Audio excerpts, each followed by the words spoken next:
Heaven Officials Blessing Chapter 111 to Chapter 123. Sherwudu was suddenly pushed by him. The dignified Navy. He almost fell to the ground. He was battered and stunned. After a while, he said, Xianxia. It's my brother. Xianxia roared, I know it's you. Since he knew it was Sherwudu, it was not that he was muddle-headed and could not see people clearly. Then why is he reacting like this? Sherwudu stretched out his hand again. It's fine. Xianxia opened it and said, It's fine my ass. How could he be fine? Stop talking. I can't take it anymore. As soon as he said this, not only Sherwudu, but even Ling Wen and Pei Ming, who had just returned after instructing his subordinates, had a change in expression. Pei Ming said, Xianxia. Don't be ridiculous. Aren't you just slapping your brother in the face and making him feel cold? Usually, when Master Xianxia heard Pei Ming speak, he would definitely retort. But right now, he was hugging his head and not saying a word, not caring at all. As if possessed by a ghost, he muttered to himself, I don't want to hear anything. You don't have to say anything. Give me some time to calm down. You can go now. Hurry up and leave. Sherwudu couldn't take it anymore. He shouted, What nonsense are you talking about? Ling Wen also said, Master Wind, if you have something to say, just say it. It'll be easier to solve the problem if you tell me. Xianxia said angrily, Don't you understand what I'm saying? All of you get lost. Can't you all just get lost? He roared like a madman, and as he shouted, he actually spat out a mouthful of blood. Xiaolian said, Esteemed Wind Master. Sherwudu grasped his wrist and checked for a moment. In an instant, his expression became more terrifying than a ghost's, as if he was about to spit out a mouthful of blood. Xiaolian asked, Sir Navy, what happened to Sir Wind? As he spoke, he stretched out his hand to check, but Sherwudu suddenly slapped his hand away. He glared at Xiaolian, as though he absolutely couldn't let Xiaolian find out what was going on with Xianxia's body. Then, he said to his brother, You're sick. You've been scared out of your wits. I'll take you back for treatment. I can definitely cure you. Xianxia stared into his eyes and said word by word, I'm not sick. You should know best whether I'm sick or not. Don't think I'm crazy. I'm very clear-headed. I've never been so clear-headed before. Sherwudu grabbed him and dragged him to the carriage, shouting, You don't understand, don't talk nonsense. Xianxia shouted, Brother Ming, save me, Your Highness the Crown Prince, save me. He stretched out his hands, grabbing one in each hand. Xiaolian and Mingy both grabbed his outstretched hands, but Sherwudu dragged him away rudely, saying, Let's go. It's fine now. Brother is here. Xianxia was still shouting loudly while Pei Ming and Ling Wen helped Sherwudu to hold him down. Mingy said, Your brother doesn't want to go back with you. Xiaolian also said, That Bai Hua true immortal still hasn't been dealt with. Admiral, do you plan to? Sherwudu said sternly, What nonsense, I don't know what you are talking about. He's sick and confused, that's all. Xiaolian said, But Great Wind Master. Sherwudu interrupted them and said, This is my little brother, how can I not be good to him? There's no need for you two outsiders to worry about my family's matters. I'll have to trouble you two sirs to not talk nonsense outside. Just take care of yourselves. After he finished speaking, he waved his hand in front of Xianxia and brushed his face, knocking him unconscious and forcefully bringing him to the golden carriage. Although his words were unpleasant to hear, Xiaolian was startled when he heard it. It was reasonable. After all, Sherwudu was Xianxia's biological older brother. How could he harm Xianxia? Moreover, there were two other heavenly officials accompanying him. Going back with them was the safest option. His family had already come forward, so how could outsiders continue to interfere? The two halves of the Windmaster's fan fell to the ground with no one showing any interest. Ling Wen picked it up and said to Xiaolian and the others, Your Imperial Highness the Crown Prince, Master Geomaster Darren, please do not take offense. Master Navy Darren was also confused due to his concern. This matter is a family matter. In the future, I will definitely apologize to the two sirs. After exchanging a few pleasantries, he also hurriedly got on the carriage. That golden carriage rumbled as it took off from the flat ground and rose into the air. Watching as the streak of haze gradually disappeared into the night sky, Xiaolian was finally sure that the Navy had really taken the Windmaster away just like that. As for them, after being tossed around for so long, they had really been left here just like that. Mingyi turned around and was about to leave when Xiaolian came back to his senses and said, "Great Earth Master." Mingyi stopped and turned around to look at him meaningfully. "Don't worry, I won't say anything about Hua Cheng's matter." Xiaolian let out a sigh of relief and said, "Many thanks. Do you want to go up and see Windmaster?" Mingyi nodded and turned around to continue forward.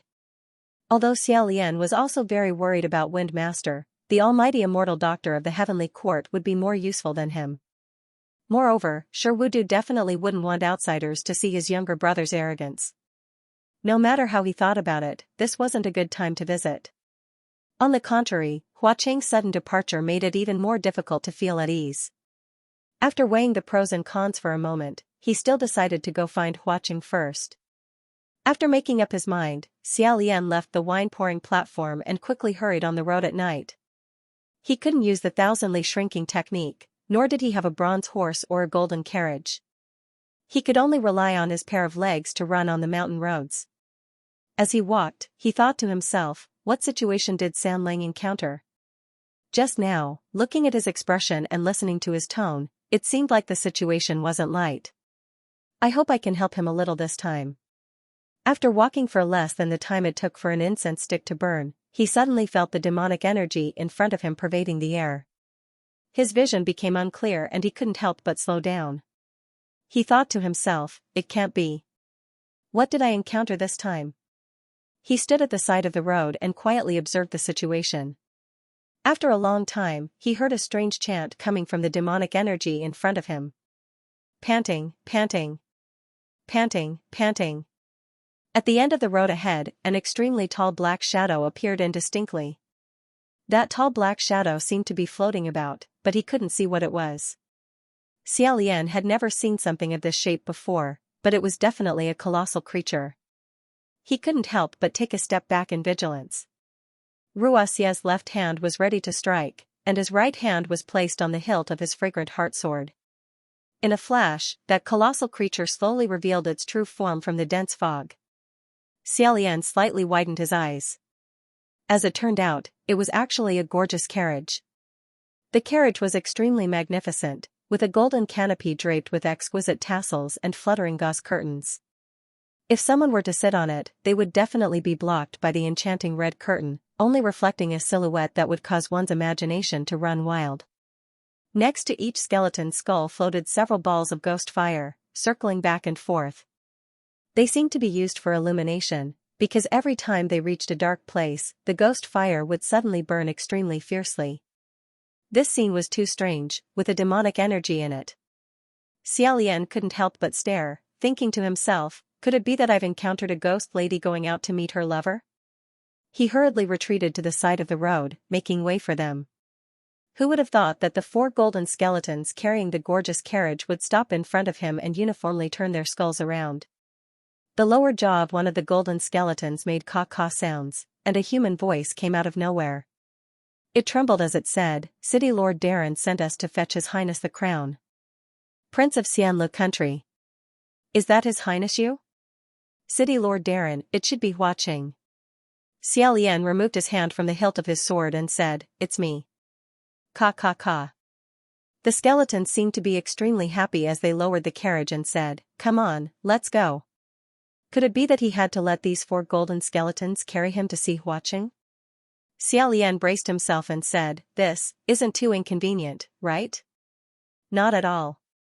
"How is it inconvenient? Isn't this what we do?" "Your Highness, please come on up. City Lord Darren is waiting for you." Thus, Xiaolian cautiously stepped onto the carriage. Lifting up the gauze curtain, he sat down and said, "I'll have to trouble you." The golden skeletons were happy, and it was unknown what they were saying as they raised the carriage. Then, they began to jolt up and down the mountain road. The carriage was equipped with soft brocade seats that were extremely comfortable. Xiaolian sat upright in the center, but he felt that it was a bit too wide for him to sit alone. The carriage that the golden skeletons were carrying seemed to be swaying back and forth, but in reality, after they sat on it, it was very stable and moved extremely fast. It was even faster than flying on a sword. Moreover, aside from the strange chants that the golden skeletons liked to shout, there was practically no sound. It was much quieter than the rumbling bronze horses and gold carriages, making it appear even more mysterious. In the past, when Xiaolian was the crown prince, he would occasionally ride a carriage.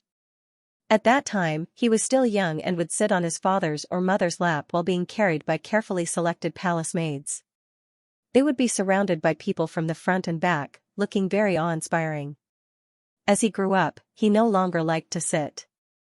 This was the first time he was being carried by these things, so he couldn't help but feel strange. After running for a while, he suddenly felt a group of ghostly green will-o'-the-wisps shining through the gauze curtain in front of him. In front of him, a burst of whispering could be heard. "Who is it?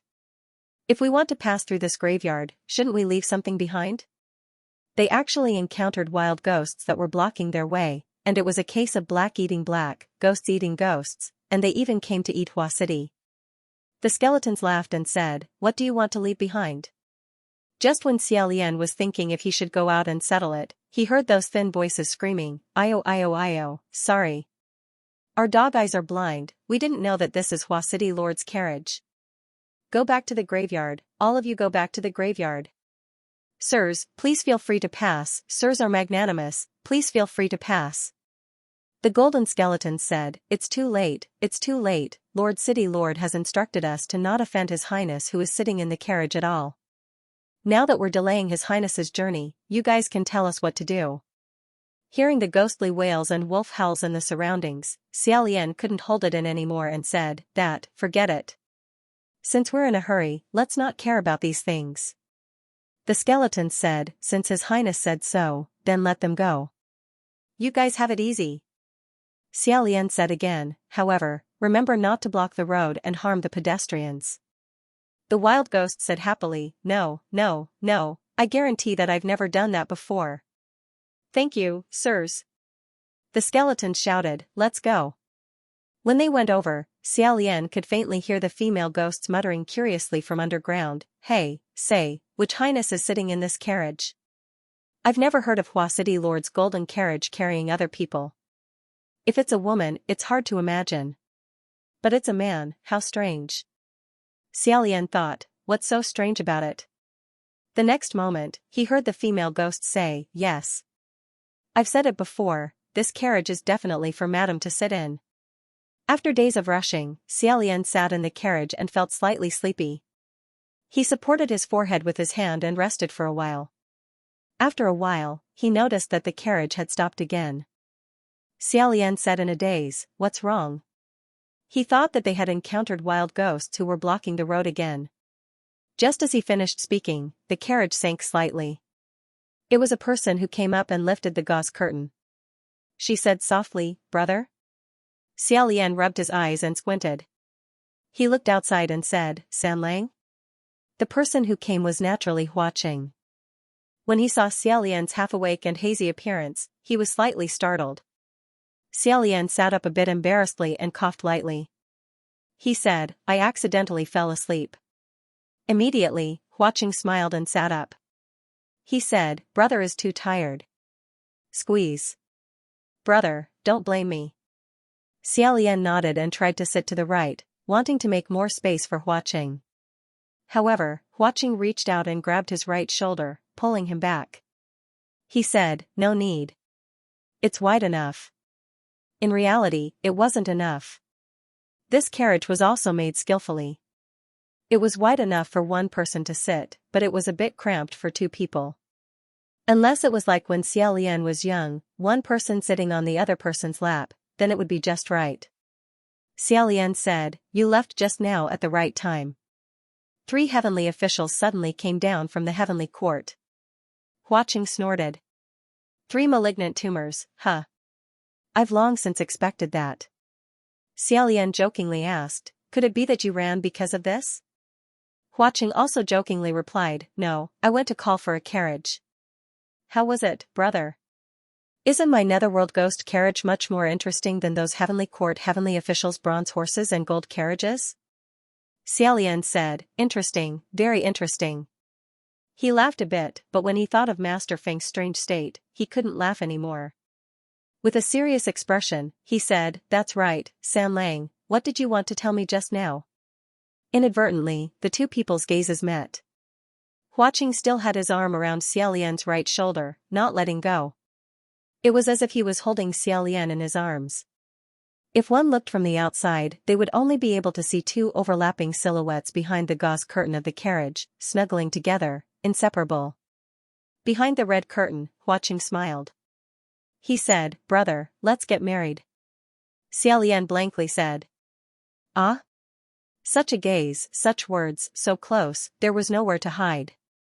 At that moment, Xiaolian's vision was filled with colors. His mind was blank, and his entire body stiffened. Stiffer than a zombie. Seeing his state, Huaqing retracted his arm and said with a smile, I was joking.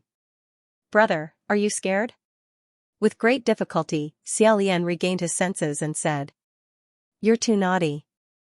How could you joke about something like that? He wasn't just scared. He was so scared that his heart almost stopped. Unexpectedly, there was a trace of indignation that even he himself didn't notice. Huaqing laughed and said, my bad. He straightened his long legs and crossed them in front of him. He shook his boots, causing the silver chains to collide, making a clear jingling sound. Sure enough, he was very naughty. If it was in the past, Xiaolian would have thought that this youth's temperament was very interesting and cute. But now, he didn't know why, but he couldn't calm down because of that noise. He was inexplicably vexed. After staring blankly for a long time, he couldn't help but say in his heart, how could you joke about something like that? However, when he thought about it, it made sense. It was precisely because he really didn't care that he could joke about it. Huaqing noticed his strange expression and immediately sat up straight. He said, Your Highness, please don't mind me. I was wrong just now. I won't joke about it anymore. Seeing him apologize so solemnly, Xiaolian instead felt guilty. He thought to himself, could it be that you've become stupid? It was just a joke, what's the big deal? Moreover, San Lang only said get married. He didn't say who to marry, so what are you thinking about? Come back quickly. Immediately. Immediately. After fiercely shouting at himself a few times in his heart, Xiaolian calmed his mind and said with a smile, No, no, no. What did you do wrong? Don't misunderstand. I was thinking about the matter with Master Feng just now, so my expression was a bit serious. Huaqing said, Oh. Even Shui. Hingtian has come down, so his matter should have been resolved. Both of them were extremely cooperative. Xiaolian began to seriously think about it. He lightly shook his head and said, San Lang, do you really think this matter has been resolved? I always feel that this is just the beginning. Xianxia had always respected and loved his older brother very much. Just now, he had escaped danger. Yet, when he saw his older brother's face, he actually had this kind of reaction. He couldn't help but have a terrifying thought, could the person who tricked Xianxia into opening the door be Shiwudu? Although Shiwudu should have been with Ling Wen, General Pei, and the others at that time, it wouldn't be particularly difficult for a heavenly official with powerful mana to use a clone technique to do something. He was about to continue telling Huaqing about some of his doubts and speculations when Huaqing said, No. This matter has already been concluded. His tone was firm. Xiaolian couldn't help but be startled. He said, San Lang? Huaqing stared at him and said, Big brother, do you believe me? Xiaolian also stared at him and said, I believe you. After this sentence. Along the way. Xiaolian's mind was heavy. After a few more words, Huaqing's words gave him the feeling of that's all. So, Xiaolian didn't ask any more questions. When he returned to Puqi Monastery, the sky had yet to break. As soon as he pushed open the door, the pots and pans had to be cleaned up. Lang Ying, Guzi, and Qi Rong were all sleeping in the room, covered with quilts. It was very stable. It seemed that after he left, someone had indeed been taking care of this place. He had already left without a sound. when Xiaolian returned this time. What followed was a lot of prayers. Puchi Monastery had never received so many prayers before. He also didn't think that it was the rich merchant who had helped him publicize his good name. Yes. The rich merchant who had lived in town had finally fulfilled his promise and came. However, he had come, but he hadn't noticed the sign that Xiaolian had placed in a conspicuous place, or he had deliberately turned a blind eye. He hadn't donated as much incense as he had promised. This time, the main purpose was to send a silk banner over. In front of all the villagers of Puchi village, he enthusiastically handed it over to Xiaolian. Xiaolian opened it without any precaution and immediately closed it. However, the 4 big words on the silk banner were still deeply engraved in his mind: miraculous hands of reincarnation. Xiaolian? After sending the rich merchant away, he sighed and thought to himself that he was worried about when this house would collapse every day. He really didn't know when it would be repaired. Hua Qing, who was leaning against the door, seemed to see what he was sighing about and said, "There's something I've wanted to say for a long time. If brother can't live in this house, why don't you move somewhere else?" Xiaolian shook his head and said, "It's easy for you to say, San Lang. Where should we move?" Hua Qing smiled and said, "Why don't you move to my place?" Xiaolian knew that Hua Qing wasn't just joking. But ever since that night of joking, there was an inexplicable shadow in his heart. If Hua Qing spoke with such a joking expression again, he didn't dare to casually reply. He just lowered his head and smiled. As for the prayers he received, although they were mostly about the old cow's leg being injured and unable to work in the fields, or his wife being pregnant and lacking manpower in the fields, they were still prayers. He had to treat the prayers of the believers equally. 2 days later, Xiaolian answered his prayers and went to the village to help with the planting and plowing of the fields. Since Hua Qing lived here, he naturally tagged along to have fun. Because it was rough work, Xiaolian originally didn't want him to go down to the fields. However, he couldn't change his mind. Thus, the 2 of them changed into coarse cloth clothes, rolled up their sleeves and trouser legs, and went down to the paddy fields. Looking from afar, there were many busy farmers scattered around the large green paddy fields. Among them, there were 2 figures that were particularly eye-catching. Even though Xiaolian was wearing coarse cloth clothes, it couldn't cover up Hua Qing's elegance in the slightest. In fact, it would be better to say that his tattered clothes made his face and figure even more outstanding. Both of them had fair skin, beautiful arms, and long and straight calves. Amidst the dust-covered farmers, they formed a beautiful and eye-catching scenery, causing the village girls, who were used to seeing rough men, to blush and their hearts to race. They couldn't help but steal glances at them. As they were planting, the seedlings under their hands became crooked in an arc, which then turned into a joke. Hua Qing's fair skin was almost devoid of the color of blood. On the other hand, Xiaolian's fair skin was rosy. Moreover, due to his natural physique, the more he sweated, the whiter his skin became. Under the scorching sun, he sat there for a while. His entire body was pale, and the heat was unbearable. He couldn't help but wipe the beads of sweat from his neck. However, when he thought about how ghosts were gloomy and didn't like the sun, Hua Qing became even more unhappy, so he turned his head to look. Sure enough, Hua Qing also leisurely stood up. He squinted his eyes and used his hand to block the sun. His eyes fell on the shadow cast by his right hand between his eyebrows as he stared fixedly at Xiaolian. Xiaolian walked over, put the bamboo hat on his head, and said, "Put it on." At first, Hua Qing was startled. Then, he squinted his eyes and smiled. Okay. Although Hua Qing said that he went down to the fields for fun, his work was much faster than Xiaolian's. He was fast, good, and extremely skilled. After an hour, Xiaolian had finished the field on his side. His waist and back were aching, so he stood up and massaged his waist. On the other side, Hua Qing came over to help him. Xiaolian took a look. In a short while, Hua Qing had actually silently finished a large field by himself. One by one, the green rice plants were planted neatly in the paddy field.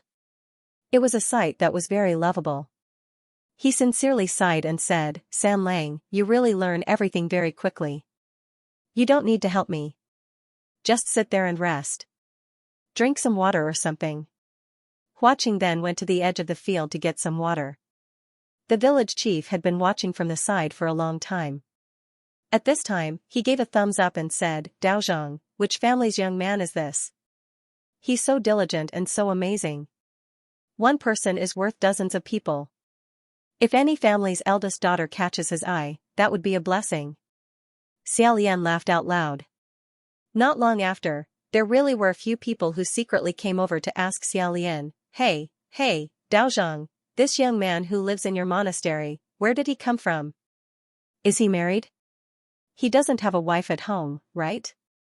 Definitely not, he's so young. Xiaolian didn't know whether to laugh or cry. He vaguely said, This, right? He's young, so there's no need to think about this first. The few people hurriedly said, How can that be? It's precisely because he's young that he needs to quickly settle down. Daozhong, you should still advise him. Men need to settle down early to grow up. No matter what he does, he needs to have a home first. That's right, young man. Dry wood and blazing fire. Can't bear the loneliness. These people all had daughters at home and wanted to inquire about the situation. Just as Xiaolian was about to gently push them, Huaqing walked over with a bamboo tube and said, He's married. He already has a wife at home.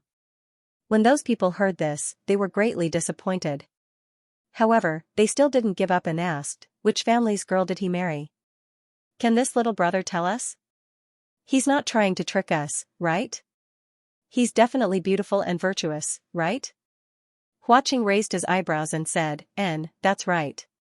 She's beautiful and virtuous. She's a noble lady with golden branches and jade leaves. I've liked her since I was a child. I've liked her for many years and had to go through untold hardships to chase after her. He spoke in a deadpan manner and didn't seem to be lying in the slightest. Those people felt that they had no hope and could only leave with great regret. Xiaolian was slightly entranced as he listened. Huaqing handed him a cloth towel and a tube of water and said, Drink some water.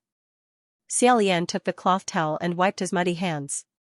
Only then did he take the bamboo tube and drink a few mouthfuls before handing it back. His hands unconsciously clutched the cloth towel into a messy ball and wiped it back and forth. After holding it in for a while, he still couldn't help but ask. Really? Huaqing took the bamboo tube and drank a mouthful. His Adam's apple rolled up and down before he lowered his head and said, What? Xiaolian raised his sleeve and wiped off the beads of sweat on his forehead. He always felt that the sun was a bit too bright, causing his forehead and cheeks to feel hot. He tried his best to carelessly smile as he asked, I already have a wife at home. She's beautiful and virtuous. She's a noble lady with golden branches and jade leaves. I've liked her since I was a child and had to go through untold hardships to chase after her. Huaqing said, Oh, it's fake. Xiaolian didn't even realize that he had let out a sigh of relief. This time, he really laughed. Imitating Huaqing's previous tone, he said, I'm lying. Huaqing smiled and said, However, it's not all fake. I just haven't caught up to her yet. Hearing this, Xiaolian stared blankly. However, Huaqing had already turned around and continued to help with the work. Xiaolian stayed where he was for a while before bending down and slowly starting to work. He didn't know why, but he kept feeling a bit depressed. In a flash, he realized that he had accidentally inserted a small row and hurriedly pulled back his thoughts. While he worked in the fields, he secretly tried to communicate with the Wind Master. Although Huaqing had told him not to get close to the Wind Master's group, Xiaolian still couldn't do it. These past few days, he had tried countless times. However, not a single time had he succeeded. He silently recited the password several times, but there was no response from the other side. It was a field of deathly silence. Thus, he took a detour and found Lingwen. He asked, Lingwen, how is the Wind Master right now? Lingwen's side quickly connected. Her voice rang out beside Xiaolian's ear as she said, Is it the Wind Master? He's a bit better, right? Xiaolian had a feeling that she wasn't telling the truth, but he didn't pursue the matter. He only made up his mind to go up and take a look later. At this time, he heard Lingwen say, Oh right, the Navy Master sent someone to deliver a gift to you. It has already been delivered. Your Highness the Crown Prince, please remember to take a look. Xiaolian stared blankly and said, gift? There's no need. There's no need to accept a reward without doing anything. Lingwen said, there's no need to be modest and polite. The Wind Master impulsively found random people to accompany him. You accompanied him to toss and turn for so long, so you have no qualms about accepting it. The Navy Master said it was just a small token of his appreciation, so you should just accept it. Xiaolian still felt that it wasn't appropriate, so he took note of it. After finishing his work, they packed up. Huaqing went to help the village chief repair his family's plow, while Xiaolian first returned to Puqi Monastery. After the 3 idlers in Huaqing's mouth were moved to Puqi Monastery, Xiaolian searched around the house and thought, where's the gift? Where is it? Thinking about whether or not it had fallen into the gap at the bottom of the merit box, he rolled up his sleeves and prepared to move the box away. Who knew that when he moved, it wouldn't budge in the slightest? That merit box was unexpectedly heavy, as if it had taken root in the ground. Xiaolian was baffled. He fished out a key and opened the lock. As soon as he opened the lid, he was blinded by the dazzling golden light. Inside the merit box, it was actually densely packed with gold bars. With a cursory glance, he estimated that it could give him at least 10 million merits. Xiaolian suddenly slammed the lid shut with a paw. His hands firmly pressed down on it as he thought, a small token of my appreciation? Giving such an expensive thing for no reason, could it be a hush money? Originally, he was still considering whether it would be better to accept a small gift like a spirit jade pendant that contained magic power. After all, directly sending it back might not give Sherwudu face. That Navy Master was proud and arrogant, so it wouldn't be good. But now, fine, as expected of the God of Fortune. Such a big box of gold bars, he had to send it back. Coincidentally, he was also planning to immediately go to the celestial heavens to see Master Wind. Thinking that Huaqing probably wouldn't be back so soon, he left a note and carried the heavy merit box on his back before setting off. Who knew that once he reached Celestial Capital, it would be chaos and people would be thrown into a complete mess? Xiaolian couldn't help but stare. The good Shenwu street was actually smashed full of holes and potholes. A group of little god officials bustled about in circles. Lingwen squatted beside a deep hole and massaged his temples as if he had a headache. Xiaolian went up and asked, True Sovereign, what's going on? Lingwen raised his head and was shocked by the huge merit box on his back. He said, Your Highness, why are you carrying such a big merit box up here? You're asking what's going on? AI, don't mention it. General Nanyang and General Xianxia were fighting and smashed their immortal residence. Feng Xian and Mu Qing? Xiaolian curiously asked, Why are they fighting again? Lingwen replied, Isn't it because of the matter with the fetus spirit last time? Several martial gods gathered over there to discuss how to deal with that ghost mother and son pair. General Nanyang proposed to send the fetus spirit to be refined. After all, that thing really killed countless people and harmed no small amount of people. Xianxia didn't allow it. As for his tone, it made people feel a little uncomfortable. Nanyang said, How could you be so kind-hearted in the past? Could it be that you have ulterior motives in your heart? Your Highness, you know, they're just like that. With a few words, they go outside and fight. Look, how did they fight? I've already said that the atmosphere in your martial gods really isn't good. The repair expenses of Celestial Capital this year are too terrifying. Just now, I was calculating halfway and forgot everything. Really? Xiaolian saw that she really had a headache and said, Then, you can slowly calculate it. I'll go see Master Wind first. Lingwen raised her head and said, See Master Wind? Goodbye, Your Highness. Master Wind isn't seeing guests right now. Xiaolian asked, Didn't you say he's a bit better? Lingwen replied, That's what Master Navy said. However, Master Wind isn't seeing guests, and that's also what Master Navy said. Right now, even I can't see Master Wind, so he probably needs to rest for a period of time. Your Highness, you shouldn't go. Speaking of which, isn't that merit box of yours a bit too? Xiaolian put down the merit box with a clang and said, Then I'll have to trouble you to help me return this to Master Navy. No work, no reward.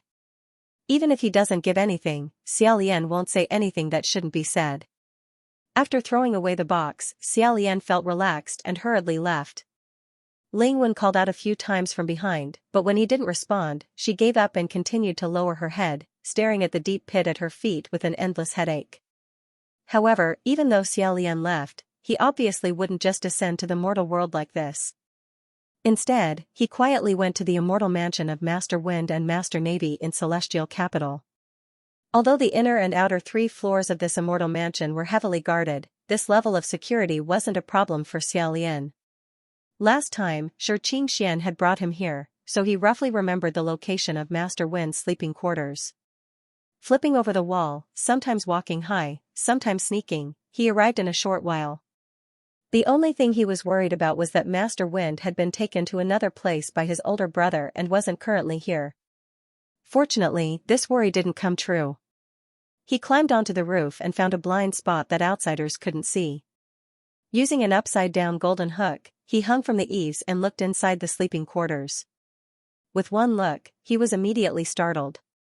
Xianxia's chin was pinched by him, he drank a few mouthfuls, he choked hard and spat out most of it, staining his chest. He shouted and knocked his head against the bowl, knocking it over. Sherwudu's face turned black, he said, "Fall. Continue to fall. What are you afraid of? There's a lot of medicine, if you fall a bowl, I'll give you another 20 bowls. I'll pour it down until you drink it." Xianxia roared, "Ah. Can you not care about me, just let me fend for myself?" Sherwudu said sternly, "I'm your brother, if I can't care about you, who else can?" Xianxia stopped talking and turned his head inside. After a long while, Sherwudu sat down by the couch, he softened his tone and said, "I'll go fix your fan." Xianxia said, "I don't want that fan anymore." The Wind Master loved his peerless magic treasure, the Wind Master fan. He would take it out and play with it whenever he had nothing to do. In the winter, when the snow filled the sky, the paper fan would not move. Now, he actually said that he did not want the Wind Master fan anymore. The more Xiaolian heard, the more curious he became. Sherwudu said, "It's fine if you don't want it, I can refine a new magic treasure for you." Xianxia turned his head again, he said, "I don't want a new one either. Let me go down." Sherwudu turned around and said, "Go down? Where to?" Xianxia said, "To the mortal world. I don't want to stay in the heavenly courts anymore, I don't want to be an immortal."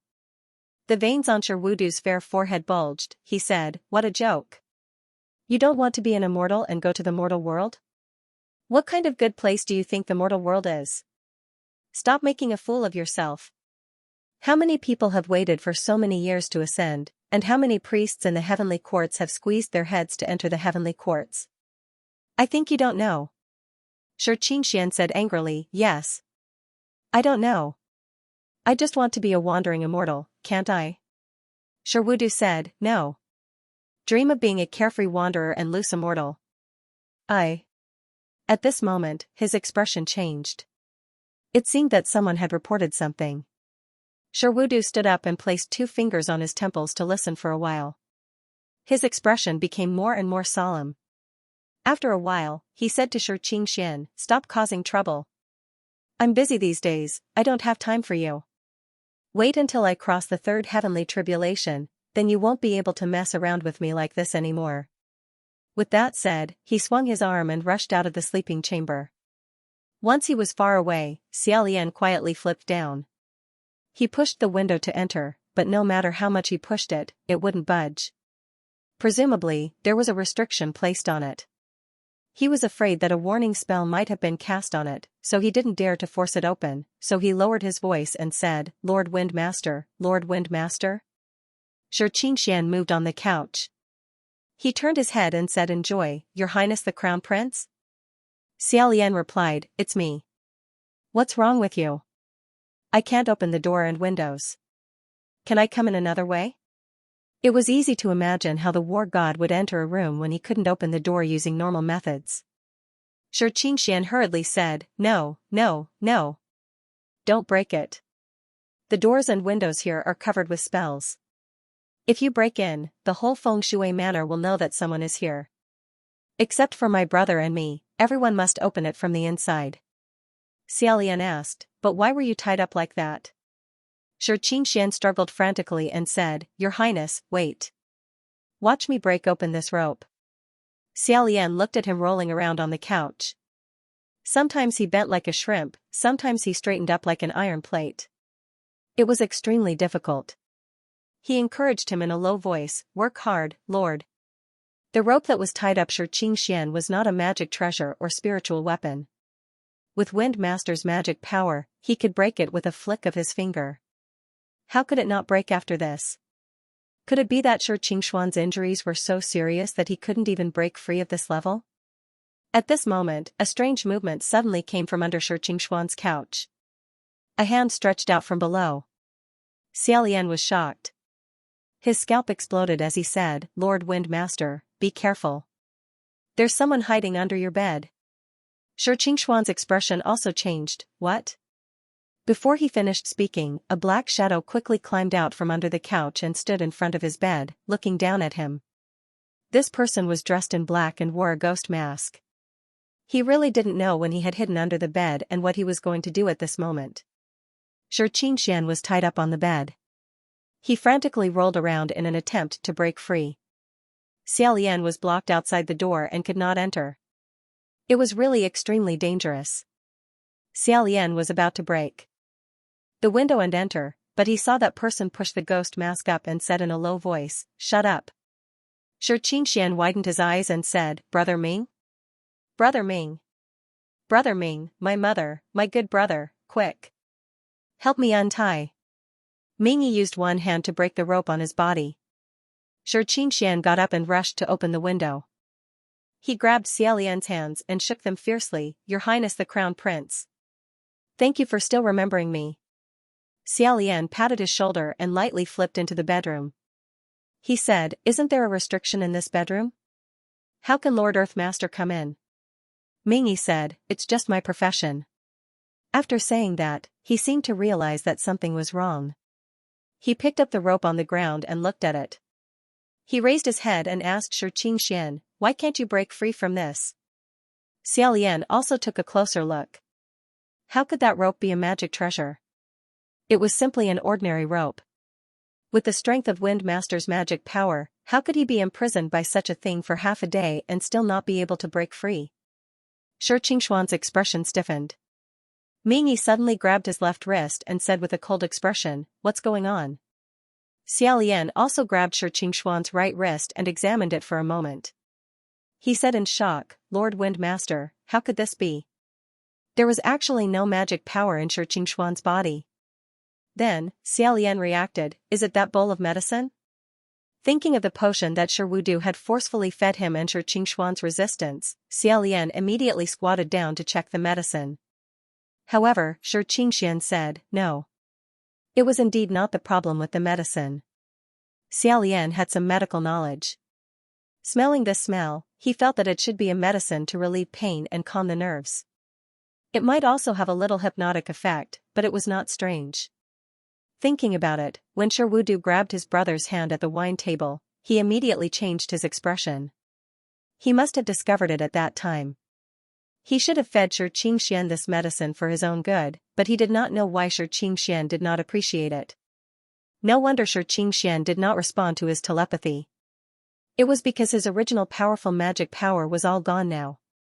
No matter how he looked at it, he was no different from a mortal. Xiaolian subconsciously blurted out, "Lord Wind Master, have you been demoted? Otherwise, how could it suddenly become like this?"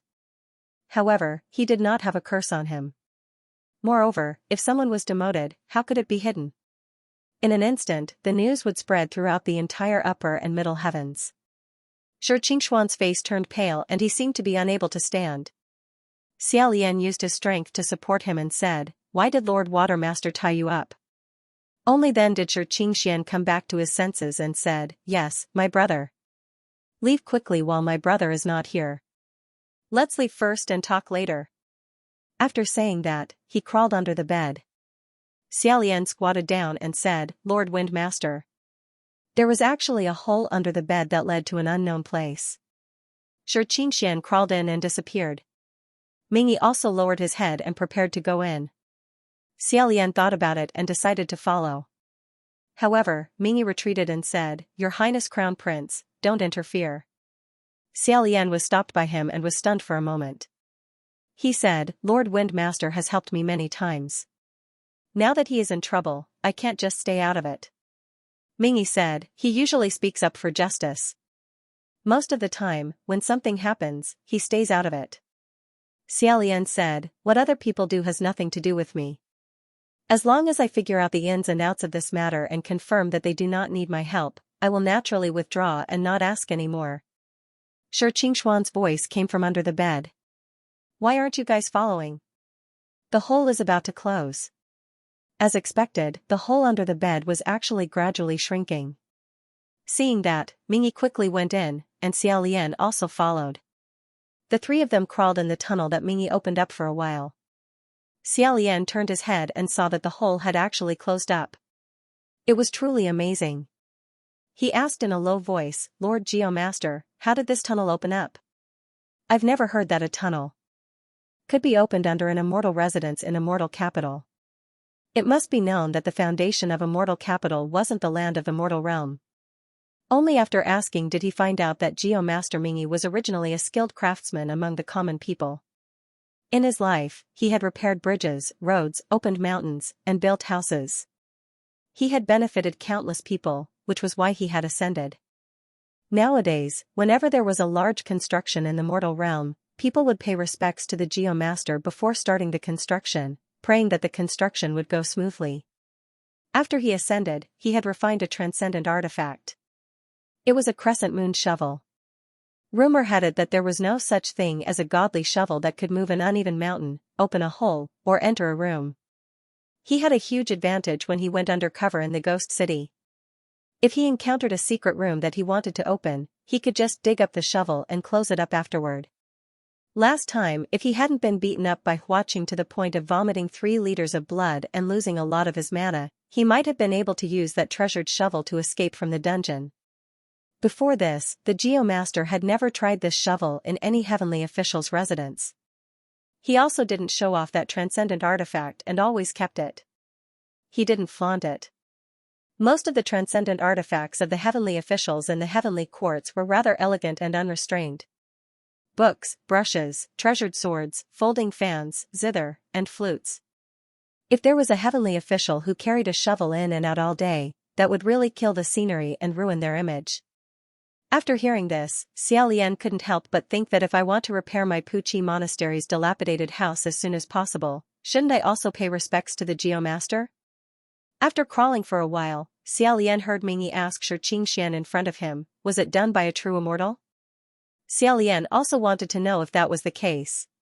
If it was really a true immortal who harmed Shi Qingshan like this, it would definitely cause a huge shock in the heaven realm if word of this got out. A demon that could make a heavenly official lose his magic power in a short period of time and become immortal. It could be imagined that everyone would be in danger. Faced with such a serious matter, Shi Qingshan was silent for a moment before saying, "No matter who did it, this matter ends here." This kind of reaction was too wrong. If he was set up, no matter what, he shouldn't have this kind of attitude. Especially Shi Qingshan, this person wasn't a sucker who would silently suffer losses. In an instant, Xiaolian suddenly had a bad guess. Although it wasn't good, it could explain everything. At this moment, Mingyi suddenly said, "Silence." The 3 people in the tunnel immediately held their breaths. Mingyi held up a flame in his palm, faintly illuminating the area. The other 2 people looked at him. Mingyi seemed to want to communicate with the spirit, but now that Shi Qingshan had lost all his magic power, he couldn't use his mind to transmit his thoughts. Thus, he changed his method and used his finger to write in the air. The place where his fingertip brushed past left an ink mark, as if thick ink had dripped into clear water and dispersed. The other 2 people saw it clearly. What he wrote was, "Don't speak, don't move. Wait." When the person finished reading, he blew silently and the word dissipated in the air. Xiaolian still had some magic power left over here. He raised his hand and wrote a line of words. "Wait for what? Wait until when?" Mingyi wrote, "Wait for the person above to leave." Xiaolian and Shi Qingshan looked up at the same time. It turned out that the tunnel that Mingyi's treasure shovel had opened in the immortal capital had passed through some immortal abodes and divine halls. Probably at this moment, there was a god official above them. Listening carefully, there was indeed the sound of steady footsteps, walking slowly, as if he was pacing in the room. Hearing the footsteps, Xiaolian judged that this person should be a martial god. Most martial gods' 5 senses were sensitive. If they made any suspicious sounds, they might really be caught. Xianxia could not communicate with the spirit, nor could he write, he could only silently complain. Xiaolian read it twice before he understood what he was saying. Brother Ming, why don't you avoid the divine halls and temples? Can't you dig under Divine Martial Street? Mingyi wrote coldly, this hall was originally empty, Divine Martial Street is now full of pits. Xiaolian also wrote, yes. I saw it on the way here just now, the street is full of potholes, and some are even a few feet deep. If you dig a hole under there, you might face someone when you raise your head. Hence, the 3 of them did not say a word and turned into 3 dull stones, patiently waiting for the god official above to leave. After waiting for a long time, Xianxia mouthed again, has he left? Mingyi shook his head. The veins on Xianxia's forehead bulged, it was 70% similar to his brother's angry appearance just now. He said silently, who is so dawdling, this is not the time to sleep, moreover, which god official would sleep, is it a toilet or somewhere else? In fact, strictly speaking, god officials did not need to go to the toilet. When he mouthed the word toilet, Xiaolian suddenly felt his hair stand on end. He pushed the 2 people in front of him, at the same time, he took the initiative to fall back. Although Xiaolian used to treat himself as an impotent person in the past, treat yourself as if you don't have that thing and really lose that thing forever, there was still an essential difference. In an instant, he was so shocked that he broke out in a thin layer of cold sweat. He shouted, dodge. As soon as his voice fell, the sword suddenly pulled away. Xiaolian seized the opportunity to move forward. A moment later, he suddenly pulled Xianxia, be careful. Another sword fell in front of Xianxia. It was almost stabbed down close to the top of his head. If it weren't for Xiaolian's pull, he would have been nailed here on the spot. He said in horror, so close, so close. How did you know where he was going?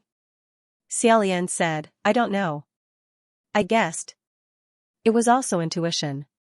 As for killing intent, he had almost practiced to the point where he could react without using his brain. Immediately after, the 2nd, 3rd, and 4th sword also stabbed down. Streaks of sharp sword light blocked the 3 people's path and retreat. Then there was a loud boom. A violent vibration came from above, and dust and gravel rustled down. Xiaolian said, it's bombarding from above. The rumbling sound was louder and louder, the vibration was also louder and louder, obviously closer and closer. There were sharp swords blocking the way. They were all young and sharp high-grade swords. Xianxia was already so old, she still didn't know if she could meet force with force. Mingyi took out a crescent shovel from somewhere. With difficulty, he dug a hole to the other side in the narrow space. Xianxia was about to spit out smoke. Brother Ming, can you do it or not? Brother Ming, can you hurry up? It's all your fault for not using this magic weapon for so long. Don't you know how to use it more often? Look at how unfamiliar you are. In fact, being unfamiliar could be forgiven. After all, in the entire heavenly court, other than Xiaolian who could carry a shovel and walk in and out all day without a change in expression, there was really no other heavenly official who could do this kind of thing.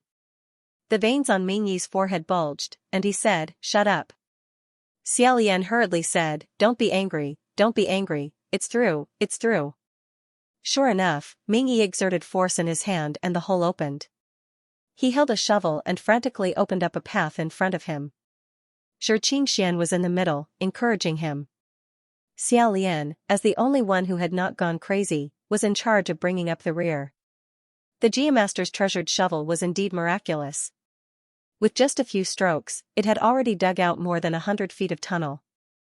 After a while, when Xiaochen turned his head back to look, he saw that the tunnel was slowly closing.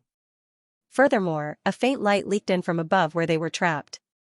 Xiaolian immediately said, he's almost through. Mingyi dug even more crazily. Suddenly, she paused and looked up. Xiaolian also had the same reaction as him, because they both felt that this place was completely silent, without any activity. This should be an empty palace. Since the tunnel had already been discovered, no matter what, he had to get out first. Mingyi turned to dig upwards. Xianxia asked, "Are you sure there will be no one after you dig this place out?" Mingyi said, "I didn't hear anything. Unless he's sleeping."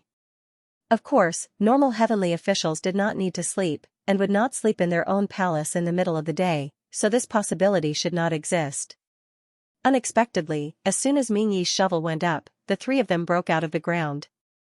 As soon as the three heads popped out, they took in a breath of fresh air. Before they could exhale, they saw a bed opposite them. On the bed lay a young man with his limbs spread out, sleeping. Xiaolian? Was there really a heavenly official sleeping in his own palace in the middle of the day? Hearing the noise, the youth turned over and sat up. His curly hair was messy from sleep. He frowned and scratched his head. He looked at the three heads on the other side of the bed with sleepy eyes, as if he didn't understand why such things would appear in his palace. The three of them pretended that nothing had happened and quickly climbed out of the hole. Unexpectedly, just as Xianxia was about to climb out, he suddenly shouted. Xiaolian turned around and saw a hand grabbing his ankle. The owner of that hand was Pei Ming. Even in the tunnel, he was still very gentlemanly. He said, "I was wondering where this little rat came from to dig a hole under my palace." "Xianxia, why did you come out? Where are you going? You know when your brother gets angry. Hurry and go back before he finds out." Ruaxia flew out and repelled his hand. Pei Ming jumped out and said, "Your Highness, Geomaster Darren, don't you two have anything to do? Urging Fengshe to leave for no reason is unreasonable." Xiaolian said, "Although Fengshe Darren is Navy Darren's younger brother, he is still a heavenly official. He is also several hundred years old. General Pei, don't make him sound like a 3-year-old child. Even if it's reasonable, imprisoning an immortal in the heavenly court for no reason is more unreasonable than Navy Darren." If his guess was correct, then Fengshe really couldn't stay in the heavenly court. Quanesian sat on the bed and stared blankly at them, as if he still didn't understand the situation. Pei Ming raised his sword and said, "Qiying, don't look. Come and help us first. We'll talk about it later." After thinking for a moment, Quanesian really did come to help. He jumped off the bed, picked up the bed he was lying on, and threw it at Pei Ming. Sure enough, he did help. However, it was to help Xiaolian and the others. Pei Ming was unexpectedly hit by a bed. He was stunned and said, "Qiying, why did you hit me?" Quanesian waved his hand at Xiaolian, probably indicating for them to quickly leave. Xiaolian and the others were stunned for a moment before hurriedly leaving. Xianxia didn't know if it was because he was injured or not, but after running a few steps, his face turned green. Xiaolian supported him while Mingyi directly grabbed him and carried him on his back. Xiaolian put his hand on the door and took out 2 dice. He turned back and said to the youth, "Many thanks." Quanesian was still madly smashing at Pei Ming. His attacks were fierce and without any pattern. If it weren't for Pei Ming's ability, he would have long been smashed until his head was full of blood.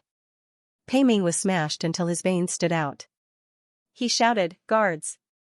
Stop him!" Before he could call for help, Xiaolian threw the dice, opened the door, rushed out, and closed the door. This was the perfect opportunity to escape from the heavenly court. However, what he did not expect was that after he closed the door and turned around, what appeared in front of him was Hua Qing, who was standing on a new achievement box. His upper body was bare, and he was wiping his sweat. How could a small and tattered Bodhi monastery hold so many great gods? Xiaolian felt like he was about to suffocate. Outside the room, there was also a ghost-possessed person howling and making noise. Millet come over and massaged Dad's legs. After a long while, Hua Qing casually threw away Misfortune, who was cutting wood, and slightly raised an eyebrow. His half-naked body had extremely beautiful skin tone and lines. It was extremely dazzling Xiaolian's eyes. He clearly couldn't see anything clearly, but he couldn't stop his blood from rushing up. His 2 eyes turned black. Xiaolian scrambled in front of him and opened his arms to block Mingyi and Xianxuan's line of sight. "Close your eyes, close your eyes." Quickly close your eyes. The two people's faces froze as they looked at them with strange expressions. Huaqing put his hand on Xiaolian's shoulder and said amusedly. Gidge, what are you so nervous about? Xiaolian finally reacted. That's right, what was he nervous about? Huaqing wasn't a big girl, so what was wrong with working topless?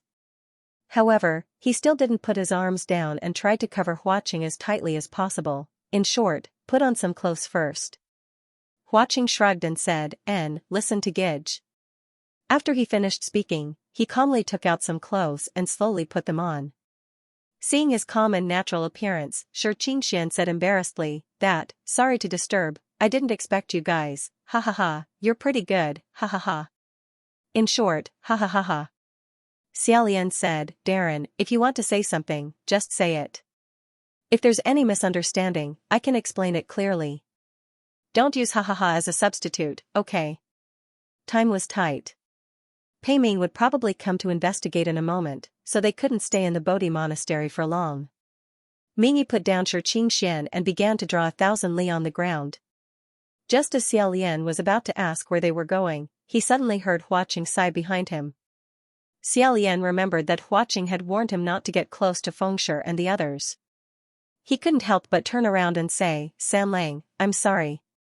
Huaqing had already put on his clothes and said, I knew you wouldn't just stand by and watch. After a pause, he smiled and said, however, why is Gidge apologizing to me? You only remember one sentence I said a few days ago.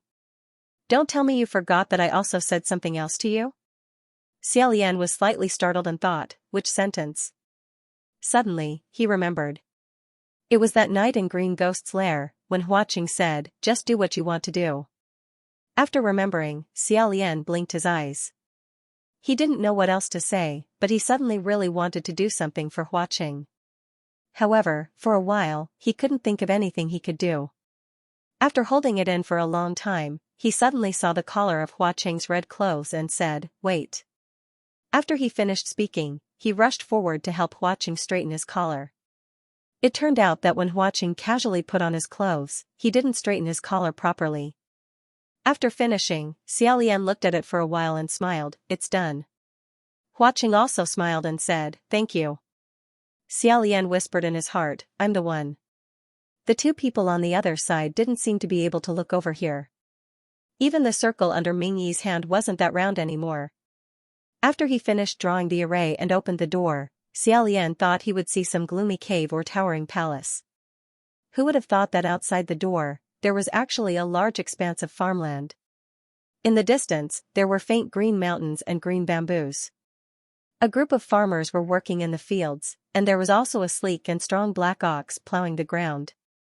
Looking at this scene, he almost thought that he was still in Puqi village. He couldn't help but be stunned for a moment. Mingyi had already carried Xianxia out. Before he could take a step, Huaqing also stepped out of the door before him. The four of them walked in pairs on the ridge of the fields. He didn't know if it was an illusion, but that black ox seemed to be staring at them. After walking for a while, they found a small thatched hut.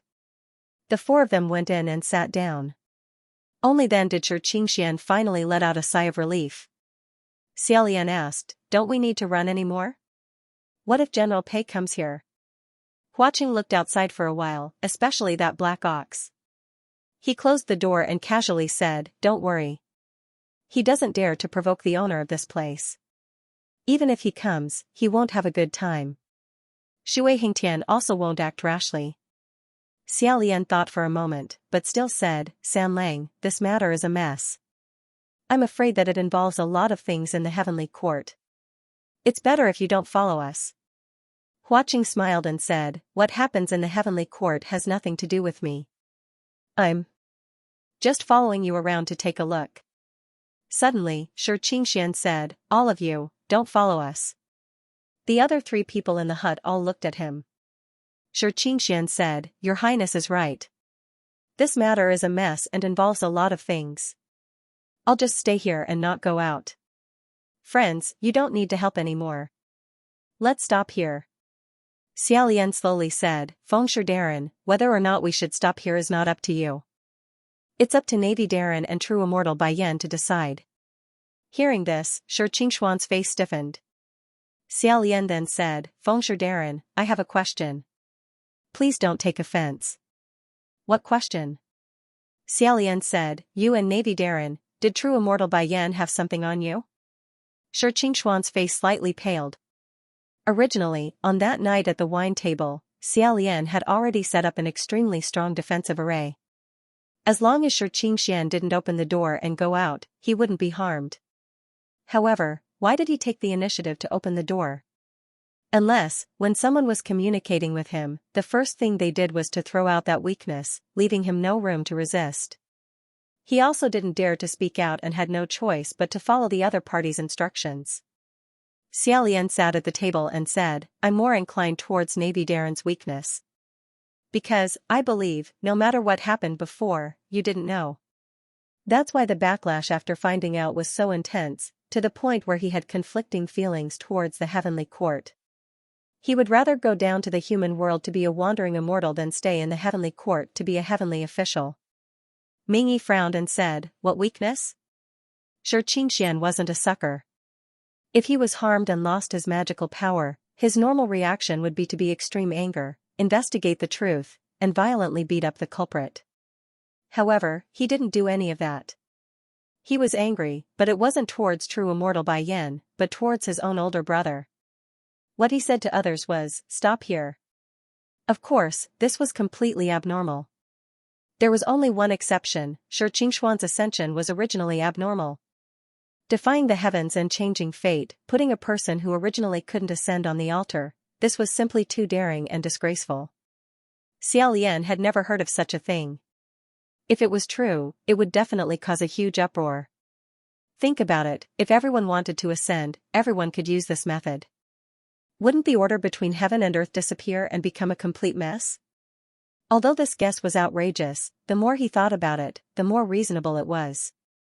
Since birth, Shi Qingshan had been pestered by true immortal Bai Yan for many years. The only way to get rid of him was to ascend, and he really did. In just a few years, a pair of brothers ascended one after another. This was a great thing, and also a great coincidence. Xiaolian didn't want to doubt the fact that Shi Qingshan ascended. However, if Wind Master ascended naturally, how could he be drained of his magical power so easily? If it was so easy for demons to turn a heavenly official into a mortal, who knew how many heavenly official would have been retaliated against like this? Unless, he was a mortal to begin with. Unless, when the Wind Master ascended, the Navy had done something unclean. Using heavenly materials and earthly treasures to support the path of cultivation was not out of line. Taking advantage of the change of power in the human world, fighting and killing to ascend was also not out of line. After all, this was the way of the world. Glory was bound to be accompanied by blood. After ascension, it was written off. However, some things would be out of line. If a mortal, or a heavenly official, in order to let a person ascend, used crooked means to deliberately harm a life, then it would be very different. Xiaolian asked in a low voice, Master Wind Master, the night you ascended, was it the eve of the cold dew? After a long while, Shi Qingshan took a deep breath and said, yes. After a pause, Shi Qingshan said again, that day in Bogu town, I remembered. The eve of the cold dew, isn't that the same day as my ascension? I wanted to ask you, does this count as a clue? Does it have anything to do with it? Is it a coincidence? But I didn't feel at ease, so I didn't ask. Now you know whether it has anything to do with it. It has something to do with it. Of course, it has a lot to do with it. Why did immortal Bai Yan choose this day to first teleport Shi Qingshan to Bogu town, let him see a wonderful show of blood and fire, and then bring him to the wine-pouring stage to make a move on him? He definitely wouldn't have gone to such great lengths for no reason. Try to connect this time with two places. Many years ago, on the eve of the cold dew in Bogu town, a mortal named Hixing broke down, killed countless people, and died himself. And on the eve of the cold dew on the wine-pouring stage, Shi Qingshan ascended. In this way, what immortal Bai Yan wanted to express could not be clearer. Your Shi Qingshuan's ascension cannot be separated from the death of the main character of the blood and fire. Xiaolian's bad, but very reasonable guess was like this: after Shi Wudu ascended, in order to help Shi Qingshan escape from immortal Bai Yan, he secretly found a person who met the requirements and used some kind of evil method to let that person block the disaster for Xianxia. This person was undoubtedly He Xing, who came from a poor family but was unusually intelligent, but suddenly had bad luck, and in the end, his family was ruined. He Xing took on Xianxia's name and deceived immortal Bai Yan. Then, his own luck was taken by Xianxia. On the eve of the cold dew, one person experienced the taste of purgatory in the human world, while the other person successfully passed the tribulation and ascended under a strong escort. Xiaolian continued, I dare to guess that He Xing has a single name, Xian. Furthermore, his birth date is the same as Lord Windmaster's. Stealing the heavens and deceiving the heavens was not something that could be done casually, it had to meet certain specific conditions. From the 3 questions that the vernacular true immortal asked when he first caught Xianxia, it firmly remembered 2 things. First, the praise name had the word Xian. Second, the praise birth date. But it did not recognize the praise face. It even had to walk up to it himself. Because the Sure family had saved it early. Other than that, it probably did not know anything. Therefore, if he wanted to find someone to block the calamity for Xianxia, it had to be a man who was born on the same year, month, and day as Xianxia and had the word Xian in his name. Such a scapegoat was too difficult to find. But how big was the world? Even if he searched to death, there might not be none. Relying on his power as the great navy, he cast a net and really found such a person. Moreover, he was actually someone who had the potential to ascend and was about to transcend the tribulation. How could he let go of such a good thing? Compared to bitter cultivation, how convenient was it? The opportunity was not lost. It would not come again. At this point, Mingyi seemed to have reacted, and his expression gradually turned solemn. Xianxia nodded at first. Suddenly, he thought of something and looked at Huaqing, who was leaning against the door. After all, this kind of thing could not be discussed in front of a ghost. Huaqing crossed his arms and said with a smile, Windmaster, you don't have to look at me. You shouldn't be worried about me. This matter has nothing to do with me. Why don't you worry about whether anyone else in the heavenly courts has caught hold of your brother? Mingyi said in a deep voice, you really have spies in the heavenly courts. Huaqing said indifferently, didn't you already know? The Geomaster was originally sent to the Ghost City to investigate this. However, it seemed that the spy had been buried very deeply. After more than 10 years of undercover work, he still could not find out who it was. When Huaqing said that this matter had nothing to do with him, Xiaolian naturally believed him and did not think too much about it. However, he still said that it was better to worry about the other people in the heavenly courts. Xiaolian suddenly thought of something and asked, Windmaster, why did you open the door of the protective array that night at the wine-pouring platform? Did someone ask you to go out? Who is that person? Xianxia said, yes. He was a true immortal. The moment he opened his mouth, Xiaolian folded his hands in his sleeves and said, but how did it know your spiritual communication password? Mingyi's face darkened as she said, it's all because of this person. All day long, he goes around making friends with people. Even when he's free, he wants to chat a little. Talk too much. Xianxia felt wronged and said, Brother Ming, you can't say that. The people who talked to me were all the officials of the heavenly courts. I didn't introduce myself to this thing. Xiaolian said, since that Bai Yan Xian has been dormant for so many years and has made a comeback, being able to clearly investigate the Water Master, this kind of secret, it wouldn't be difficult to obtain the Wind Master's spiritual communication password. Someone must have leaked your psychic password. Regardless of whether it was intentional or not, we can investigate this. Mingyi continued, so, did you see clearly what kind of thing it was? What did it do after it called you out? Xianxia seemed to have a headache and said, I don't know what it looks like. It cast a spell and I can't see clearly. He said it vaguely and didn't say what he saw. Mingyi's face turned cold. Xiaolian guessed that it was probably some bloody scenes of the Blood Society's fire. It was indeed hard to describe. After a long while, Xianxia sighed and said, I'm useless.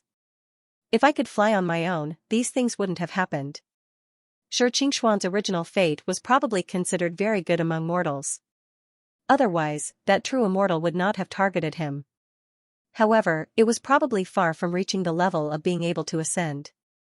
This kind of people were all covered by a layer of spiritual energy. It was difficult for non-human beings to attack them. Moreover, which demon or ghost would be willing to take the initiative to provoke a future heavenly official? Whether a person could ascend or not was not determined by being smart. Being smart and hardworking might not necessarily work. Furthermore, the more heaven and earth treasures one threw at it, the more useful it would be. Sometimes, it was just so annoying. 10 years of hard work could not compare to a person's natural talent. 100 years of painstaking effort could not compare to a wisp of enlightenment in the blink of an eye. Without that fate, there was no fate. Even if Xianxia spent a lot of money on his younger brother, if he didn't change his fate, it was very likely that he would stop in the middle heavens. At most, he would be the leader of a low-level heavenly official. To be able to reach this step and have limitless glory, it was all because his elder brother stole something that belonged to someone else and placed it on himself. Anyone with a bit of conscience and self-respect could imagine how they felt after knowing the truth. If there was no such thing, then how glorious would the person who originally had the fate of ascending be today? Thinking of this, a light suddenly flashed in Xiaolian's mind. He said, "No. Lord Windmaster, the one who called you out wasn't a true immortal." Shi Qingshan raised his head and said, "Ah? That voice was definitely it. I won't remember it wrong." Xiaolian said, "No, no. The voice is it, but it doesn't mean that the body is still it. Everyone, do you still remember? The prey that the true immortal targeted all committed suicide in the end. However, there was an exception." After a pause, he said, "How did Xing die? How did the Blood Society fire play out? Was it suicide?" Shi Qingshan opened his eyes wide and said, "It wasn't suicide. It was." Mingyi said, "He died of exhaustion." Xiaolian said, "That's right. Even if he was plagued by bad luck, until the last moment, Xing never thought of committing suicide." He focused and said, thinking about it carefully, this person's will was exceptionally firm. He suffered all kinds of unfair blows one after another. If he was an ordinary person, I'm afraid he would have long given up on himself or ended his life. However, he always resisted and did not yield to anything. I guess that after the true immortal found him, it never sucked in what it wanted, fear. His death wasn't a suicide because he collapsed from fear and despair. The true immortal tangled with him, but in fact, it didn't have any good results. In one bite, it bit a steel plate, broke its teeth, and in the end, it completely lost. Shi Qingshan listened and slowly shook his head, sighing sincerely. I am indeed not as good as this person. Xiaolian continued, he died with a murderous aura and resentment. I don't think that such a tempered soul would rest in peace. It would definitely not be at peace and thirst for revenge. So, Lord Windmaster, I think that it's very possible that the current vernacular true immortal isn't the one that found you when you were just born. Instead, it's the Xing who stubbornly resisted until he died, or should I say, Xian. When these words came out, Shi Qingshan and Mingyi were both startled. Huaqing faintly followed up, ghost eats ghost. When people eat people, if they could bear to eat, at most they would eat until they were full. When ghosts eat ghosts, if the eating method was correct, they could digest the other's abilities and magic power for their own use. Xiaolian said, this also explains why the true immortal knew so many details about this matter. Originally, this kind of spirit was slow and strange, it wouldn't be so smart. But now, the one who came back to find you is a... He originally wanted to use combination, but he felt that it wasn't too accurate. At this time, Huaqing said, strengthening the body. Xiaolian said, yes. After swallowing the true immortal, Xing's consciousness completely controlled the dominant position. Now, not only does he have the ability to curse, he's also very smart. Moreover, he has endless resentment towards you guys. Therefore, although it clearly knew Shi Qingshuan's psychic password, it didn't use the psychic technique to curse him from the beginning. Step by step, it tightened the trap, forcing him to block his ears, close his eyes, and lock himself in the room. It was like a cat catching a mouse. It didn't kill it immediately, but played with it until it was scared to death. After a while, Mingyi said, "Now that things have come to this, what do you plan to do?" Everyone looked at Xianxia. Xianxia had already unknowingly grabbed his hair into a mess. He said blankly, "Don't look at me, ah? I don't know what to do either. Temporarily, I don't know how to look at my brother." After all, he was his own brother. Moreover, for him, he committed such a heinous crime and harmed people's lives. For a moment, it was understandable that he didn't know what to do. Xianxia said again, "But, I'll first ask everyone here, first, don't tell anyone. Temporarily, just temporarily, let me think carefully. What should I do? Although I've thought about it for a few days, I still didn't think of it. In short, let me calm down first." At the end of his sentence, he was already incoherent and his eyes were staring straight ahead. Sherwudu kept saying that he wanted Xianxia to cure him. What kind of illness could be cured? It was nothing more than falling off the altar and turning back into a mortal. Only by changing his life again and ascending again could this illness be cured. Although it was very difficult to find such a suitable candidate, who knew what other evil methods Sherwudu would use? It was no wonder that Xianxia said that he wanted to be immortal and not an immortal, and ran away in a hurry. There was also the scroll about the true immortal that was full of mistakes. It must have been done to mislead Xianxia so that he wouldn't be able to find the right direction. It was unknown whether it was done by Sherwudu or Lingwen. But back then, Sherwudu wanted to find such a person who met the requirements, so he needed the help of Lingwen Palace Hall to cast the net. Did the Supreme Spirit Text really not know anything about this matter? Since there was Xianxia, a god official, who flew up like this, could there be a second, a third, or even more god officials who also flew up like this? If that was really the case, then it was too scary. The world would be in chaos, and they had to be cautious. Other than Huaqing, who stayed out of the matter and was carefree, the other people in the small thatched cottage all had a worried look on their faces, as if they were facing a great enemy. At this moment, there was a commotion outside the thatched cottage. There was a cow mooing angrily, and there were many farmers shouting, "Stop! Stop! What are you trying to do with such a murderous aura?" Xiaolian looked through the crack of the door and said, "It's General Pei." Pei Ming was clearly smashed by Quanesian just now, but at this moment, he was standing outside unscathed. There was a crooked tablet in front of him, and with the tablet as a boundary, he seemed to be afraid and didn't dare to rashly invade. He only held onto his sword and stood on the spot. All the farmers held hoes and sickles in their hands, their faces full of unwelcome. In the farmland, the black cow exhaled a few rough breaths from its nose. Suddenly, it stood up like a human, instantly transforming into a tall and strong man. His face was rather handsome, and he even wore a small iron nose ring. He smiled and said, "Hey, isn't this General Pei? A rare guest. What wind blew you here? Let me say this first, your family Xiao Pei's matter has nothing to do with us." Xiaolian looked pensive. When he saw the farmland and the black cow just now, he had a faint impression. Sure enough, this place was Mount Yulong, the hometown of the Rainmaster. Back then, it was also this brother cow who lent the Rainmaster's hat to Xiaolian to use for rain. After not seeing each other for so many years, he was still as elegant as before. When he plowed the land, he was still diligent and vigorous. Xianxia also squeezed to the crack of the door and said to Xiaolian, "The cow of the Rainmaster's family. The cow is not bad." The ox said, "Hey, I didn't praise you, what's there to be afraid of? I'm busy farming here, so I didn't see anyone coming." Pei Ming said, "If that's the case." As he said that, he took a step forward. The farmers immediately raised their hoes and said, "He was trampled to death. He was trampled to death." Pei Ming frowned slightly, "What trampled to death?" The ox said, "You trampled to death the crops they painstakingly planted." "Apologize." Pei Ming lowered his head to look. He said patiently, "If I'm not wrong, this is just wild grass." The ox said curiously, "You're a general who fights and kills.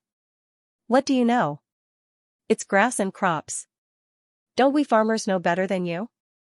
Although Xiaolian could already tell that the people of Yushur village were deliberately making things difficult for Pei Ming, he could not help but be curious about whether it was grass or crops. Pei Ming was the martial god who guarded the north. Why would he apologize to a group of farmers for such a boring reason? He directly ignored it. He took a few steps forward and shouted, Xianxia, come out. Your brother is going through the tribulation now. The situation is not good. Something is going to happen. Xianxia had originally planned to hide in the house and not go out.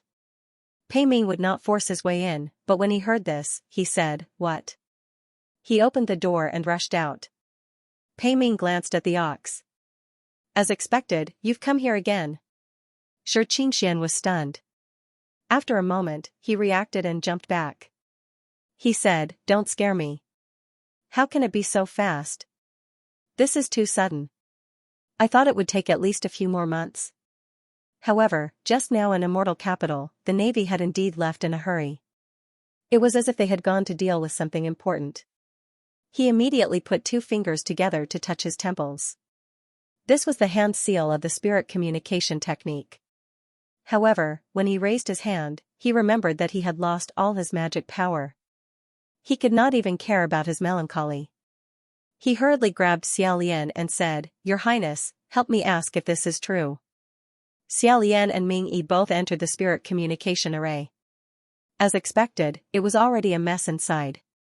It was extremely bad. Many of the heavenly officials seemed to be watching the East Sea. They all muttered, oh my god, this situation, as expected of the water Hengtian. This, can we survive this? The stronger the magic power and the more times a divine official had gone through tribulations, the more dangerous the next heavenly tribulation they had to face.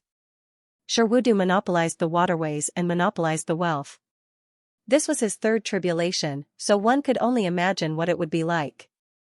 Xiaolian replied, it's true. The bull was still blocking the way, so Pei Ming couldn't force her way through. She said from afar, you're not a kid anymore. Who would lie to you about something like this? Transcending the heavenly tribulation wasn't a date to have a meal. How could it be a good day to change into new clothes before going? He was caught off guard. He is now in the East Sea. There are huge waves in the East Sea, and no one can go in or come out. He is fighting the waves, and suddenly someone reported that you ran away. How can he pass the tribulation in peace? Xianxia said, then hurry up and tell him that I'm in Yushir village. Xiaolian listened to the spirit communication array and said, I can't do it anymore. Right now, the entire sea region where Master Navy is undergoing his tribulation has released a layer of frenzied magical force field. I'm afraid he's in a mess, and no one can talk to him. Xianxia rushed out and said, bring me there. Pei Ming stretched out his hand and said, let's go. However, Ming Yi suddenly flashed and blocked in front of Xianxia with a serious expression. Xianxia said, Brother Ming, what's wrong? Ming Yi frowned and didn't say anything. However, Xiaolian could roughly guess what he was thinking and why he wanted to stop Xianxia. Was it really the right thing to do to help the Navy survive this heavenly calamity? If the matter of changing his fate was true, Master Navy would have to accept the corresponding punishment. Then, before he could be held accountable, he had to first help him reach a higher level. Was there really nothing wrong with doing this? The reason why he could guess it was because Xiaolian was also thinking about this problem. Xianxia hesitated for a moment, and finally let out a long sigh and said, Brother Ming, thank you. But no matter what, that is after all. I'm still worried. Let's get through this first. After saying that, he rushed to Pei Ming's side and turned around. Thank you, Your Highness.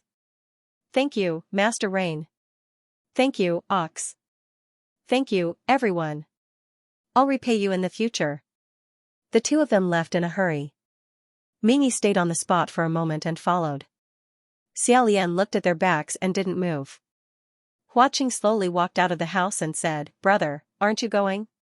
After thinking for a while, Xiaolian shook his head and said slowly, I can't care about this matter. Let's see how they solve it first. Xianxia was in it. At this moment, he still couldn't figure out what to do. He was also in a difficult position. Although Xiaolian could understand why Sherwudu had to do this, he couldn't agree with this method. The ideal outcome was for Sherwudu to admit his guilt and accept his punishment. Ming Yi probably hoped so too, which was why he stopped Xianxia. However, with the pride and arrogance of Master Navy, this was almost impossible. After sitting in such a high position for so many years, no one would be willing to come down. If it was someone else, Xiao Lian would probably immediately report this matter to the heavenly courts. However, thinking of how friendly Master Wind had always been, at his brother's critical moment, he couldn't turn hostile for the time being. That would be like taking advantage of someone's precarious situation, adding insult to injury, and not caring about the past at all. He could only see how they solve it first. If the final solution was still not appropriate. Thinking of this, he said to Huaqing in a self-deprecating manner, "San Lang, your advice before was probably right. Sigh, this matter." Huaqing smiled and was about to speak when Xiaolian's expression suddenly changed. He heard Lingwen in the spirit communication formation say, "What? A few hundred fishermen's boats were stirred up? At this juncture?" Xiaolian was startled and cried out, "Fishermen? Where were they stirred up? East Sea?" If the spirit communication formation was a mess just now, then the porridge was spilled on the ground and fed to the dogs now. Lingwen didn't even have time to reply, but his voice was still considered calm. "Excuse me, which martial god is on duty?" "Old Pei?" Pei Ming said in the formation, "Don't be anxious, I brought Xianxia over there, Master Geomaster is also there. You should first calculate how many hundreds of people were trapped in the storm, so that we can bring them all back and try not to miss a single one." Lingwen said, "Then I will have to trouble you. Master Navy has now exploded the execution field, no one is allowed to enter the range of his tribulation. The middle heavens heavenly officials will definitely be beaten to a pulp if they enter, but the upper heavens heavenly officials can still try to break through the barrier. I'm afraid there are more than 200 people affected, just the two of you alone might not be enough, we need a martial god." "Which martial god is there? General Nanyang? General Xianzhen?" Someone replied, "Aren't the two generals grounded for destroying the celestial capital? We can't call them now." "What about Taihua? Is Prince Taihua back?" "Not back. He was sent out." "What about Qiying?" "Who knows where he went, this person has been blocking all spirit communication all year round, he doesn't listen to anyone, it's not like you don't know." Other than these few, which martial god in the upper heavens heavenly officials could be ranked? Even in the midst of his anxiety, Xiaolian couldn't help but feel a little depressed. Could it be that his reputation as a god of trash was so strong that everyone had forgotten that he was a martial god? He quickly said, I'm here. I'll go. Are we going to the East Sea to fish up fishermen?" Lingwen said, "Your Highness the Crown Prince, right now the winds and waves of the East Sea are very dangerous, your spiritual power won't be effective, what if?" Xiaolian said, "It's fine. I've fished in all 4 seas, there wasn't a time when I went out to sea without encountering strong winds and waves, often drifting on the sea for 10 days to half a month, I'm already very used to it." The heavenly officials couldn't help but think, that's fine too. In the end, what else have you done? The current situation was critical, there was no time to think too much. Lingwen said, "Okay. Then I'll have to trouble you, General Pei, you guys cooperate." Pei Ming said, "Okay." Xiaolian closed the spirit communication, turned around and said, "San Lang, the East Sea." Unexpectedly, when he turned around, he saw that Huaqing had already changed into a fresh fisherman's outfit. He threw a die, grabbed it with one hand, and put the other hand on the door. He simply said, "Let's go." Xiaolian stared blankly for a moment, then immediately smiled and said, "Okay," and followed. When they opened the door, what they saw wasn't the furnishings of the house, but a gray beach. The two of them came out from a small fishing house on the beach. This small house was one of the most commonly used footholds in the East Sea to shorten the distance by 1,000 miles. Beyond the beach was the vast and boundless sea.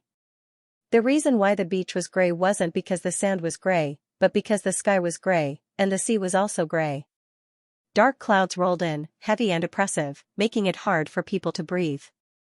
Far away on the sea, from time to time a monstrous wave would rise, as if a towering wall had been erected on the flat ground. Then, it would immediately collapse. There were also water pillars that were like water dragons that soared into the sky, like tornadoes that wreaked havoc and madness, rising and falling again. Dense thunder crawled across the horizon, twisting and malevolent. A brand new big ship was moored on the beach. One couldn't have nowhere to land on the sea. If they only flew in the air, they might be struck down by a bolt of lightning, so they had to have a ship. This ship naturally wasn't an ordinary ship. Xianxia, Pei Ming, and Mingyi were already on the ship. When they saw Xianxia and Pei Ming coming out of the small fishing house, Pei Ming said, "Your Highness the Crown Prince." Xianxia sighed and said, "Your Highness the Crown Prince, it's been hard on you. I'm really sorry." Xiaolian boarded the ship and said, "It's just my duty." "How do we sail this ship?" Pei Ming saw Huaqing, who was crossing his arms leisurely behind him, and said warily, "Unrelated people, please retreat. This storm isn't fun." At this moment, Huaqing was wearing plain clothes that were patched up, but it still couldn't hide his handsomeness and intelligence. He was just like a handsome little fisherman as he smiled and said, "I'm not an unrelated person, I'm just following my highness." Xiaolian also said, "He's a member of my palace." However, Pei Ming had already drawn his sword and didn't give in. He insisted and said, "Retreat." Before Xiaolian could reply, Huaqing had already said to him in an abnormally firm manner, "No. I must accompany you on this trip." The two sides were in a stalemate for only a moment, but Xianxia was able to see through the four seasons. He said to Pei Ming, "General Pei, there's no problem with this person, hurry up and set sail." As he spoke, a bolt of lightning suddenly struck down from the sky and struck the surface of the sea. The entire stretch of seawater was filled with lightning, and it shone brightly, turning into a fluorescent green color. It was as if a huge heart had suddenly started to beat and breathe. The scene was spectacular and extremely terrifying.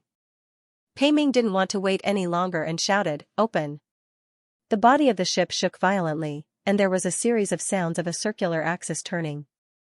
Without anyone operating it, the ship actually left the beach on its own and quickly headed towards the depths of the sea. It opened up a path in the lightning, thunder, and stormy waves. Although the wind and waves were strong, Xiaolian, Huaqing, Pei Ming, and Mingyi all stood extremely steadily. Only Xianxia didn't fall because he was grabbed by Mingyi. Xiaolian said loudly, "Can this ship withstand this kind of wind and waves?" Pei Ming said, "It should be able to barely do it now, but it's hard to say if it will work in the future." The ship was already moving extremely fast, and the seawater on both sides splashed up high. However, Xianxia said, "Can you go a little faster?" Pei Ming said, "This ship burns mana, it's already the fastest it can go." Xianxia clenched his right hand tightly. That hand was originally holding the Windmaster's fan. With a fan, a gale would rise from the ground. With a good wind, this ship could go at least 40% faster. However, right now, it was empty, and he couldn't help but let out a long sigh. At this moment, Huaqing patted Xiaolian and said in a low voice, "Brother." Xiaolian turned his head and opened his eyes wide. He saw that on the surface of the sea about 70 to 80 feet away, there was a small fishing boat spinning in the wild waves. On the boat, there were a few vague figures, and they seemed to be calling for help. However, the cries for help were all swallowed up by the thunderous waves. Fishermen in distress. This was the purpose of his trip. Xianxia flew out, wrapped around the waists of those fishermen, and lifted them up. The few fishermen's feet stepped on the deck of the large ship, and they almost went limp. However, Pei Ming immediately opened the door of a cabin and threw them inside. When those fishermen opened the door again, they would discover that they were already on the shore. After Huaqing and Xiaolian fished up 30 or 40 fishermen, the large ship also got closer and closer to the center of the storm and the huge waves. At this moment, there must be a lot of heavenly officials watching this terrifying scene from afar. There must also be a lot of mortals exclaiming in shock and fear at the might of heaven. More and more lightning struck the ship. This lightning would be attracted by the source of magic power and chase after people with strong magic power to strike. This was why it was best to hide far away when other people were going through a tribulation, because it would bring disaster to the fish in the moat. Right now, Xianxia was immortal, and Xiaolian's magic power was enough for him to ask a question in the spirit communication array. Huaqing's magic power didn't need to be used at this time, so he kept it well. Thus, that lightning would specifically greet Pei Ming. Several times, he used a sword to strike back the lightning with ease and skill. This kind of skill, Xiaolian quite admired. If it were the heavenly officials of the central heavens here, not only would they be chased and struck, they wouldn't be able to fight back. That was why they couldn't let them in. After passing through this barrier, not long after, Xianxia suddenly shouted, "Brother!" Xiaolian raised his head, and sure enough, among the 7 or 8 water dragons that soared into the sky, he saw Wudu, who was floating in the air with his white clothes fluttering. Although his body was still pressing on the huge waves, he seemed to be a little uneasy, and the pressure was not stable. Those savage water dragons would occasionally find opportunities to get close, waiting for the opportunity to swallow him into their stomachs. There were a few times when he narrowly avoided them. The large ship was still dozens of feet away from him. If the wind fan was still there, Xianxia could suppress the wind and waves a little. However, right now, he was just a mortal, and even his voice couldn't travel far, so he could only be anxious. When Pei Ming opened her mouth, her voice traveled extremely far. "Senior brother Shui. Xianxia has found him." Just as she finished speaking, Wudu opened his eyes. At the same time, a huge wave rose to the sky and suddenly fell down. The large ship was lifted high into the air, but it couldn't keep up with the falling speed of the huge wave. The whole ship hung in the air and fell rapidly. Xiaolian used 1,000 pounds falling to stabilize his body, and firmly grabbed Hua Cheng's hand, saying, "Be careful." Speaking of which, it was strange. Hua Cheng was clearly taller than him, and it was effortless for him to carry him with one hand. However, Xiaolian always felt that this person was light as a feather, as if he wasn't careful, he would disappear, so he grabbed him very tightly. At the same time, Hua Cheng also grabbed him with a backhand. On the other side, Pei Ming said, "Senior brother Shui, calm down. If you don't suppress the waves, your little brother will drown to death." Wudu saw the ship on this side, and also heard his words. A green aura flashed across his face, and his hand seal suddenly changed. It was as if a layer of law field was shaken up around his body, and the 7 or 8 water dragons that had been circling around him were instantly destroyed, turning into a sky full of rain, and fell down with a pitter-patter. The falling rain was like falling stones, hitting the deck with a pitter-patter, and hitting people until they felt a dull pain. However, after this, the wind and waves also slightly restrained. Wudu slowly descended and landed on this ship. Everyone was beaten until they were drenched. Xianxia wiped his face and said hesitantly, "Brother." Wudu's face was still green, and he strode over and said, "I told you to stay here, why did you run around? Are you happy because you want to anger me to death?" Xianxia really didn't know what to say.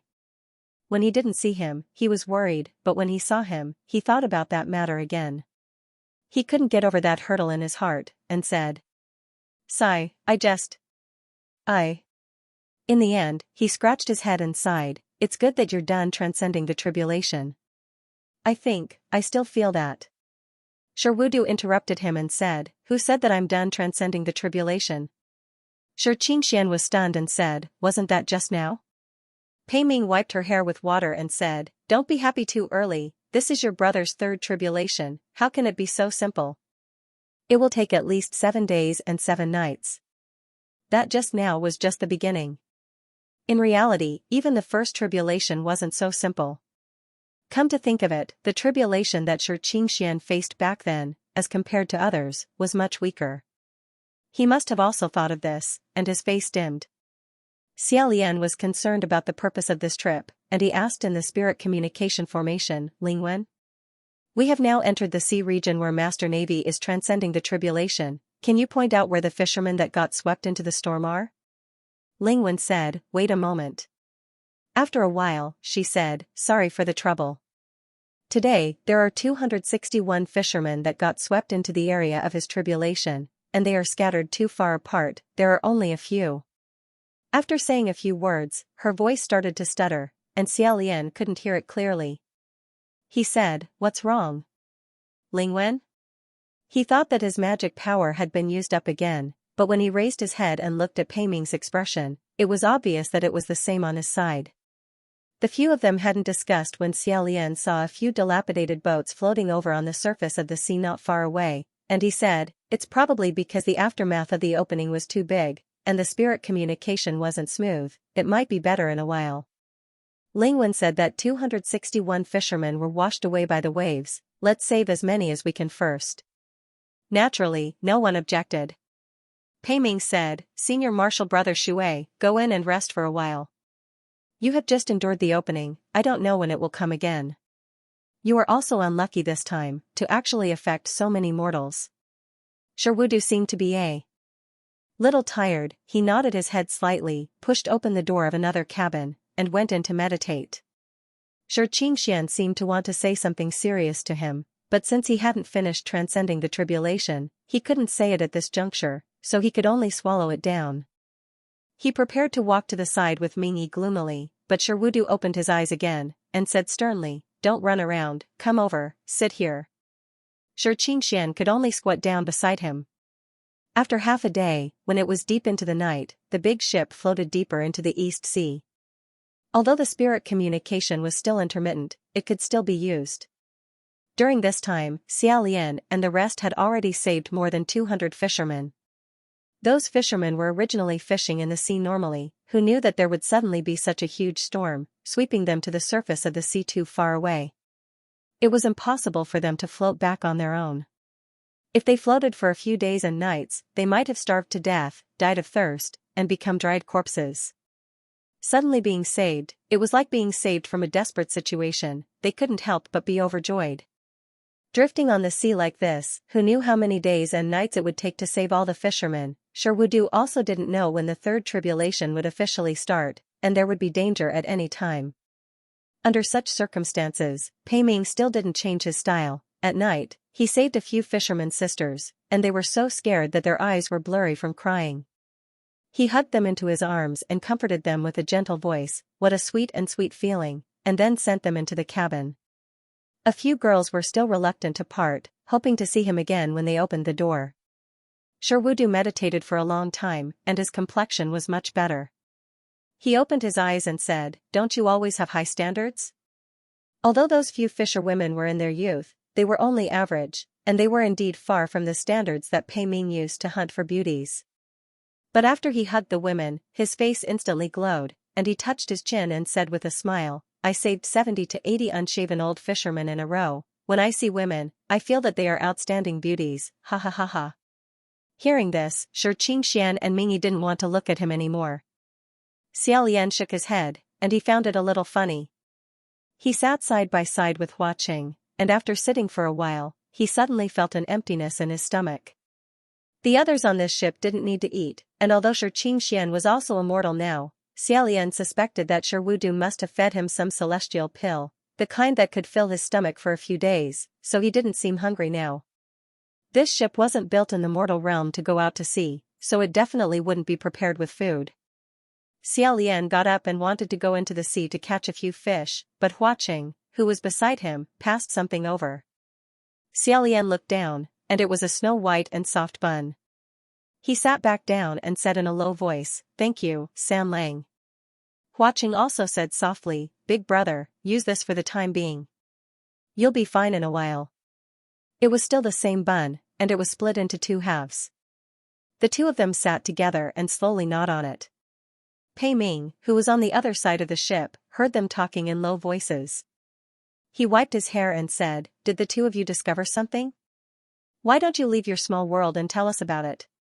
Xiaolian was just about to say a few perfunctory words to him, but he suddenly frowned and said, "Don't you guys feel that there's something wrong?"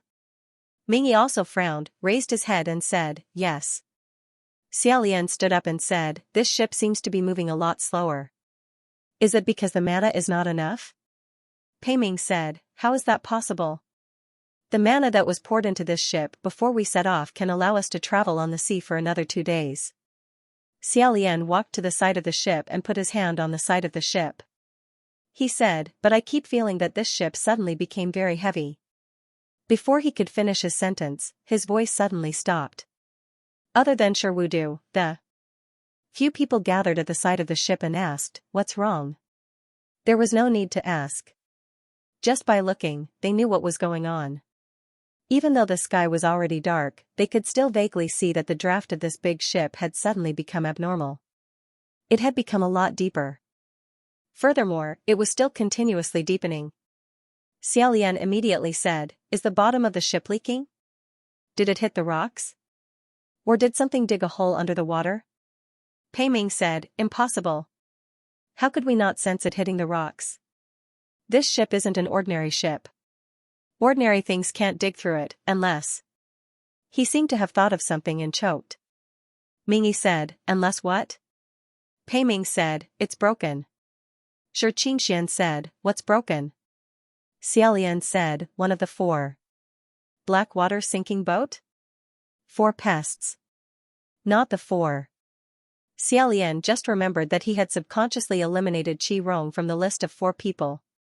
It was probably because he really couldn't put Green Lantern Night Tour on the same level as the other 3. Xiaolian, who had crammed scrolls, had some superficial understanding of this black water sinking boat. Legend has it that this was a big water ghost that lived in seclusion overseas, just like Blood Rain Tanhua. They all fought in Bronze Cauldron Mountain. Although he always kept a low profile, he only kept a low profile in the human world and the heaven realm. He had devoured at least 500 famous demons and ghosts from all over the world. Among them, more than 400 were water ghosts with high cultivation. Black Water Ghost Territory was the territory where it lived. Just like the Ghost City was the territory of Flower City, once you pass this world, you will be lawless. When they arrived at their territory, they had the final say. There was a widely circulated sentence in the ghost realm: on the land, red is the king.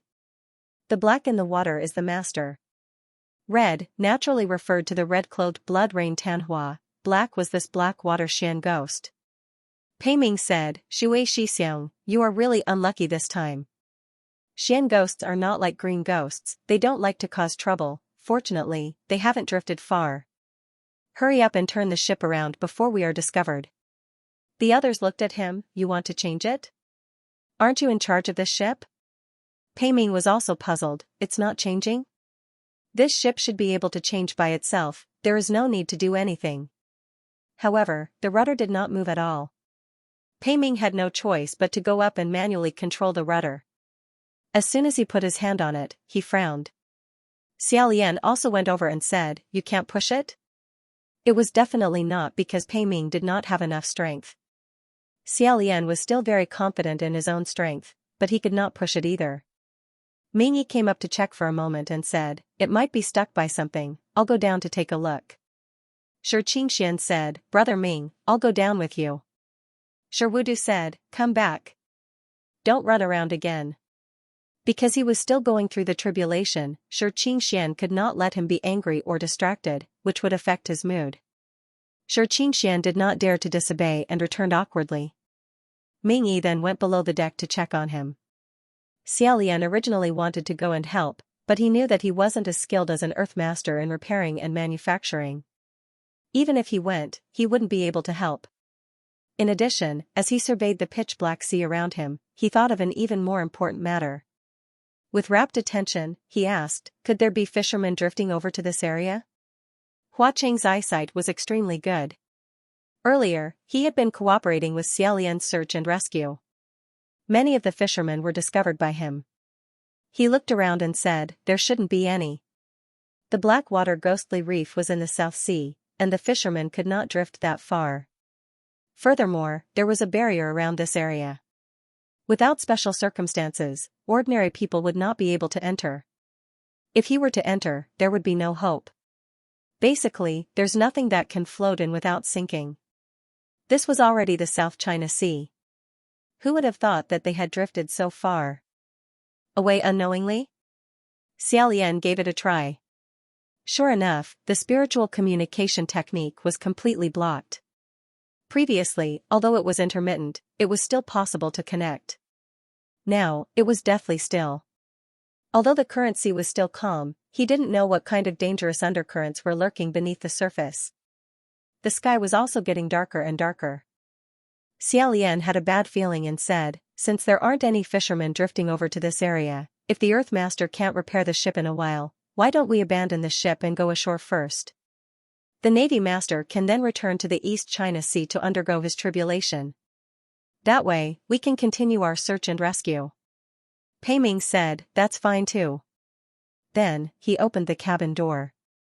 Who knew that after he opened the door, he would find the inside of the empty cabin instead of the scenery on land. His expression immediately changed as he said, the thousand-li shrinking technique failed? Hua Qing laughed and said, isn't that to be expected? Since the spiritual communication technique failed, why can the thousand-li shrinking technique still be used? Pei Ming turned his head and looked in this direction.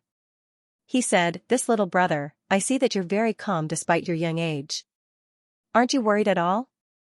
Xiaolian said, right now, the ship has already drifted into the ghost domain and is still sinking. We can't leave even if we want to. Let's think of a way to solve this problem first. Xianxia shouted towards the bottom of the deck, Brother Ming, how is your inspection? Can it be fixed?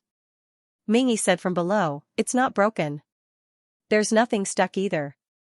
It's something else that caused it to malfunction.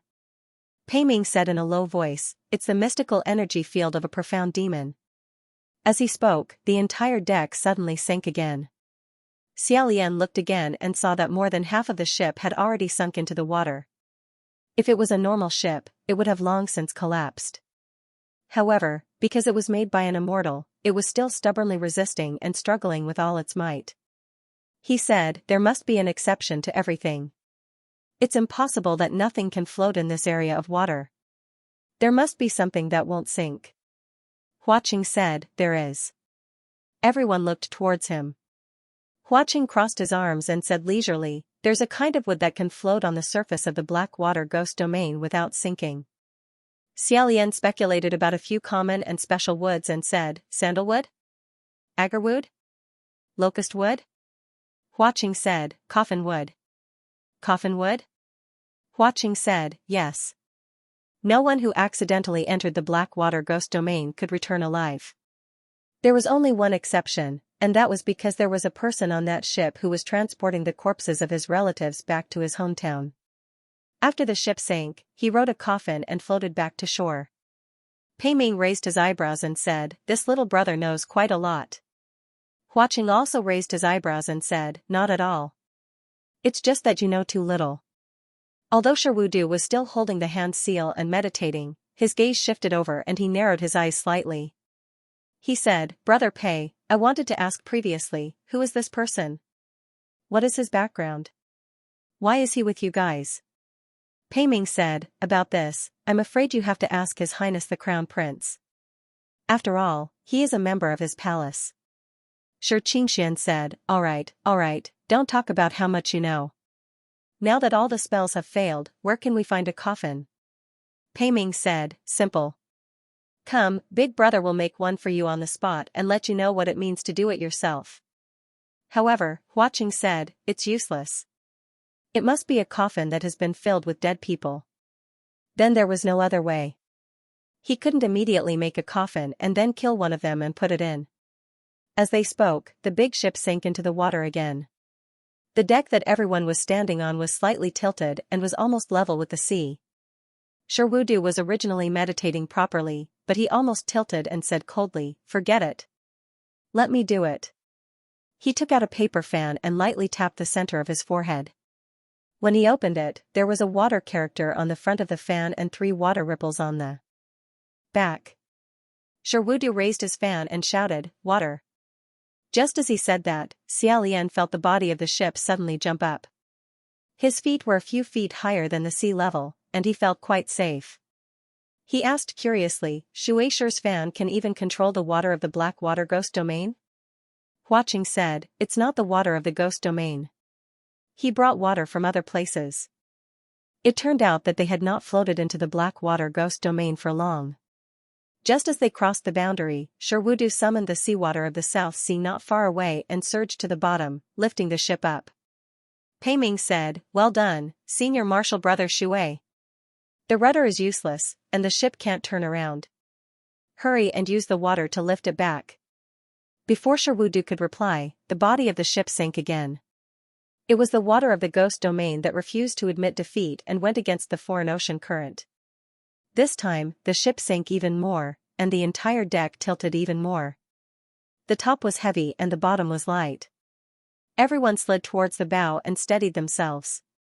Although Sherwudu had a refined and handsome face, his personality was very tyrannical and he would never admit defeat. Feeling that something was going against him, a green aura flashed across his face. He closed the fan and opened it again. The 3 ripples were even greater, and the power of the water in the sea was also stronger. The body of the ship rose again. One force was clamoring for the ship to sink, and the other stubbornly wanted the ship to rise. Up and down, it was as if both sides were in a stalemate. The big ship moved and stopped on the sea, sometimes sinking and sometimes floating. Waves splashed wildly, and from time to time, the water would flow backwards. It was extremely annoying. If the people on the ship were all ordinary people, they would have been scared out of their wits. Xiaolian grabbed the side of the ship with one hand and Huaqing with the other. He said, "What's going on? The ship is starting to spin." It was absolutely true. The big ship had already started to spin in one direction, and it was spinning faster and faster. The more it spun, the heavier it sank. Xiaolian suddenly realized that the body of the ship had already sunk into a huge whirlpool and was being sucked into the depths of the whirlpool. He shouted, "Everyone, be careful. The water on both sides is fighting." After all, this was not Sherwudu's home ground. Although the power of the seawater that he had brought from other places was tyrannical, it had crossed the boundary and was reduced. It was slightly inferior to the ghost domain ocean current. After Xiaolian shouted, the big ship was indeed sucked into the center of the whirlpool.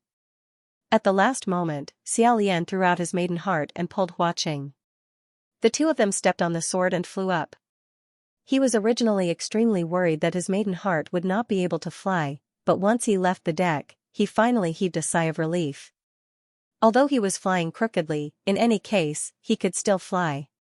Looking down from above, the entire sea was a deep and terrifying pitch-black color. Below, he could clearly see that there were 2 huge currents of different colors fighting. It was precisely their chase and bite that formed this huge whirlpool. After the center of the whirlpool swallowed the big ship, the 2 huge currents also scattered. However, they had not given up on fighting each other. Like 2 poisonous snakes, they were still constantly attacking each other. Every time they collided, it would stir up a raging storm. Xiaolian looked around and said, "Sir Windmaster? Sir Earthmaster? General Pei? Are they all here?" Behind him, more than a dozen feet away, Shi Qingshuan's voice sounded, "Your Highness the Crown Prince. We are over here."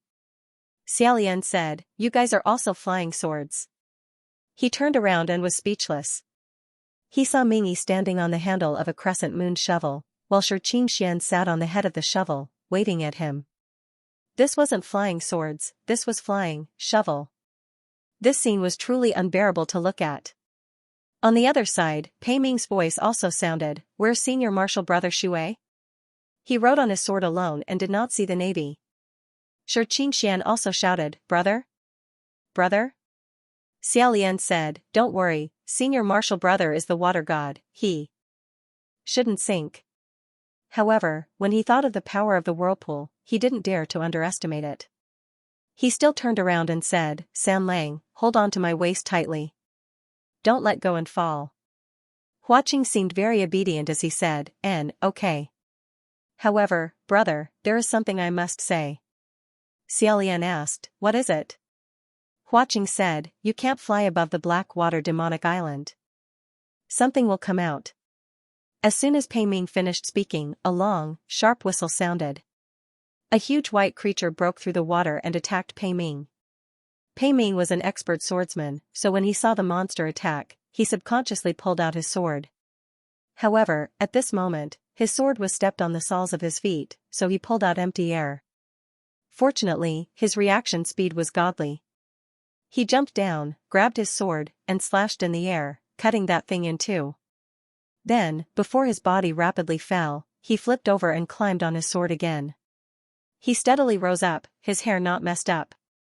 Rather calmly, he asked, "What is it?"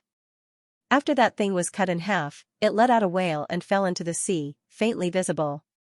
Xiaolian squinted his eyes and looked carefully, saying, "Fish?" It was indeed a fish, but it wasn't an ordinary fish. It was a 5 zhang long and 2 zhang wide bonefish. That fish didn't have any flesh or scales, only a dense white bone. It had a mouth with sharp teeth, and it was unknown if it was poisonous. If it bit them, it would definitely be unbearable. Pei Ming flew even higher and said, "Everyone be careful, this thing definitely isn't just one." Sure enough, when he said one, the second one also suddenly jumped up. This time, it attacked Ming Yi and Xianxia. Unfortunately, the Earth Master wasn't a martial god, so his attack power wasn't strong. The Wind Master also had a mortal body, and in addition, Ming Yi wasn't proficient in using the shovel. Although the two didn't get bitten, they were knocked down and fell into the sea. Falling into the air, Xianxia said in despair, "Brother Ming. In the future, remember to use your magic treasure more," Ming Yi said. Scram. Pei Ming sighed and rushed over to save them. Xiaolian observed his skills and knew that he alone was enough to deal with it. He thought to himself, this really can't be blamed on the Earth Master. A magic treasure like a shovel, a thin-skinned heavenly official really wouldn't want to take it out. At this moment, a cold aura jumped up his back. Xiaolian immediately regained his senses and warmly said, "Third Lang, hold on tight. Be careful, something is coming." Huaqing said, "Okay." Sure enough, he tightened his arms. Not long after, 4 walls of water suddenly rushed up from all 4 sides, and 4 bonefish soared into the air.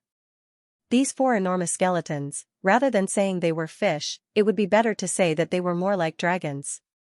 Their skulls were jagged, and their horns were sharp. 2 balls of unextinguished will-o-wisps burned in their empty eye sockets, like a pair of large lanterns. 4 claws were complete, and their upper bodies stuck out of the sea. They were as thick as a water tank, at least 6 to 7 zhang long. Their lower bodies were buried in the sea, and it was unknown how long they were. These 4 things surrounded Xiaolian and Huaqing in the middle, sealing off all directions. The 2 of them were suspended in the air. If they looked up, their hearts would no longer be able to fly any higher. If they looked down, it would be a silent, dead sea. Xiaolian sighed and said, "Then, who should we start with?" After thinking for a bit, he clasped his hands together and said, "It's better if we do it together." Just as he finished speaking, the bone dragon on the east side let out a sharp hiss and took the lead to rush over. Xiaolian raised his hand and pointed a finger. That bone dragon was immediately frozen in place. It could also be considered a colossus, yet it had actually been firmly frozen in place by a sword, a person, and a finger. No matter what, it couldn't take another step forward. Its tail and hind claws frantically swung about, setting off huge waves in the sea. The other 3 also swarmed over. Xiaolian changed his finger to a claw and grabbed the horn on the bone dragon's head. Using it as a weapon, he swung it in a circle. Asterisk whoosh. Asterisk amidst the sound of the air being torn apart, the 3 bone dragons were immediately beaten into a sorry state. The 4 bone dragons screeched as they fell into the sea, their bones smashed into pieces. When he was done, Xiaolian looked down at the surface of the sea filled with broken bones. He clapped his hands and let out a sigh of relief. Only then did he turn around and ask, "San Lang, are you all right?" Huaqing smiled and said, "With Big Brother protecting me, how could anything happen to me?" When he said this, Xiaolian actually felt embarrassed. Thinking about it, if Huaqing wanted to deal with this thing, it would be as easy as flipping his hand. If he asked if he was all right, it would seem a bit like he was deliberately asking for credit. At this moment, the blade of the sword suddenly sank. Before Xiaolian could react, the 2 of them rapidly fell into the ice-cold seawater. It wasn't that she was pulled down by something, but rather that her heart was too old and couldn't hold on anymore. After using it for so long, she needed to rest.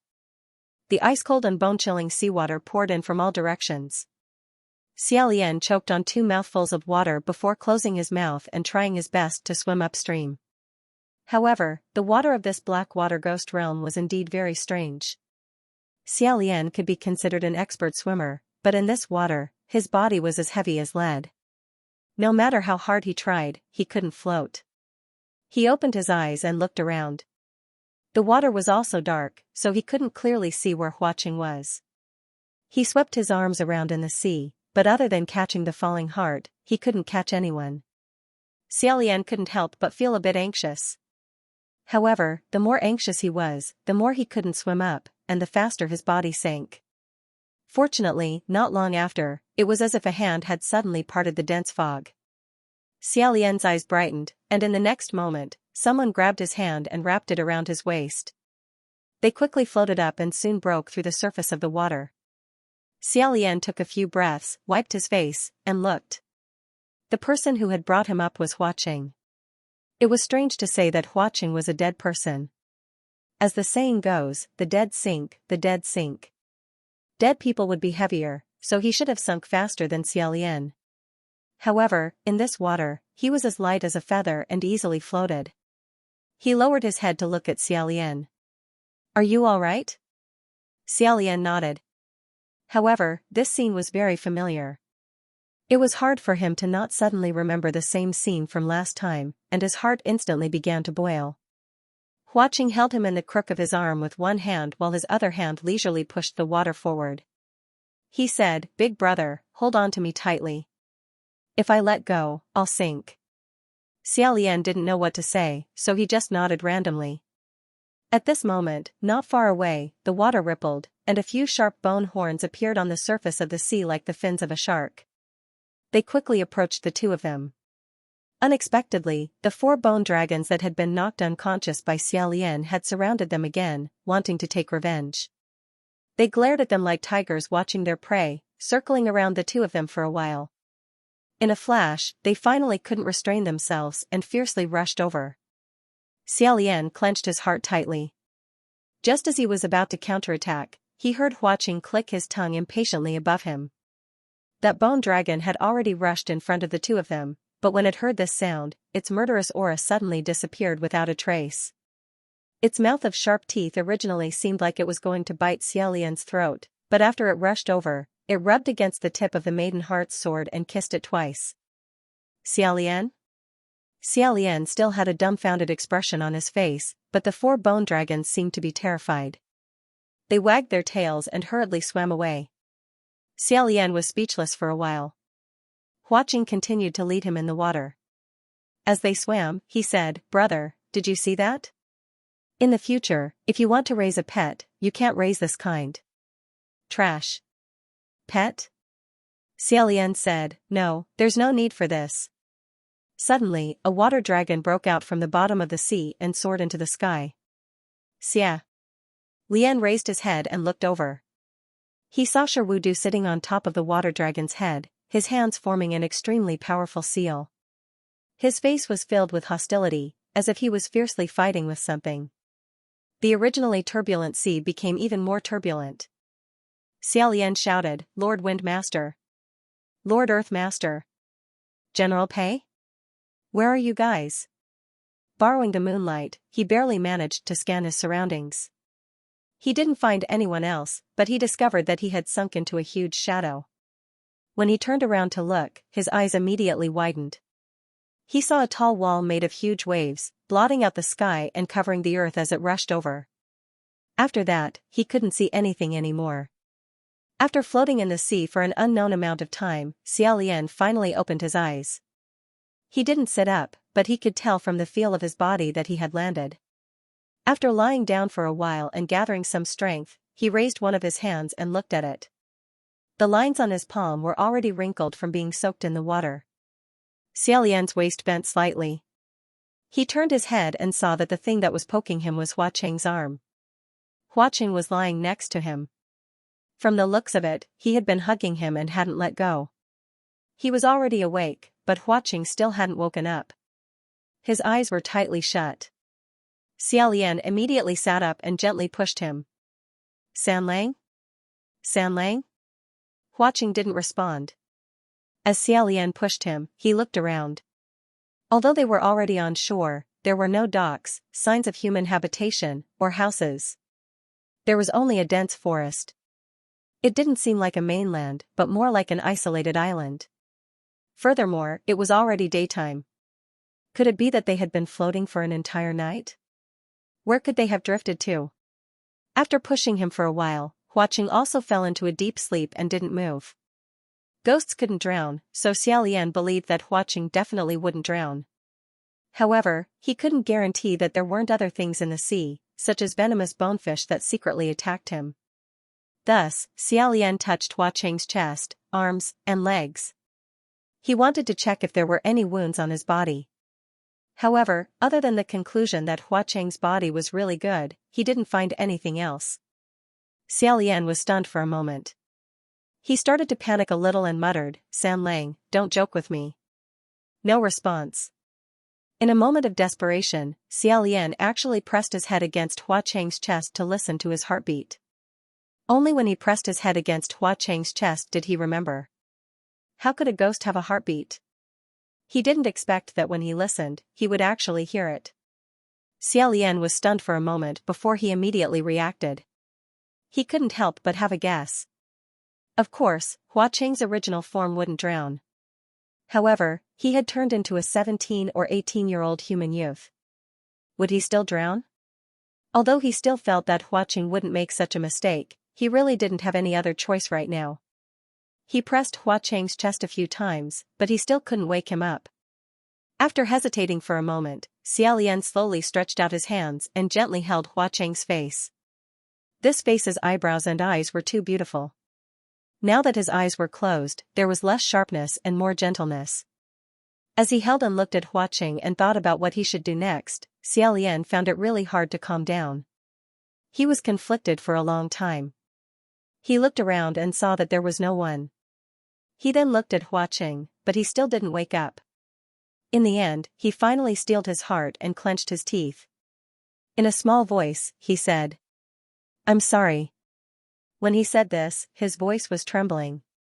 After he finished speaking, he put his palms together and silently prayed for a while. Then, he lowered his head, closed his eyes, and pressed his lips against Hua Qing's face.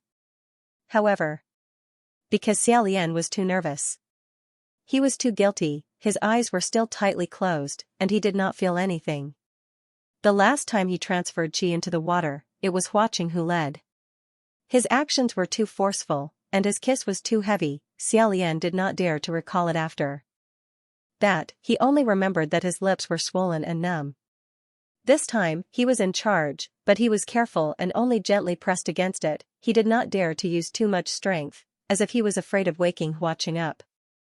But thinking about it again, wasn't his original goal to wake Hua Qing up? And the kiss was too shallow, the lips were not tightly pressed against each other. If the aura was leaked, wouldn't it be futile? Thus, Xiaolian still had his eyes closed as he recited the Tao Te Ching at high speed in his heart. He parted his lips slightly and took a light breath. He pressed against it again. This time, the kiss was deeper than before. Xiaolian held Hua Qing's slightly cold thin lips in his mouth and slowly channeled air into them. During the process, he kept his eyes closed the entire time, not daring to look too long. After taking 5 or 6 breaths, he thought it was time to press on Hua Qing's chest again.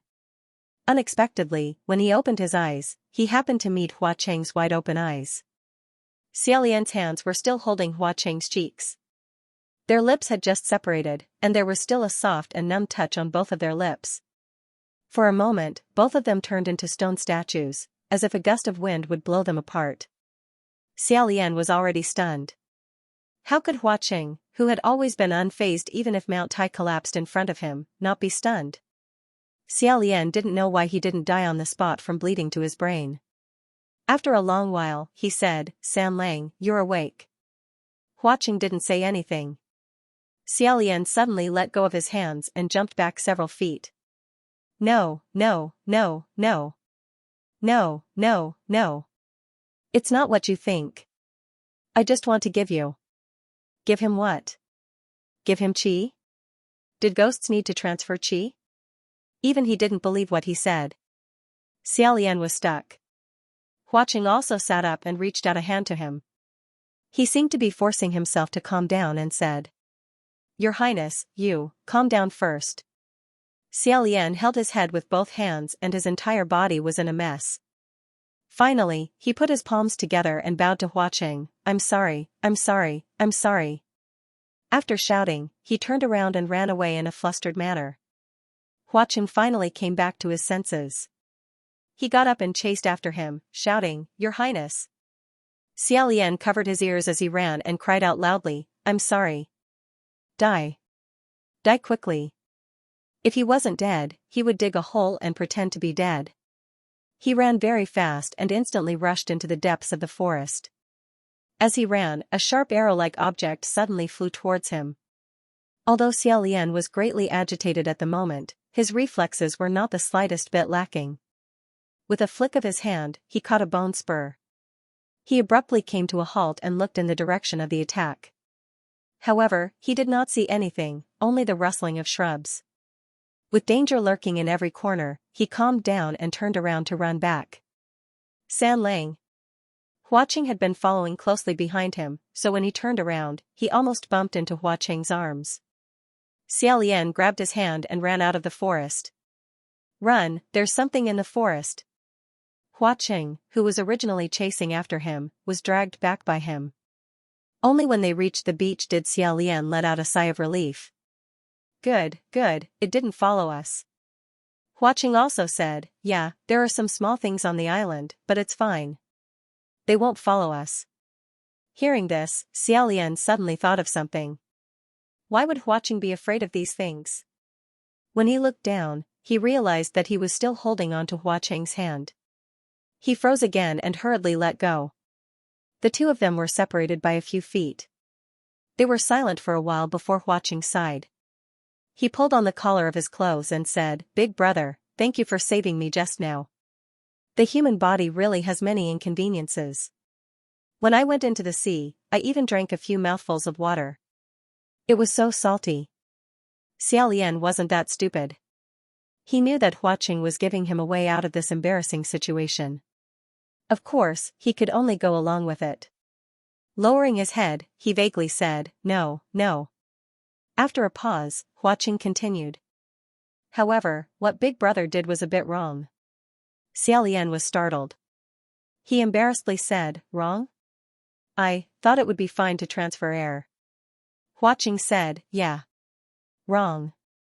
In the future, don't casually do this to other people. Otherwise, you might. Otherwise, not only would you not be able to save a person's life, you might even end up harming them." He said it with a deadpan expression. Xiaolian felt a burst of shame. He was secretly glad that he had never done this before. Otherwise, he would have really committed a crime.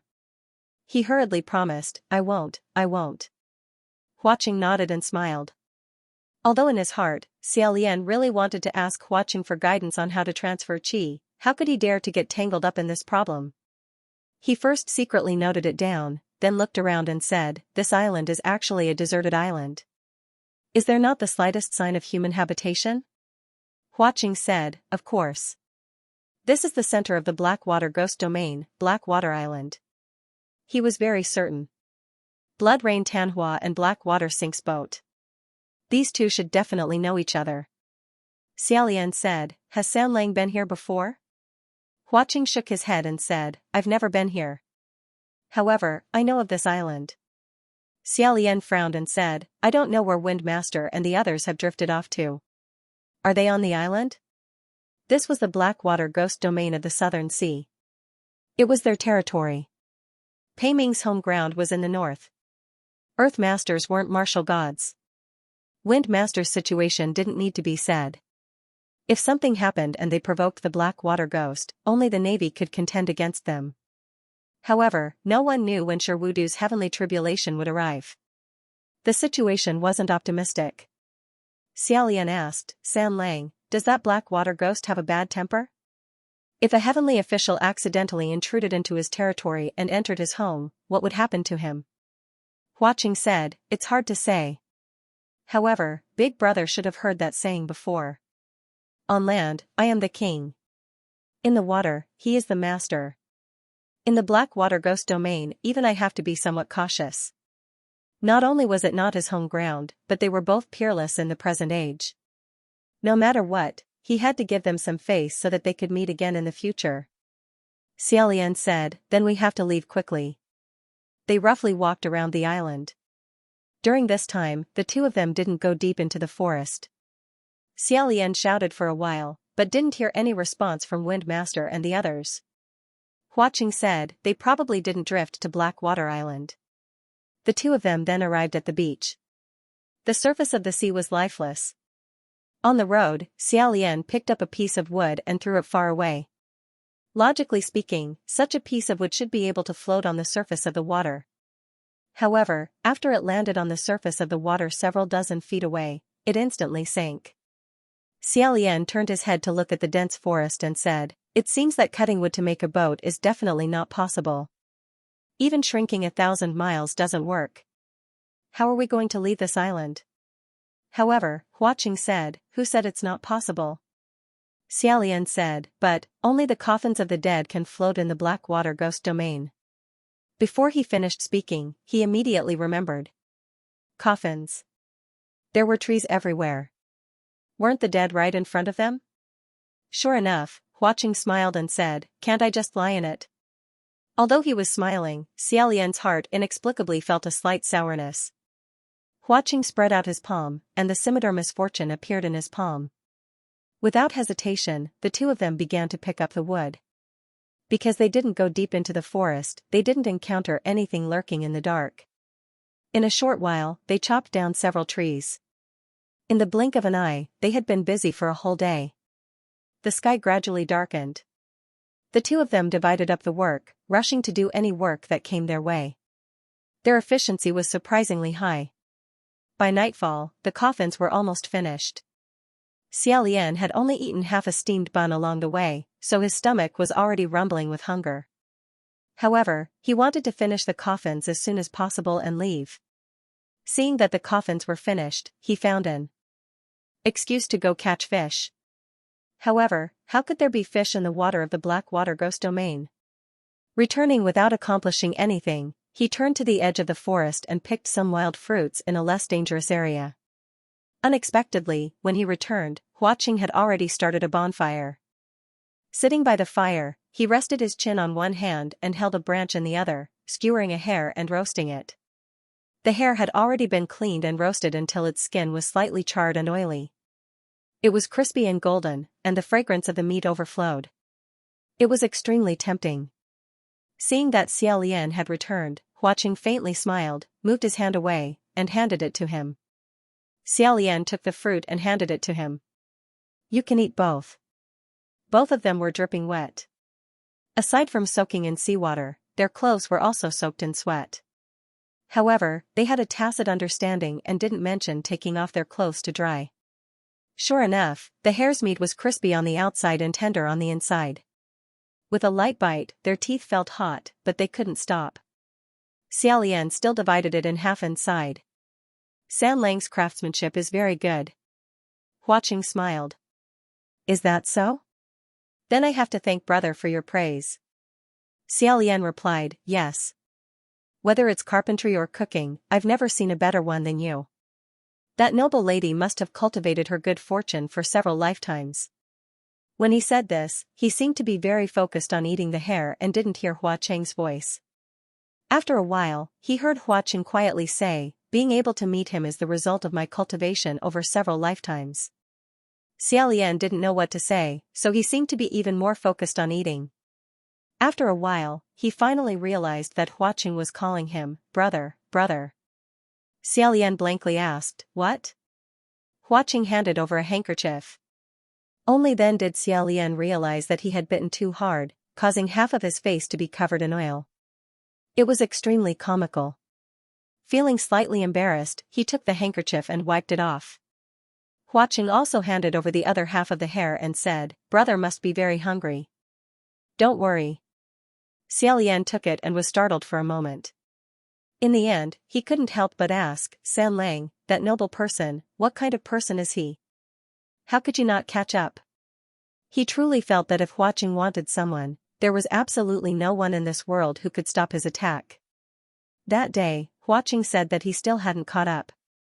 He couldn't help but feel a bit depressed. In his heart, a strange feeling arose from the person who liked the Ghost King. It was probably because he felt that the other party had no vision, or that he didn't know how lucky he was. Huaqing said, "I'm not afraid of brother laughing at me. I don't dare." Xiaolian didn't know if it was because he wanted to fight against injustice or because he was afraid that Huaqing would belittle himself, but he seriously said, "What do you not dare to do? You're the impassible ghost king, the blood rain Tanhua."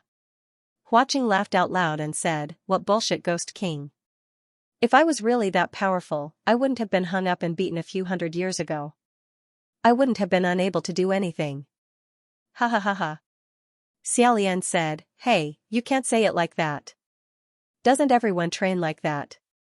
After he said that, he remembered that before he ascended, he didn't seem to have experienced being hung up and beaten. He lightly coughed. Huaqing said, "He has seen me at my most battered and exhausted state." Xiaolian said, "Then I'm very envious." Hearing him say this, Huaqing looked over. Xiaolian stopped eating and warmly said, "Your way of thinking. I can understand." After pausing for a moment, he continued, "There was a period of time when things weren't going well for me. At that time, I often thought that if there was someone who saw me rolling around in the mud and unable to get up, it would be great if they could still love me. However, I don't know if there would be such a person. I also didn't dare to show it to others. However, since you are the person that Sanlang yearns for, I think that even if they saw you at your most battered and exhausted state, they wouldn't say things like, 'Ah, this person isn't that great after all.'" He focused and said, "To me, you are the one who has limitless glory, but you are also the one who has fallen into the dust. The key point is you, not how you are. I, really, admire Sanlang, so I want to understand everything about you. Therefore, I feel very envious that there was someone who saw you at such a young age. This is a fate that can only be encountered and not sought. Whether this fate can be continued or not, it depends 30% on the will of the heavens and 70% on courage." The bonfire crackled as it burned. For a long time, the two of them didn't speak again. Xiaolian lightly coughed and rubbed the space between his eyebrows. He said, "Did I say too much? I'm sorry." Huaqing said, "No, what you said is very good. What you said is very good, very right." Xiaolian let out a sigh of relief and hurriedly hugged the hair and started gnawing on it. Huaqing said, "Not only that, there are many other reasons." Xiaolian felt that he had said too much and just wanted to quickly end this topic. Moreover, he didn't understand why he had said so much just now. Was it to encourage Huaqing to courageously pursue the person he loved? He wasn't a heavenly judge who could control the fate of marriage, so he could only say, "MHM." After this conversation, the atmosphere between the two of them became slightly delicate. They hurriedly finished eating and continued working. Not long after, the coffin was officially completed. Huaqing pushed the brand new coffin into the water. Then, he nimbly flipped inside and sat inside. Sure enough, such a long and heavy piece of wood floated on the water's surface and didn't sink. That coffin couldn't be considered wide. Xiaolian lifted the hem of his Daoist robe and stepped inside.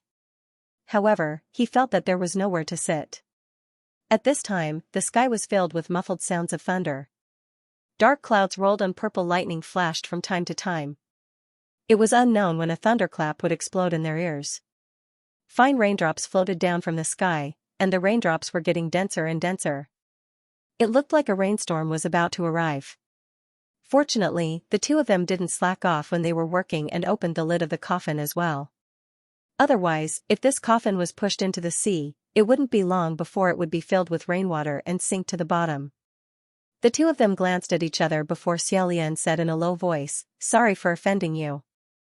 Huaqing didn't say anything more and laid down inside the coffin. Xiaolian also laid down inside and closed the lid. It was as if a lamp had been blown out, plunging them into a pitch-black darkness. The coffin boat went out to sea and floated up and down for a while. Outside the coffin, the torrential rain violently pounded against the coffin lid. Inside the coffin, the two of them didn't say a word as they squeezed into a narrow space.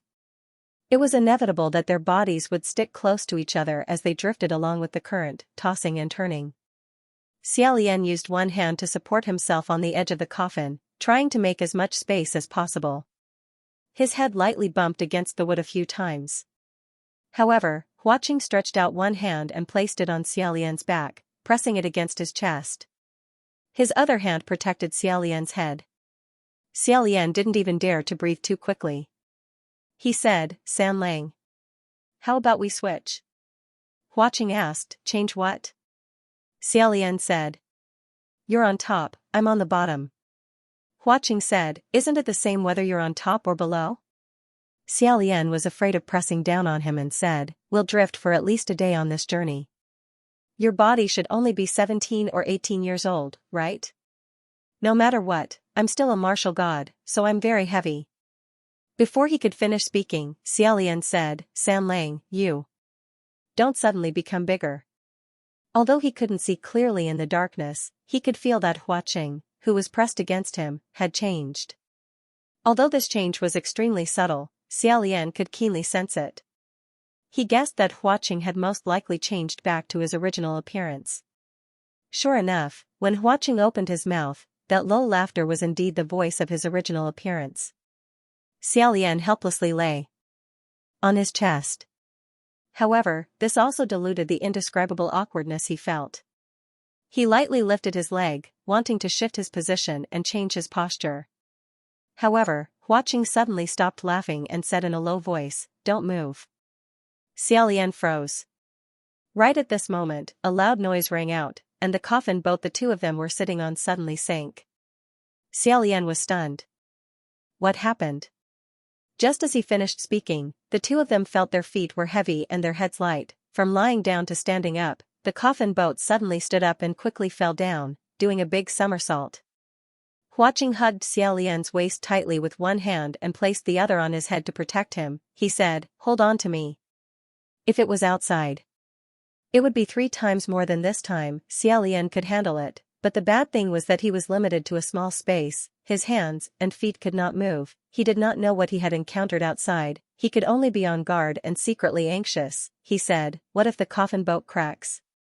Hua Qing said, it's okay. I'm not afraid of it cracking. With me, you can't sink. They were so close to each other that Hua Qing's words were almost said while kissing his hair. Xiaolian could even feel the slight vibration coming from his Adam's apple, and his mind was slightly distracted. Then, his attention was taken away by the violently churning coffin boat. This boat seemed to have become a child's toy. It was held in the hands of a 3-year-old child, shaking and swinging it wildly. As a last resort, Xiaolian hugged Hua Qing tightly with one hand and held the coffin with the other. In the chaos, the two of them went up and down, tossing and turning, changing positions several times. They hit and rubbed all the messy parts of the other party's body. Although Hua Qing looked like a teenager, after being hit by him for so long, he realized that his entire body was hard. Xiaolian was tossed around until he saw stars. It wasn't easy for him to feel calm for a while, but he found that he was already pressed under Hua Qing's body. His body was so heavy that he couldn't breathe. Xiaolian raised his hand with difficulty and grabbed Hua Qing's firm forearm that was supporting his side. He groaned softly and said dizzily, is that enough? For some reason, Hua Qing didn't reply to him. Before Xiaolian could finish his sentence, his breathing suddenly stopped. Because he suddenly sensed that an unusual change had occurred in a certain part of his body. In an instant, Xiaolian's mood was even more inconceivable than seeing an iron tree blossom. At least, seeing an iron tree blossom wouldn't make his mind go blank like it was now. 120% shame and embarrassment gathered into a storm that was even fiercer than the one outside the coffin, beating him into a sorry state. Xiaolian hurriedly bent his knees. Who would have thought that this posture would be too awkward? As he bent his knees, he seemed to have touched something that he shouldn't have touched. This caused Hua Qing to shout in a low voice, don't move. His tone was extremely heavy, and Xiaolian hurriedly retracted his leg. However, if he didn't bend his knees, he was afraid that Hua Qing would notice his body's reaction. In that case, it would be better to just bang his head against the wall and die in the coffin. Originally, it could be explained as involuntary, but the awkward thing was that there was already a previous incident on the island. It could be said that it was unintentional if it happened once or twice, but how could it be clear if it happened 3 or 4 times? In a moment of desperation, Xiaolian blurted out, no. San Lang, you, don't touch me. After a moment of silence, Hua Qing said in a low voice, all right. Let's go out. As if he had been granted amnesty, Xiaolian said, out. Suddenly, a strong sense of weightlessness assaulted them. The coffin boat that the two of them were on actually soared into the sky. At the same time, Hua Qing and Xiaolian each slapped their palms on the inside of the coffin boat. The coffin boat immediately split into pieces, and the two of them escaped from the boat, leaping out together. Under the moonlight, Xiaolian turned his head to look and saw a gigantic water dragon holding the shattered coffin in its mouth. It was currently roaring in the heavy rain, as if it had bitten off a mouthful of food and discovered that it was an empty box, causing it to become extremely angry. Just now, it was definitely this water dragon that had bitten the coffin boat and violently swung it around, tossing it around, tossing it around. The coffin boat had originally been out in the sea, but after drifting for a while, the water dragon swam over and brought it back. The two of them landed on the ground and once again returned to Blackwater Island. On the shore, there were two more silhouettes. It was precisely Magistrate Wu Du and General Pei Ming. Sure, Wu Du had yet to retract his hand seal. Facing the wind and rain, it seemed as if he still wanted to summon that water dragon. Pei Ming patted his shoulder and said, Shui Xixiang. Shui Xixiang, take it easy. This round has passed, and we don't know when the next round will come. Save up some strength. As it turned out, that sudden rain just now was the accompaniment of Sher Wu Du's heavenly tribulation. As the rain gradually lessened, Sher Wu Du waved his hand and turned towards Hua Qing and Xiaolian. He asked, what happened to you two? Pei Ming also said, that's right, Your Highness, please explain. What happened? What were you two doing inside? When the coffin boat exploded, the way they hugged each other must have been clearly seen by the others. Xiaolian blinked a few times and was about to say something when he suddenly realized that he and Hua Qing had been tossing and turning in the narrow coffin boat for a while. Both of their hair and clothes were in disarray, and they looked as indecent as could be. And when he wiped away the rain on his face, his cheeks were still boiling hot. Hua Qing took a step forward and stood in front of him. After a while, Xiaolian coughed lightly and said, nothing happened. It's just that, the coffin was too small. Sher Wu Du was baffled. I didn't ask about that. Pei Ming pointed at the pile of scrap wood they had left on the beach and said, that coffin was made by you guys on the spot, right? Didn't you guys know how to make it bigger? This coffin boat's shape was decided by Hua Qing and Xiaolian together. At that time, it seemed that neither of them had thought of making it bigger. Xiaolian could only say, that's true. Haha, haha. Did the two of you just drift near this island? Pei Ming said, that's right. Shui Xixiang fought with the Blackwater Ghost Island's currents the entire way. Just as we arrived on this island, we actually saw a coffin floating on the Blackwater Ghost Island's surface. How magical. Xiaolian's heart slowly rose. He smiled and said, that's right. How magical.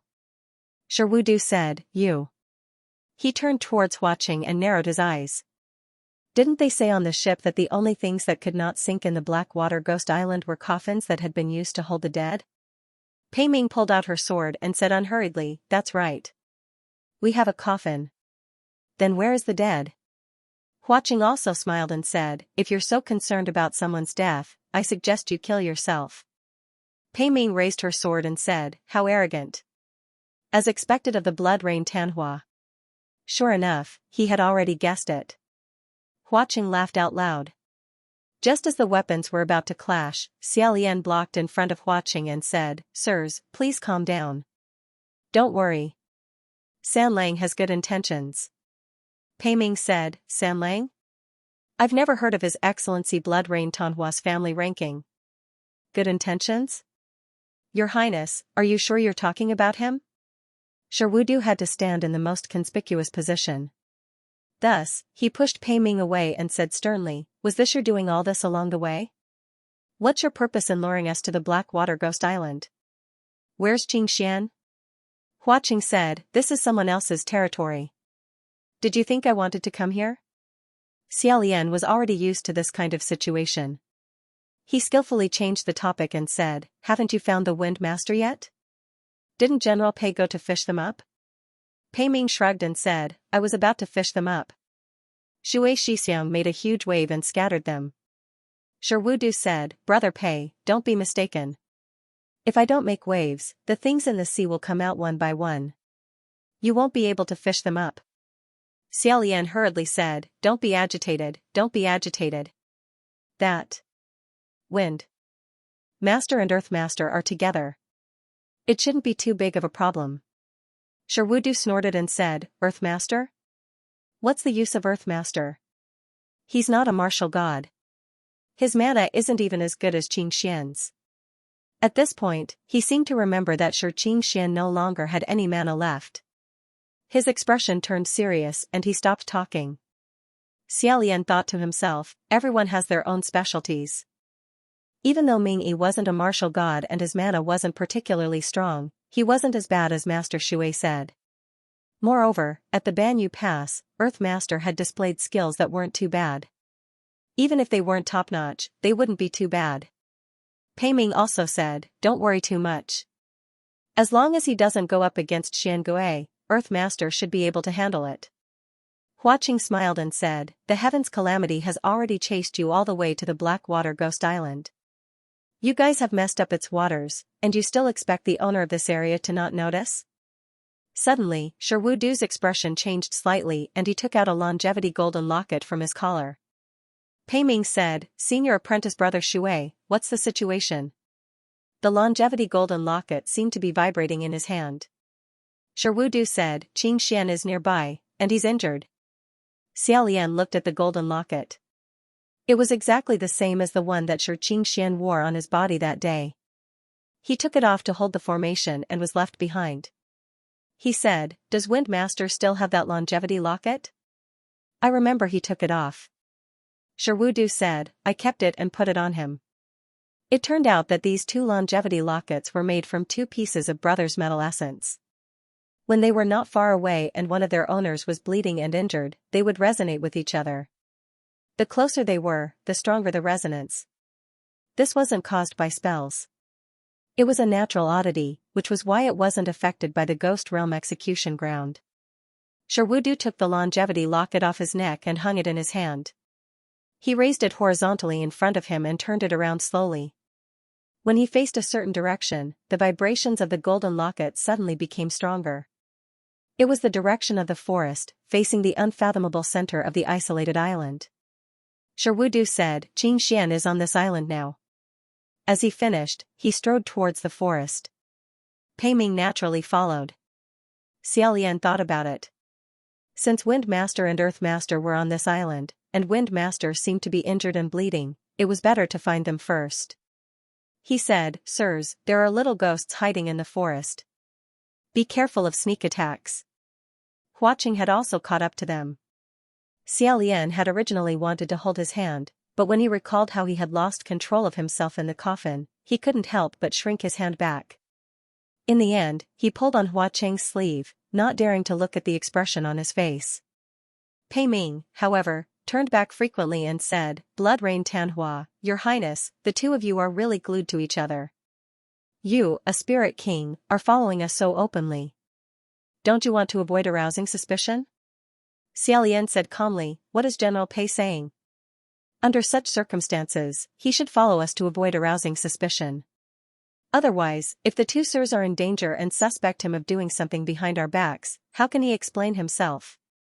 Pei Ming said, at this point, what difference does it make whether he is in front of us or not? Isn't it easy to use the art of separation? As soon as he finished, there was a sharp sound of wind breaking. Pei Ming raised his hand and grabbed a hidden arrow. He said, there really is something. That was close. Senior Apprentice Brother Shui, be careful. Before he could finish his sentence, 7 or 8 hidden arrows flew towards him. Ding-ling dang-lang, Pei Ming raised his sword and swept it around. Puzzled, he asked, what are they doing?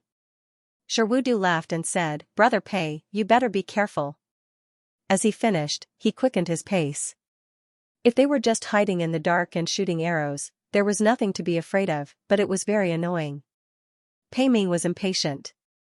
He flattened the bushes, and not long after, he picked up a few little ghosts. He said, you guys are very brave, aren't you? Those little ghosts were sallow and emaciated. They were the lowest level of minions. Being held in his hands, they were so frightened by the general that they shrunk into balls and begged for mercy. After all, they were the gatekeepers of someone else's house. It was understandable for them to defend against outsiders. Pei Ming threatened them a few times and let them go. But later on, he met especially vicious and cunning ones. He simply squeezed them into balls and slapped them away. The four of them walked through the dense forest.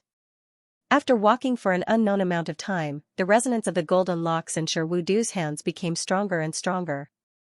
Finally, they arrived at a spacious area in the center of the forest. In the center of the forest was a lake. The four of them walked towards it. Suddenly, Pei Ming said, "Blood Rain Tanhua, if you keep joking, I won't be able to endure it." Huaqing and Xiaolian looked at him, then at each other. Pei Ming frowned. "If you want to fight, then fight fair and square.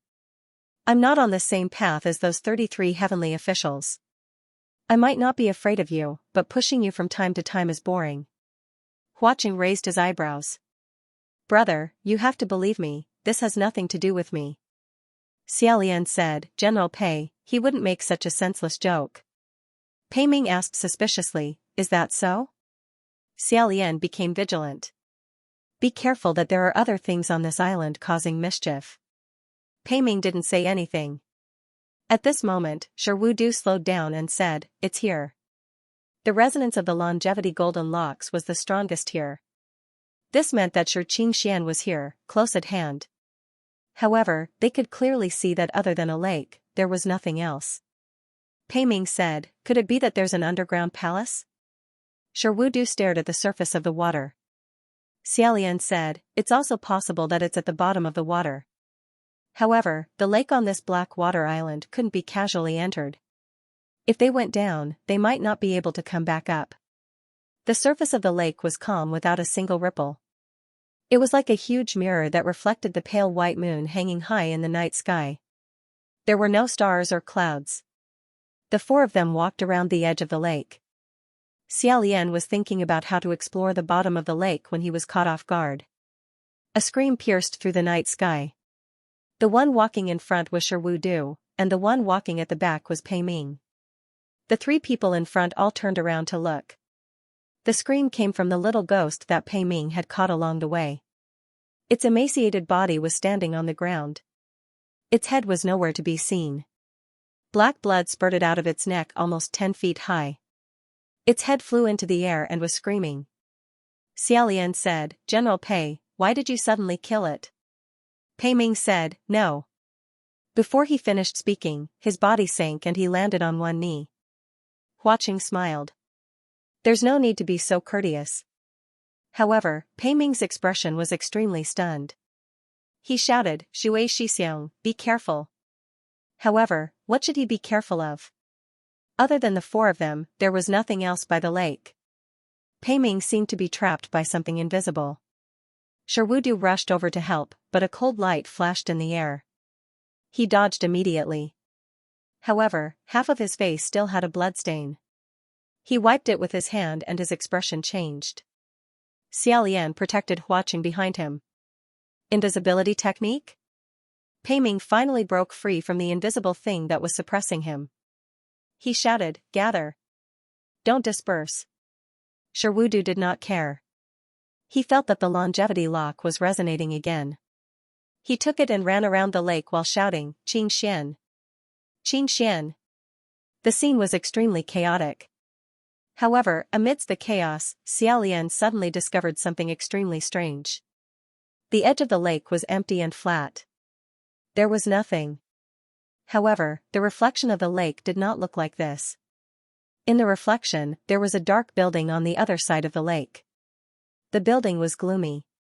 It did not look like it was meant for people to live in. It looked more like a prison. There was no door. There was only a tall window that was mercilessly sealed by a row of iron bars. A pale hand stretched out from the iron bars. It was waving desperately as if it was asking for help. Xiaolian raised his head and looked at the other side of the lake. Indeed, there was nothing. Sherwudu was there holding the longevity lock. He looked down again. The reflection of the lake did indeed reflect an eerie iron prison. Sherwudu was in front of this iron prison. He looked around but could not see it at all. He blurted out, "Sirs, I found it. Look." At this moment, his pupils suddenly contracted. There was something new reflected in the black lake. And on the shore, behind them, there was still no one. Xiaolian had been worried the whole way, and when he saw this, he stabbed back with his hand. The black shadow was clearly stabbed by him, but it was like stabbing a ball of water, and a ripple spread out, it disappeared on the spot. Huaqing also tilted his head slightly, looking in the direction where the black shadow disappeared, he frowned. Then, more shadows of human figures appeared in the water, their pale faces and pairs of pale hands were the only eye-catching thing in the dark night. Xiaolian swept out with his sword, he shouted, "General Pei! Go to the side of the water, look at the reflection. The reflection in the water can reflect those things." If not for the fact that they were in the ghost region, these little ghosts would not have been able to get close to the priest. Pei Ming could not see the enemy just now. Now that he noticed something, he stared at the water. With 2 swishes of his sword, he dealt with the group of ghosts that surrounded him. And Sherwudu finally noticed the strangeness of the reflection. He knelt by the water, he lowered his head and said, "Xianxia? Are you there?" The water was pitch black, and the iron prison was also pitch black, they merged into one. It was hard to notice, only that hand was white. In a flash, a face suddenly appeared in the middle of the iron bars, it was Shi Qingxian. He did not seem to see Sherwudu outside the iron prison. With a creepy expression, he grabbed the iron bars with both hands and squeezed his head out with all his might, as if he was shouting for help, but not a single sound could be heard. After shouting for a while, suddenly 5 or 6 withered hands grabbed his head, face, neck, and shoulders, and dragged him down. Seeing this, Sherwudu cursed and was about to jump into the water. Pei Ming grabbed him and said, "Senior brother Shui, don't. How do you know this is not a trap? The water from the South Sea can't be transferred over. As the water god, if you enter other people's waters, won't you be meat on the chopping block?" Sherwudu patted his shoulder and said, "Then I'll have to trouble you to look after me outside." He then pushed him away and jumped into the black water lake. Once he entered the water, he did not float up again. Pei Ming said, "Senior martial brother Shui." But he could not follow him down, because he knew that there was probably a boundary under the lake. It was just like the traps set in some ancient tombs. When an outsider broke in, they could open the tomb door from the outside. However, once they entered, the tomb door would automatically close and could not be opened from the inside. The tomb robbers would be trapped in there and die. It was hard to say if this world did not have similar settings. Xiaolian said, "General Pei, don't go down, there are corpses at your feet. Go back to the beach, make a coffin, and prepare to leave." "I'm going down." Pei Ming said, "Your Highness? Can you do it?" Xiaolian said, "Your spiritual power has pretty much been depleted by now. We're about the same, so I'm more experienced in fighting than you." Pei Ming then looked at Huaqing beside him and remembered that he could float on the water. The two of them were more useful here than him, not less. Without another word, he picked up the little ghost's corpse and ran out of the forest. Xiaolian turned his head and said, "San Lang, please lend me a little of your magic power, just a little is enough." Huaqing didn't say a word and lightly patted Xiaolian's back. The tip of the fragrant heart sword immediately swept out a pillar of white light, killing all the little ghosts in one strike. Xiaolian was speechless for a moment. Then, he put away his sword and said, "I'm leaving."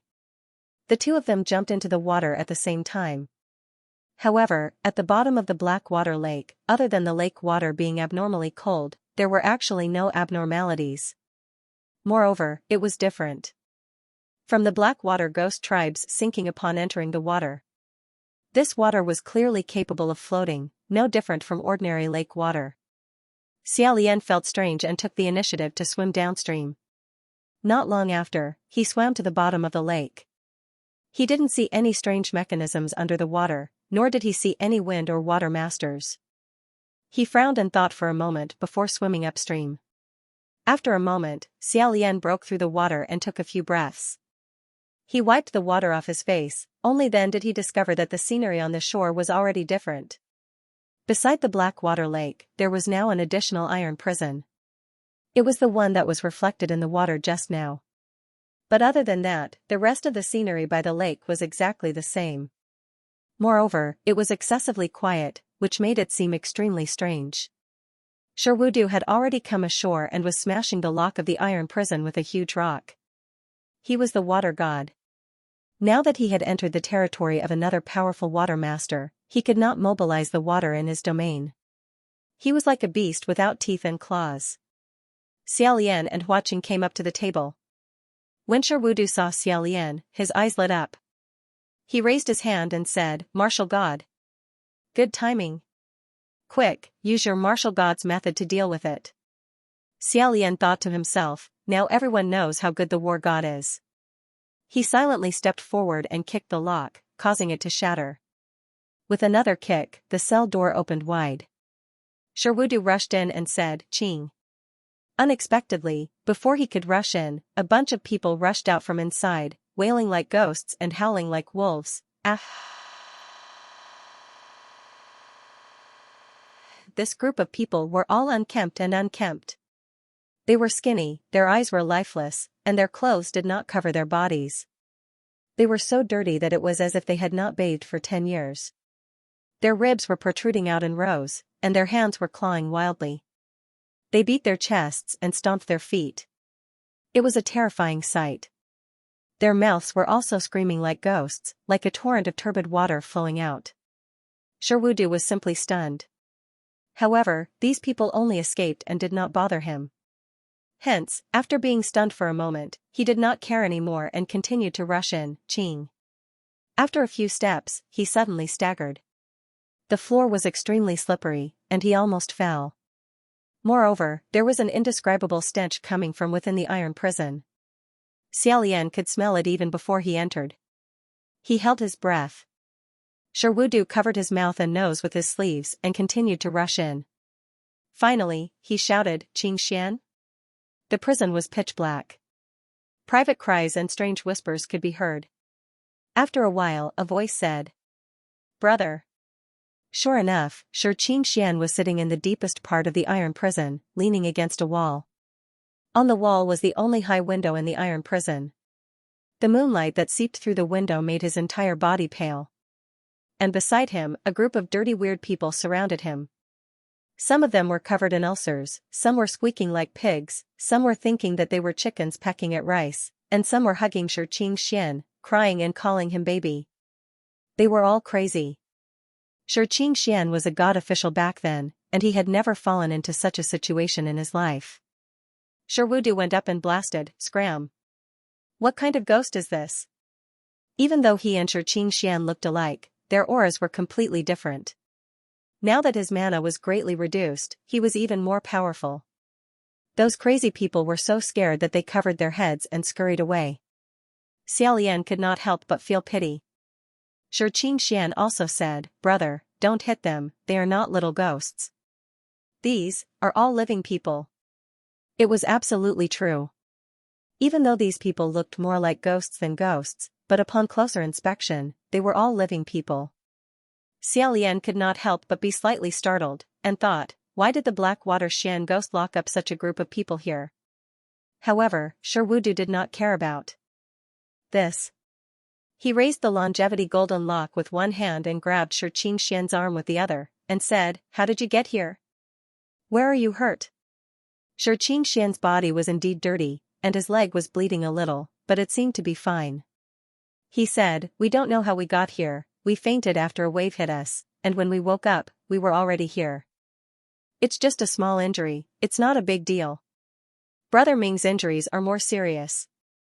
Only then did the few of them realize that Mingy was lying on the ground at the side. His complexion was extremely bad, but it was not bad because he was unhappy. Xiaolian said, "What happened to Master Earth?"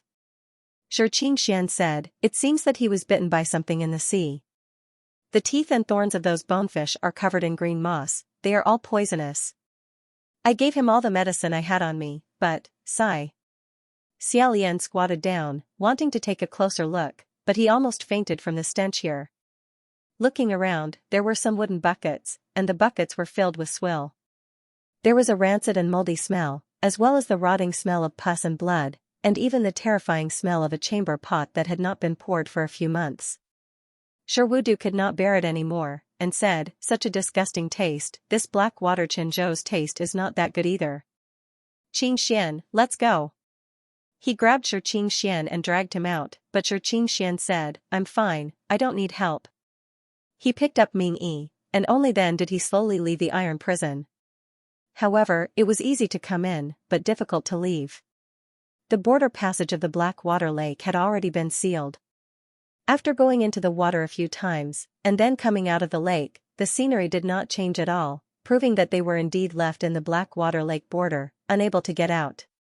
Xianxia said, "Where's General Pei?" Sherwudu said, "I let Brother Pei stay outside, he should also think of a way." Xiaolian said, "I let General Pei go build the coffin boat first, wait for you guys to get out, then immediately leave." Sherwudu said, "If he finishes building the coffin boat, he can go back and report first, then come find us." However, Ming-Yi was already injured, although he did not know how strong the poison was. It was better to leave as soon as possible. He was afraid that they could not wait that long. After thinking for a moment, Xiaolian said, "Although this Black Water Xian ghost lives in seclusion overseas, he should not stay forever, right? Could it be that when he wants to go out, he has to cross the entire Black Water Ghost domain?" Sherwudu said, "Yes, you are right. There must be a place on this island that can shrink 1,000 miles. Originally, he did not treat Xiaolian differently, but now that they had gone through a disaster together, and Xiaolian had saved Xianxia several times, he naturally looked at him in a different light, and so he did not hesitate to agree. At this time, Ming-Yi slightly raised his hand, and Xianxia said, "Brother Ming? What do you want to say?" As if to save energy, Ming-Yi did not open his mouth, and only raised his hand higher. Everyone looked in the direction of his raised hand, and saw a dark building standing in the depths of the forest. Ming-Yi lowered his hand, and said in a hoarse voice, "That place. What does it do you know?" Xiaolian said, "I don't know. When we first came here, we did not see this thing." Sherwudu narrowed his eyes, and said, "Then it should be the Black Water Xian Ghost's Netherworld Water Mansion." Rumor had it that the residence of the Black Water Xian Ghost was called the Netherworld Water Mansion. After coming to a conclusion, Sherwudu said, "Let's go." He actually did not avoid the taboo, and directly set off there. Although it seemed reckless, in this situation, what else could they do other than leave? If just now, they had been circling around the other person's courtyard, then now they were going to break into the other person's door. Xiaolian whispered to Huaqing, "San Lang, if it is inconvenient for you, don't follow." Huaqing's expression also became serious, and he said, "Let's go, brother, leave early." Xiaolian nodded, and did not say anything. But he could faintly see that Huaqing seemed to have some misgivings. Moreover, it wasn't because of the owner of this place, but because of something else. In his heart, he felt that something wasn't right. He thought of many small questions that he had accumulated for a long time, and felt slightly uneasy. Not long after, the group of people ignored the group of crazily running around, and passed through the forest, arriving in front of the eerie black building. Only when they arrived did they discover that this Netherworld Water Mansion was actually a majestic hall, and its specifications were similar to those of the Top Wind Master Hall and Navy Master Hall. The hall's door was tightly shut, and the few of them walked up several steps. Xiaolian stood outside the door, and knocked on the door, and said in a clear voice, "Sorry for disturbing you. It is truly an accident that we came here, and we are truly sorry." No one answered. He calmed his mind, and slowly pushed open the door of the hall. Originally, with Xiaolian's many years of experience and past practice, even if there was something inside, he would not come out to greet them the moment he opened the door. Who knew that he would open the door and slap his face? The first thing he saw was a horrifying thing. In the middle of the spacious hall, there was actually a person sitting upright. And this person was dressed in black, and his face was snow white. It was actually a skeleton. Xiaolian immediately closed the door with a paw sound. He thought to himself, "Did I open the door in the wrong way? Normally I wouldn't show you such a thing right away." He originally wanted to greet him again, but Sherwudu walked past him, and pushed open the two doors, and scoffed, "Since you are already here, are you still afraid that he won't treat you well?" Everyone slowly walked into the hall, and slightly approached the black-clothed skeleton. Xiaolian carefully sized it up and said, "What kind of person's skeleton is this? Why is it being enshrined here?" Mingyi frowned, and said, "Isn't General Pei alone? It can't be him, right?" It really wasn't impossible. Sherwudu was slightly shocked, and took a few looks, and then said, "It shouldn't be. This skeleton is even flatter than General Pei." Suddenly, Xianxia said, "Wait." Everyone looked at him, and Xianxia said, "Isn't this question very simple?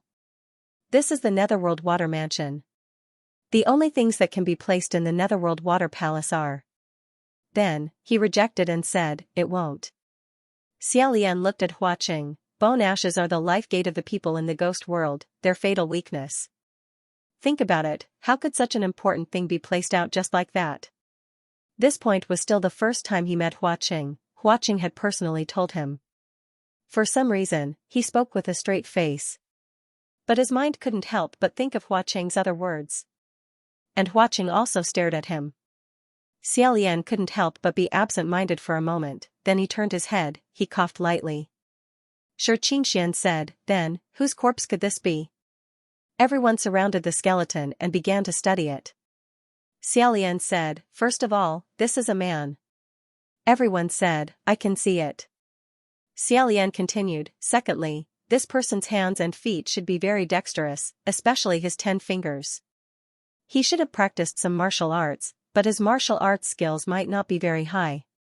Most outstanding martial artists are virgin kung fu, skeletons are not like this." Sherwudu glanced at it and walked away, saying, "As long as this thing doesn't stand up and block our way, it doesn't matter who he is. Master Geomaster, look, this place might shrink by 1,000 miles.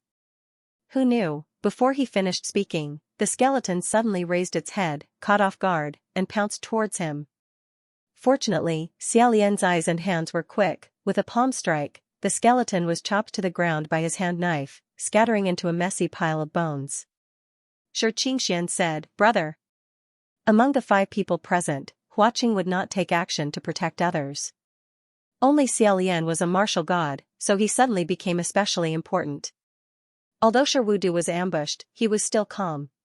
Just now, he only took a step back and said, "What's with this skeleton?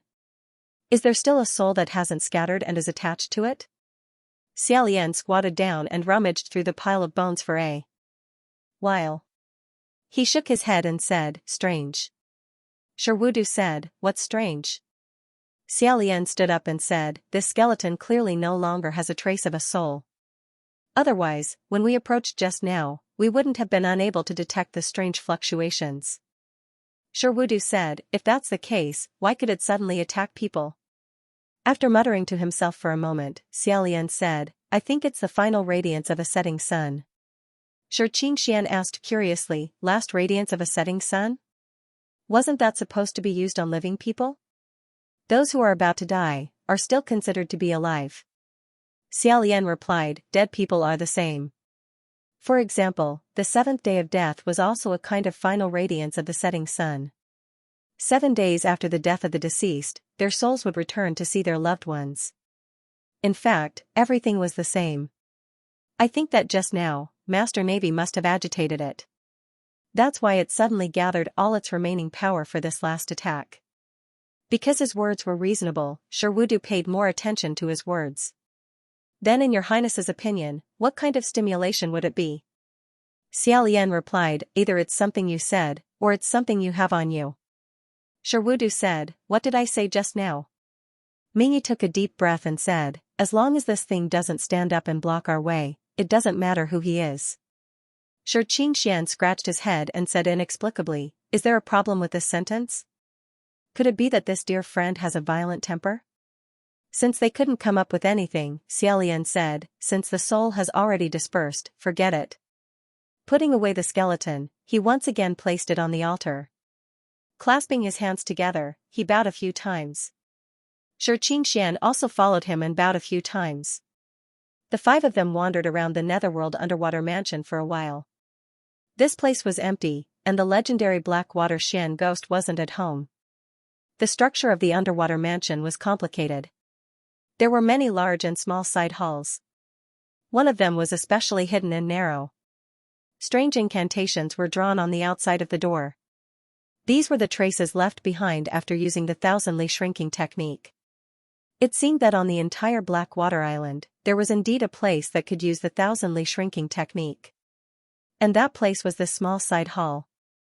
Using a room as a specific connection point, the amount of mana consumed was much less than completely drawing a new formation. And right now, they didn't have any mana to squander, so it was just right. Mingy was an expert. After taking a glance, he said, "This is a one-way formation." Xiaolian understood and said, "In other words, it can only be sent out from here and can't be sent back from other places, right?" Mingy nodded and said, "The amount of mana consumed can be reduced." Xianxia said, "Isn't that what we need? We just need to go out, that's great. Let's go quickly, don't let the Blackwater Master find out." He supported Mingy with one hand, and just as he was about to open the door with the other, Mingy said sternly, "Stop. There's a trap." When Xianxia heard this, he staggered back 3 feet and said, "What trap?" Mingy was also dragged back 3 feet by him. After being speechless for a moment, she signaled him to carry her up again. She looked at the incantations on the door for a long time and said with certainty, "It's a trap. Drawing a formation in this hall can only send out one person at a time." Xianxia said, "There's such a thing? Then what will happen if 2 people are sent out?" Mingy said coldly, "When these 2 people arrive at their destination, you will find that they have been pressed into one person." Among the few people present, only Mingy was an expert. As for the rest, one was a water god, one was a wind god, and one was a martial god. They were not good at this aspect. Xiaolian's first reaction was to look at Huaqing.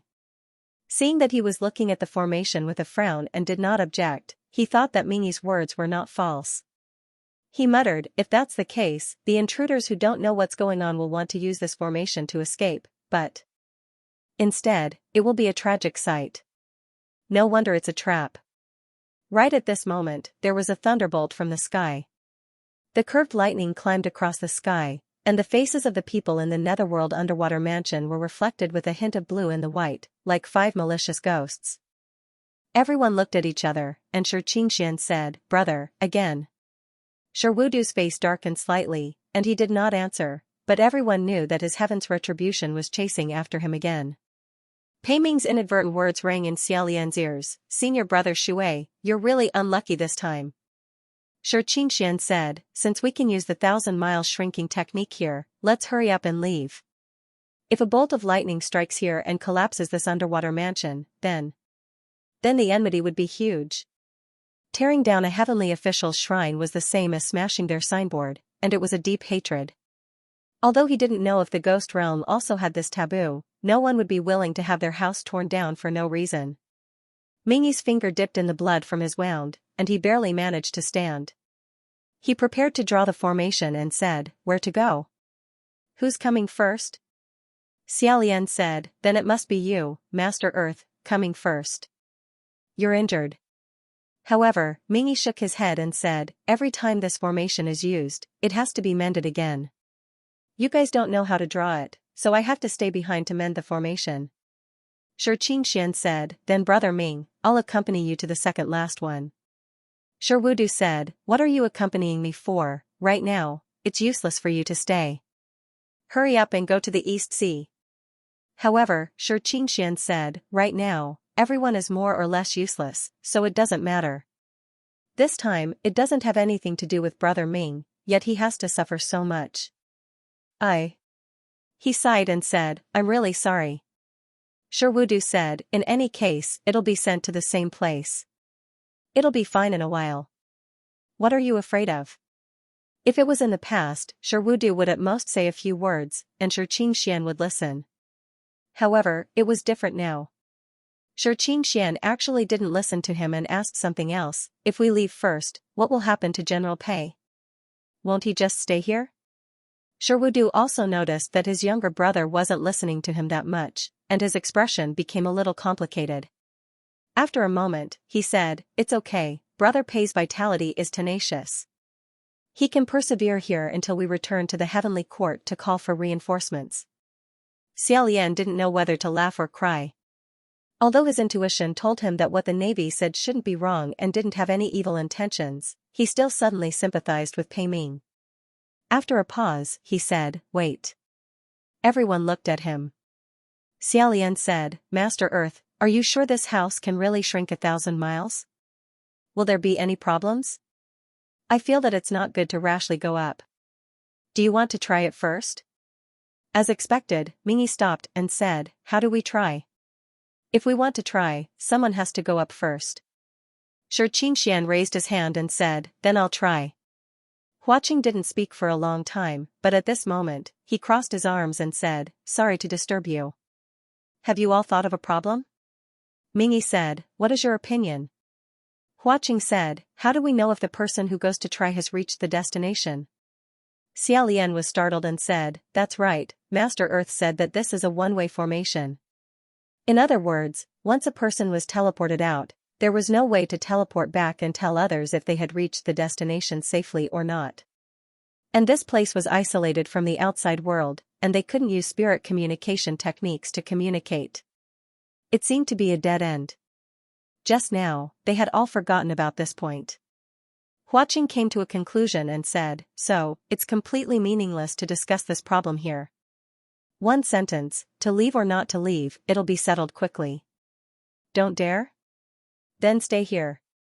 Although he was smiling, Xiaolian sensed that Huaqing was slightly anxious, as if he wanted to leave this place as soon as possible.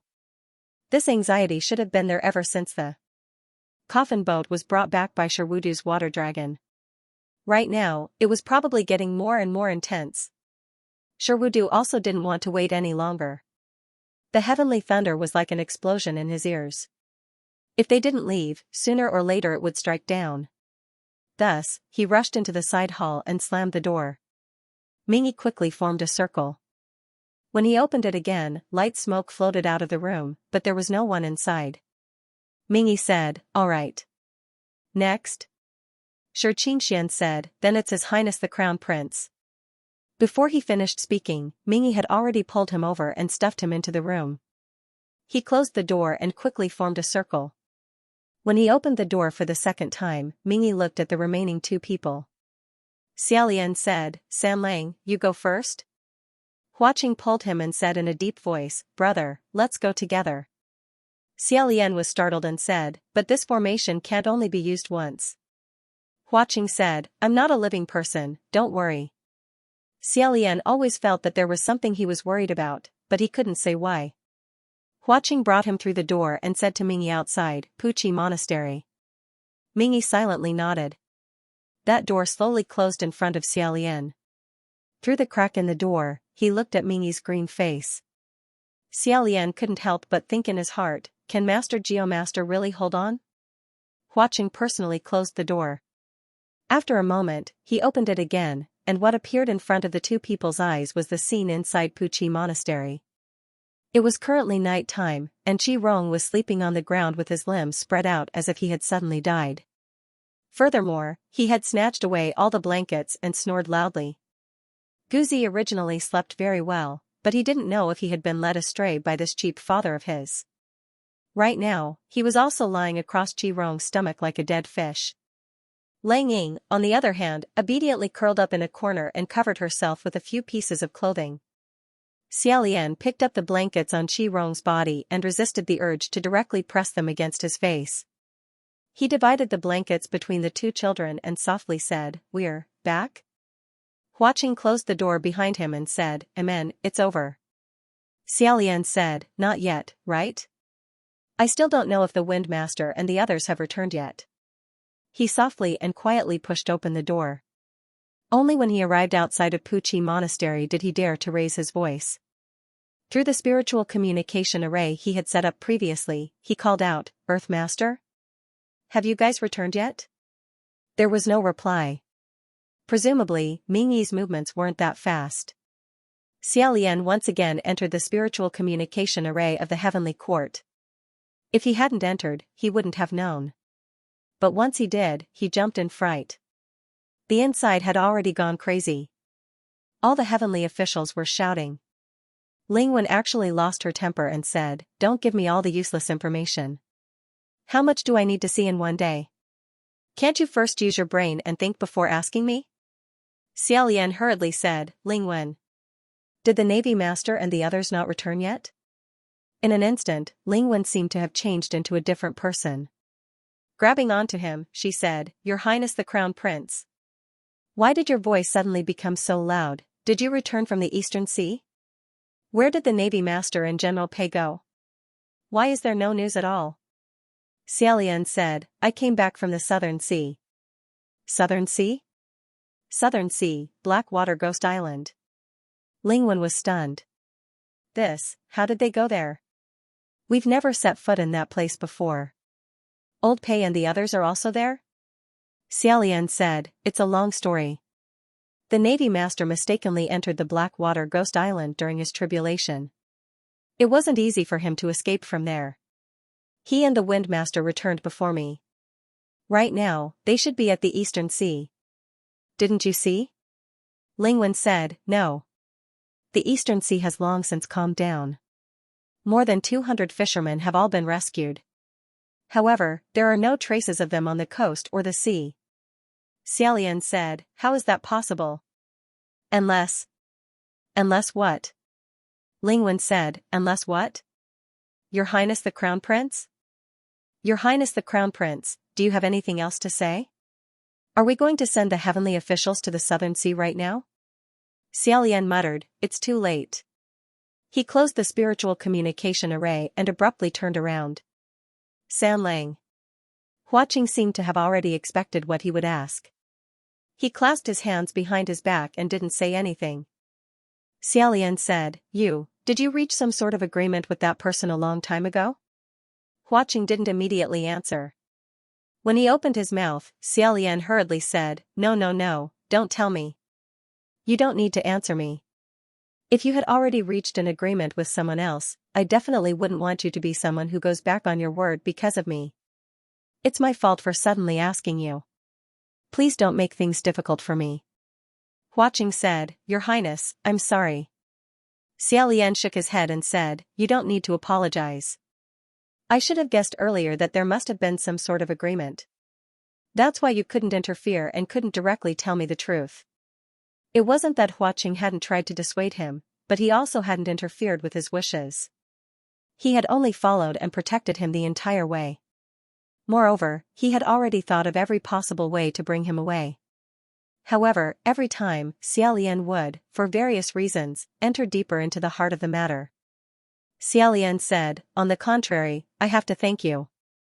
Huaqing said, You've already guessed it? Xiaolian nodded and said, I've more or less guessed it. In fact, I should have guessed it a long time ago. It's just that he's really too amazing. I often think too much, suspecting something and then repeatedly overruling it. I often overlook the most direct possibility. After pausing for a moment, he continued, Moreover, that person really gave you face. In order to peacefully transfer me away, he spent a lot of effort and wasted a lot of twists and turns. Your Highness, Huaqing said, this matter ends here. Xiaolian sighed and said, I also hope so. However, I'm afraid he went a bit too far. After a moment of silence, Huaqing softly said, But since you've already returned, you can no longer return to the ghost realm. Let's leave this matter to them to resolve themselves. However, Xiaolian said, Not necessarily. Hearing this, Huaqing's figure slightly froze. Xiaolian said, Just now, I suddenly thought of something.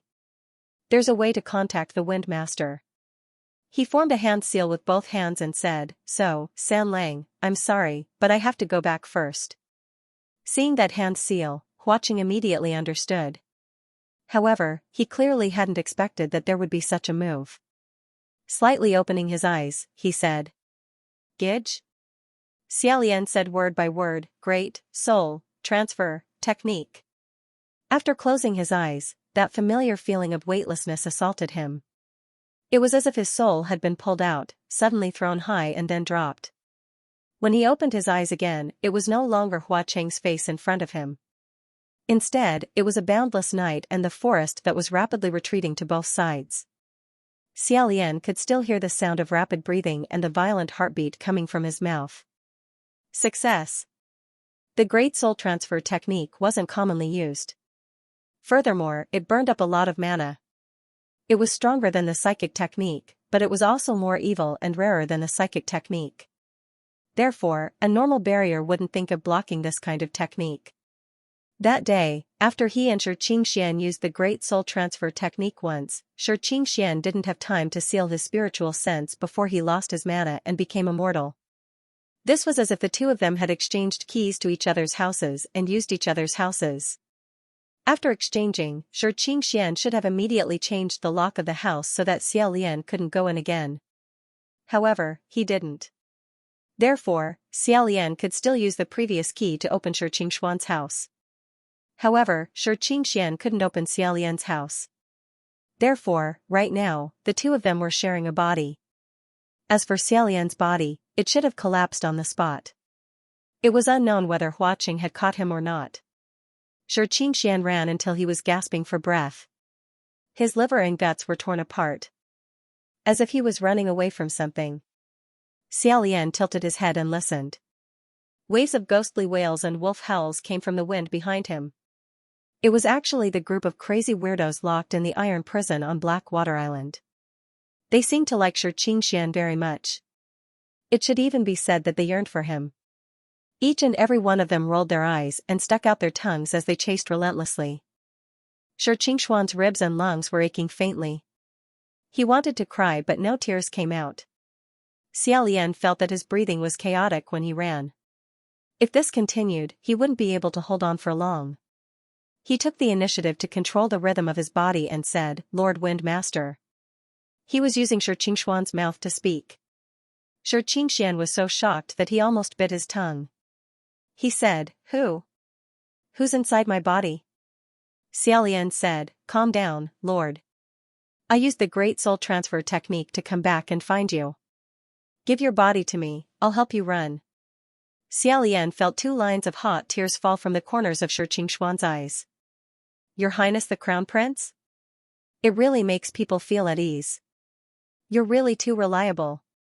"Thank you." Xiaolian said, "Don't thank me. Listen to me, Lord Wind Master, quickly run." Xianxia said, "If it's not that, I'm running right now?" Xiaolian said, "It's not that, run. I mean for you to quickly run." As he spoke, 7 or 8 crazy and dirty weirdos jumped out from the forest and rushed towards Xianxia. The joints of Xiaolian's hands made cracking sounds. 30 consecutive kicks flew up, causing the weirdos to fall to the ground and be unable to get up. Xianxia was dumbfounded. He said, "This was kicked by me? So powerful. The martial god is so good. I also want to be a martial god." Xiaolian sincerely poured a bucket of cold water on him and said, "That won't do, Lord. Your body's aptitude is not suitable to be a martial god." The two of them used the same body to speak. It was as if they were asking and answering each other's questions. From the perspective of others, it was really strange. Xiaolian said, "Lord Wind Master, where is Lord Navy Master?" Xianxia looked around and said, "I don't know where my brother and Brother Ming went. When I opened the door just now, I found that I was still in the Netherworld underwater mansion. I just came out from another room. I don't know what went wrong." Suddenly, Xiaolian's feet touched the ground and he jumped up, flying up the tree. Xianxia didn't understand, but the feeling of his body suddenly being able to fly on roofs and walls was quite wonderful. He let Xiaolian control his body to climb to the top of the tree and said, "Your Highness Crown Prince, why are you suddenly?" Before he finished speaking, Xiaolian covered his mouth. In reality, he was just covering his own mouth. Not long after, Xiaolian climbed up a branch and sat on it, hiding in the dense foliage. Soon after, a tall black figure stumbled and appeared at the end of the road. Looking closely, it was actually Ming Yi. His face was still miserable, and there was a deathly aura in his handsomeness, but he could still walk with difficulty. Xianxia was overjoyed. He put down his hand and was about to call out to him, but Xiaolian raised his hand and covered his mouth again. This time, it was his hands, covering it so tightly that he almost couldn't breathe. Xianxia wasn't a reckless person. He immediately understood that Xiaolian must have a deeper meaning, so he stopped struggling. Watching Ming Yi walk over from the small path below, Xiaolian let go of his hand slightly and quietly slid down from the tree, moving stealthily in the dense forest. After running for a while, Xianxia looked back and said in a low voice, "Your Highness Crown Prince, why didn't you let me call out to Brother Ming just now?" Xiaolian didn't answer, and his figure suddenly stopped. Xianxia turned his head again, and his pupils instantly contracted violently. Ming Yi, who had clearly left just now, was standing in front of him, or rather, in front of them. Ming Yi seemed to be holding on to a tree to support his body. He frowned and said, "Why are you here too?" Xianxia blurted out, "I." Xiaolian didn't say a word. He stretched his hand behind his back and waved, indicating that he must not expose the existence of the third person. Xianxia understood, but Ming Yi's brows furrowed even more. "What are your hands doing behind your back? Are you hiding something?" Xianxia hurriedly spread out his hands for him to see and said, "No." Xiaolian could feel that his scalp was currently exploding in circles, and his back was also feeling numb. Thinking about it, even though Xianxia felt that Ming Yi was very reliable in his heart, he was still startled by him appearing like this. Ming Yi had a baffled expression and said, "I didn't really ask you to show it to me." Although this expression was disdainful, it was also very cordial. Xianxia heaved a sigh of relief, and the goosebumps on his upper body gradually subsided. Although Xiaolian was extremely anxious, he didn't dare to rashly open his mouth at this time. Ming Yi said, "Where is Master Navy?" Xianxia said, "Didn't you see my brother? I'm also looking for him everywhere. Didn't you say that you can teleport us out of Blackwater Island? Why is His Highness Crown Prince and the others going back, and we're still here?" Xiaolian listened and was secretly anxious. Although he tried his best to suppress the ha ha ha ha ha that would inevitably appear when Xianxia was overly nervous, such normal and serious words didn't seem like something Xianxia would say. Thus, he grabbed his hair and pointed at Ming Yi and said loudly, "Brother Ming. Didn't I tell you to practice more when you have time? Did you draw wrong again?" Although it was a little exaggerated, the effect was not bad. As expected, Ming Yi didn't notice any clues. His face darkened and he said, "Scram. If you have the ability, draw it yourself." As he said this, he walked over again. Xianxia stood stiffly and didn't move. Xiaolian hurriedly moved in his place and went up to support Ming Yi. He said, "Brother Ming, how are your injuries? Are you all right with the poison?" Ming Yi shook his head and said, "I'm fine. Let's find Master Navy first." Xianxia nodded and the two of them slowly walked forward. Xiaolian couldn't find a chance to warn Xianxia and complained incessantly. In a flash, he suddenly felt his lips slightly open. It was Xianxia who was silently opening and closing his mouth. He couldn't help but shiver. Carefully analyzing the shape of his mouth, he said, "What's going on?" Xiaolian was afraid that Ming Yi, who was close at hand, would discover something strange. He slightly lowered his head and also mouthed, "He's fake." The moment he mouthed the 4 words, Xiaolian felt a thin layer of goosebumps on his arms. Xianxuan's eyes widened and he mouthed, "Fake? Then who is he?" Xiaolian silently gave the answer. He said, "Vernacular true immortal."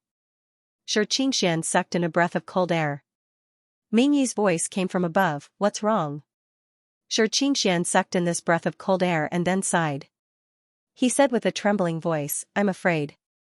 After a moment of silence, Ming Yi said, "It's too early to be afraid now."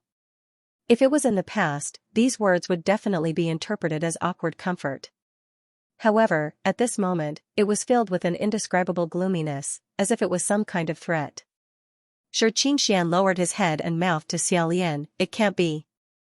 Vernacular true immortal can't transform." In fact, after Xiaolian said it, he also felt that it was not appropriate to call him vernacular true immortal. It should be said that it was too disrespectful and too neglectful. A few days ago, the vernacular true immortal that Xianxia had encountered was at most a small fry, or an insignificant clone, or some leftovers that had not been eaten up. Thus, he gave the second answer, Blackwater Xian Gui. Xianxuan's feet slanted again. Ming Yi said, "What's wrong with you again?" Xianxuan's teeth trembled as he said, "I want to die." Ming Yi said coldly, "You wish." It was here again. The same frosty tone, the same cold words. It was clearly no different from the past, but at this moment, it had a completely different meaning. However, this was far from the end. Xiaolian silently uttered a third name. He Xian. Xianxia seemed to be unable to take it anymore. His heart was beating like a drum. Xiaolian also noticed it.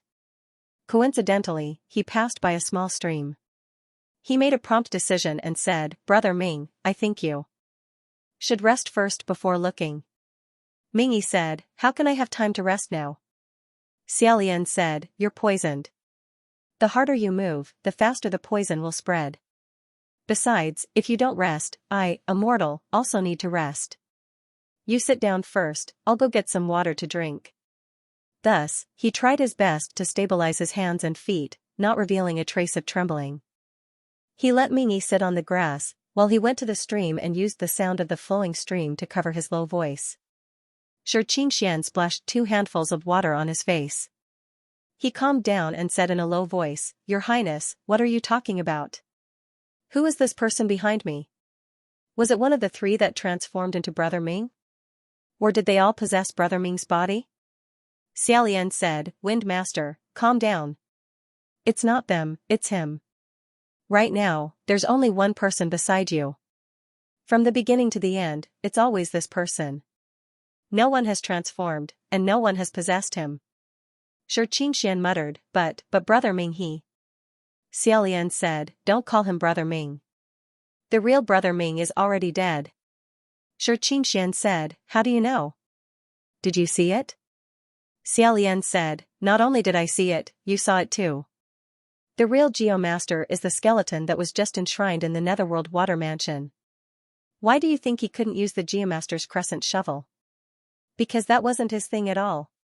The person behind you, a few hundred years ago, his real name was He Xian. He cultivated to the absolute level and changed his name to Blackwater Xian Ghost. He swallowed the true immortal and controlled that thing to find you. He imprisoned and killed the real Geomaster, and from a long time ago, he impersonated him and went to the heavenly court." Just as his voice fell, his whole body suddenly stiffened.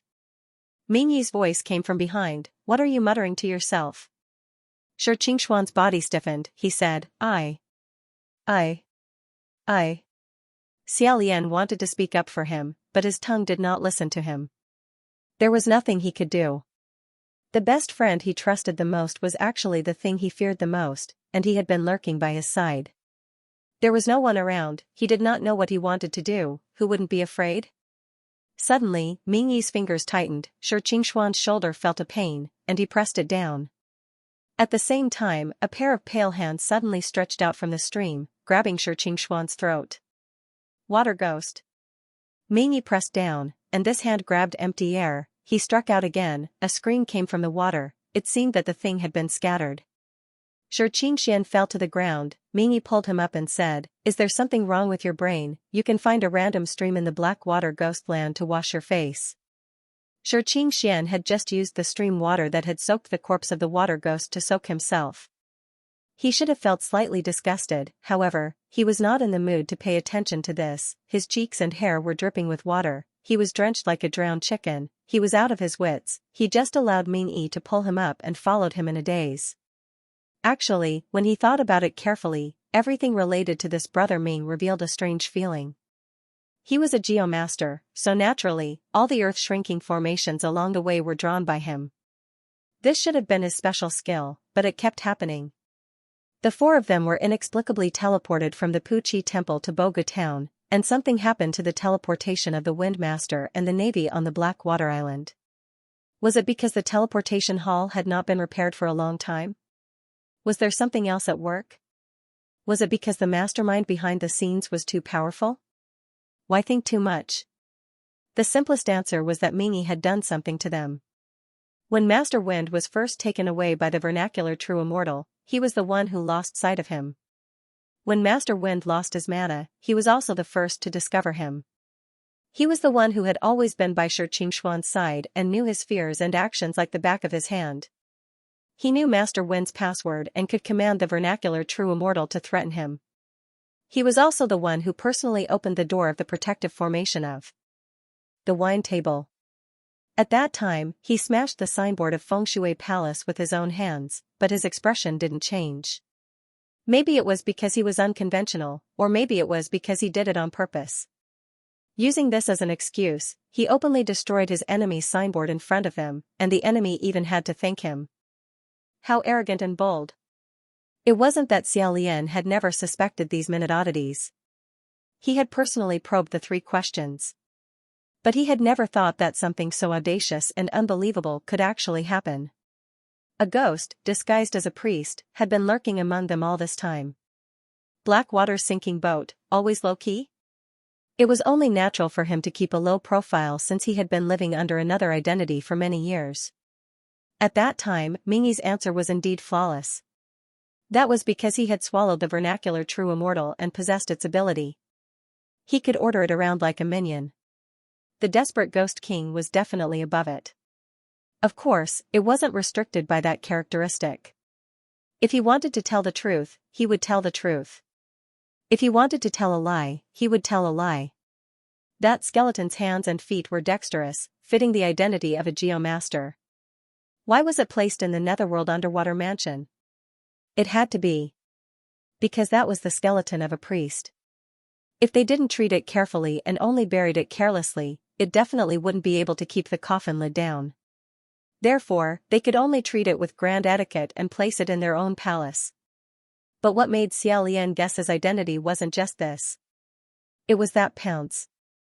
The sailors asked why the skeleton had the last radiance of a setting sun. Mingyi rushed to answer, as long as there's something that can stand up and block our way, everything else is important.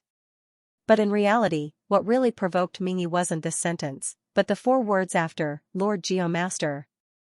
It was because he was the real Geomaster. And the person who impersonated him was standing right in front of them. Moreover, he had casually and deliberately led them in the wrong direction. Sometimes, Mingyi would deliberately do the opposite, pulling them in the right direction a few times to get rid of suspicion. For example, he said to Hua Qing, "You really have a spy in the heavenly court." But wasn't that spy himself? That was why Hua Qing sarcastically replied, "Didn't you already know?" The underlying meaning was, why bother putting on an act? However, the term spy was probably not accurate. There should be an agreement between the two of them. For example, an exchange of information. If the 2 desperate Ghost Kings worked together, wouldn't it be a win-win situation? Blackwater infiltrated the heavenly court and grasped the movements of the heavenly realm. Hua Qing took root in the human world and had believers everywhere. Other than that, it was unknown whether there was any other cooperation. Junwu sent the Geomaster to the Ghost City as a spy. It was like sending a thief into a thief's den. Since Mingyi had been undercover, there had only been 2 accidents. The first was the fire dragon howling to the heavens technique. The impersonator naturally wouldn't do something like that. Xiao Lian was more inclined to believe that the fire dragon howling to the heavens technique was released by the real Mingyi when he escaped. To completely disguise as someone else and infiltrate the heavenly court, it was impossible not to have a good understanding of that person. Therefore, the impersonator must be kept alive and details must be extracted from his mouth bit by bit, including experience, skills, and how to use magic weapons. The fake Mingyi should have captured and imprisoned the real Mingyi when he had just gone through the tribulation and hadn't had the time to ascend to heaven. Otherwise, if the real Mingyi had already been in contact with other heavenly officials, the impersonator would be exposed even more easily. That was an accident. Therefore, when Hua Qing received the news, he had to go back to help his partner deal with the aftermath. Coincidentally, Xiao Lian also accepted the mission from Junwu, Ghost City Rescue. At that time, he didn't feel it. Now that he thought about it, wasn't that operation a little too smooth?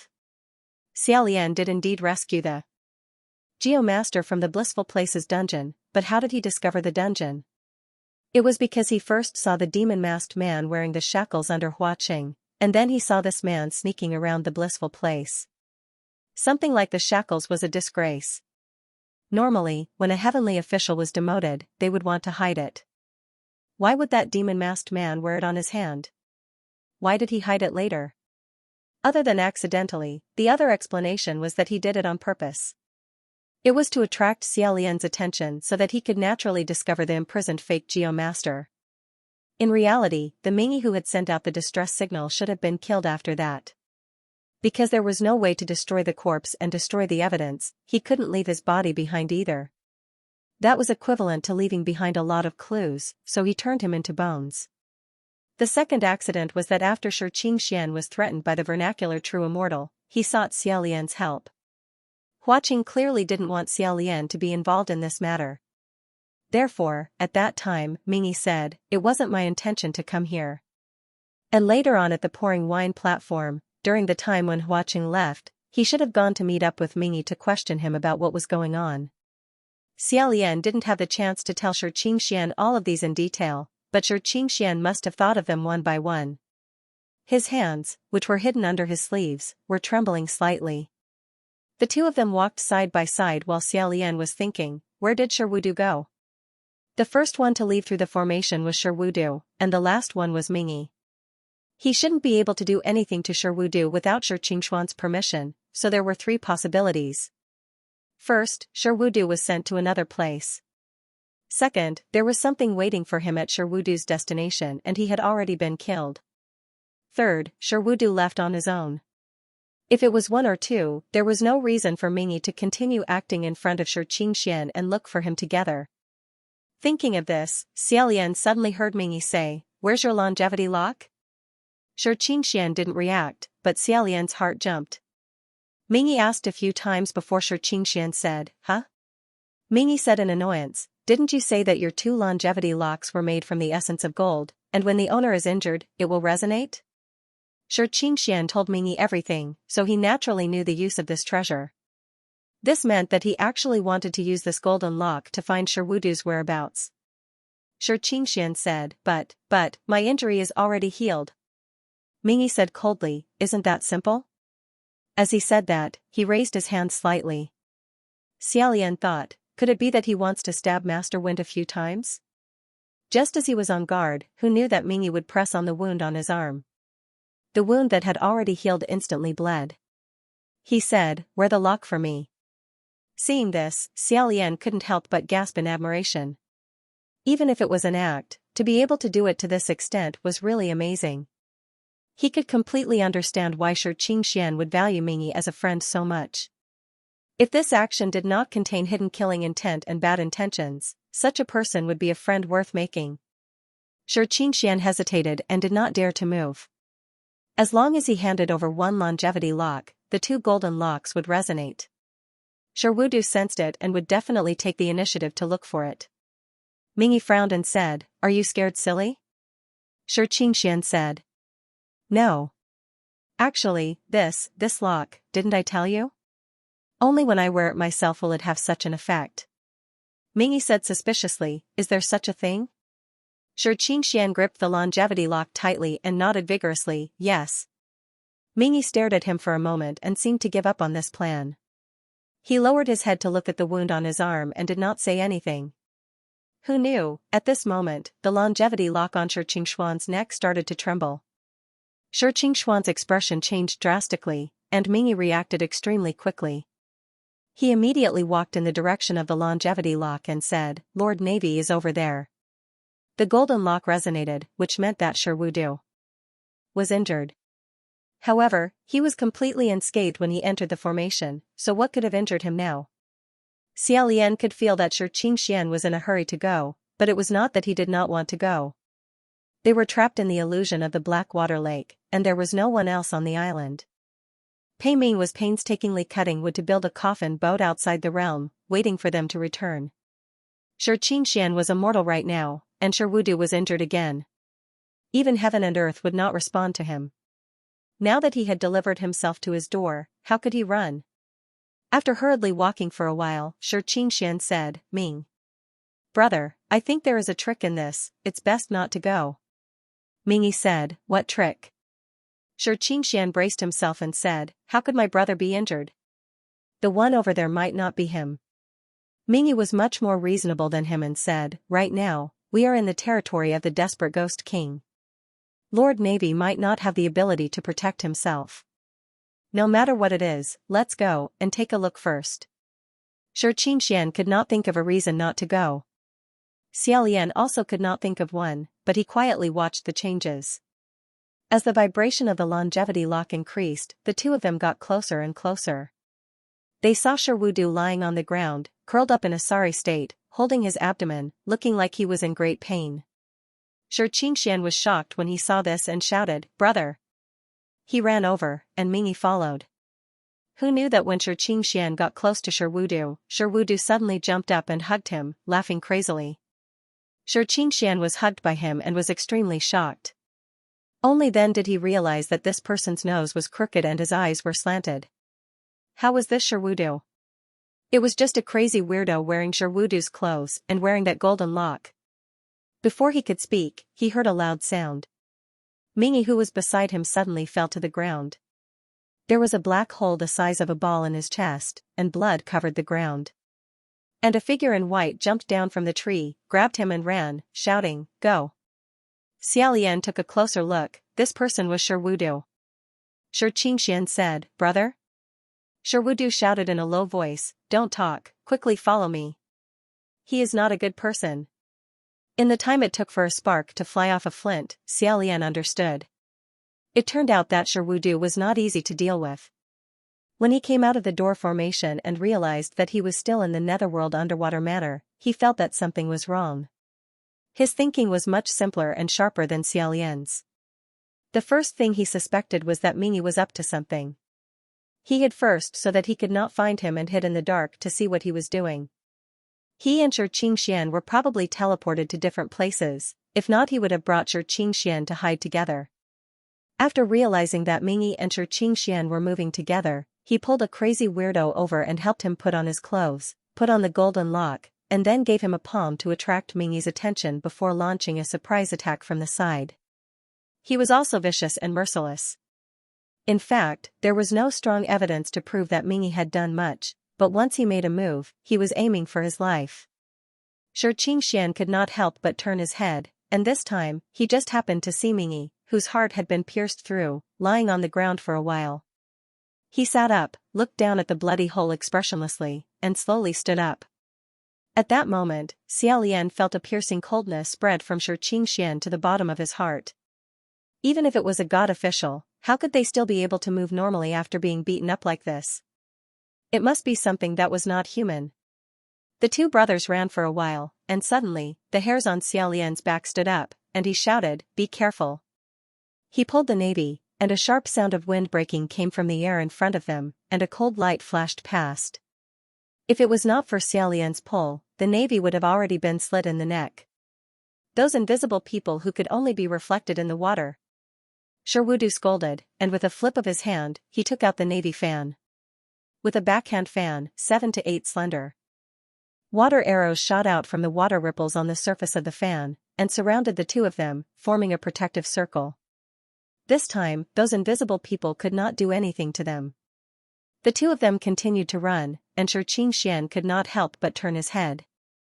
When he turned his head, his hair stood on end, and he said, "He followed us." As expected, Mingi was about 200 feet behind them, and he was walking slowly. Even though it looked like he was walking slowly, but with every step he took, the distance between him and the two people in front of him was instantly shortened by a large margin. It was as if in another 7 to 8 steps, he would be able to grab the back of their clothes. Sherwudu didn't look back. With a wave of his fan, another 20 to 30 extremely sharp dragon-shaped water arrows shot out. They were clearly condensed from water, but they actually emitted the sound of steel blades tearing through the air. With another wave, the number doubled. With a few more waves, more than 100 water arrows flew toward Mingi. They surrounded her from all directions. If she missed even one arrow, she would definitely be pierced through and feel a chill in her heart. However, Mingi actually grabbed the first water arrow with his bare hands, and with a tug, it was like pulling a rope. The navy fan was actually pulled out of his hand just like that. Once the fan left his hand, the water dragon arrows that were dancing wildly in the air immediately turned into a sky full of fine rain, and fell down.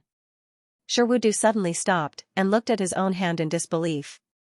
In more than 100 years, this was the first time someone had pulled the navy fan from his hand. He knew in his heart that he couldn't escape, and when he turned back to look, Mingyi was also steadily walking toward them with his hands behind his back.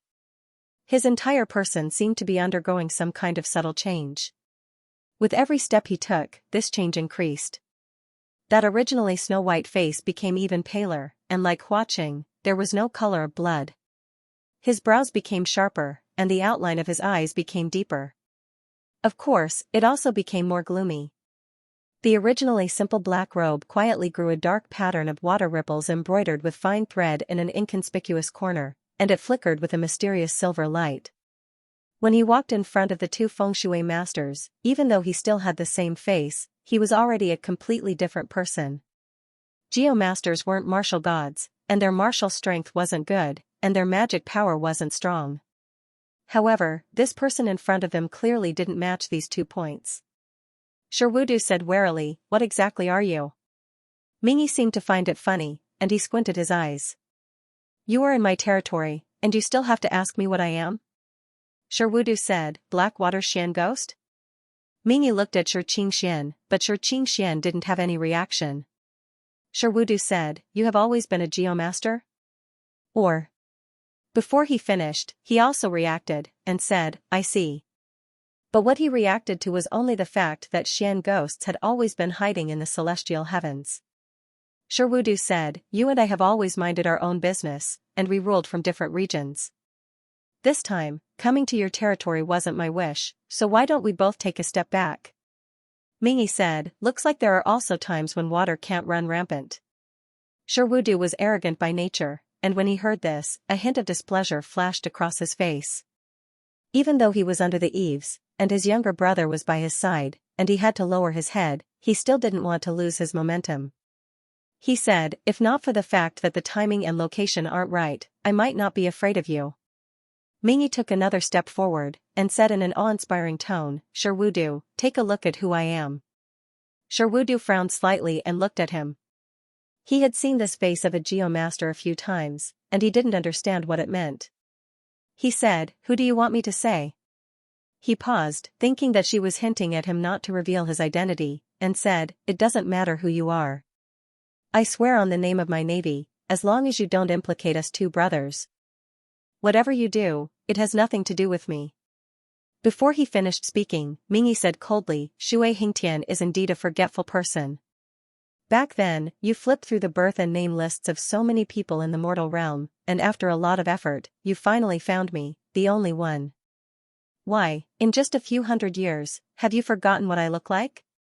Hearing this, Sherwudu's face twisted bit by bit. This was the first time this expression of seeing a living ghost that usually appeared on the face of mortals appeared on his face. Sherwudu's pupils shrank to the smallest, and he blurted out, "You're still alive?" But Xian said coldly, "I'm dead." After saying this, he suddenly raised his hand, 4 fingers together, and raised it up. Xiaolian felt a sharp pain coming towards his head.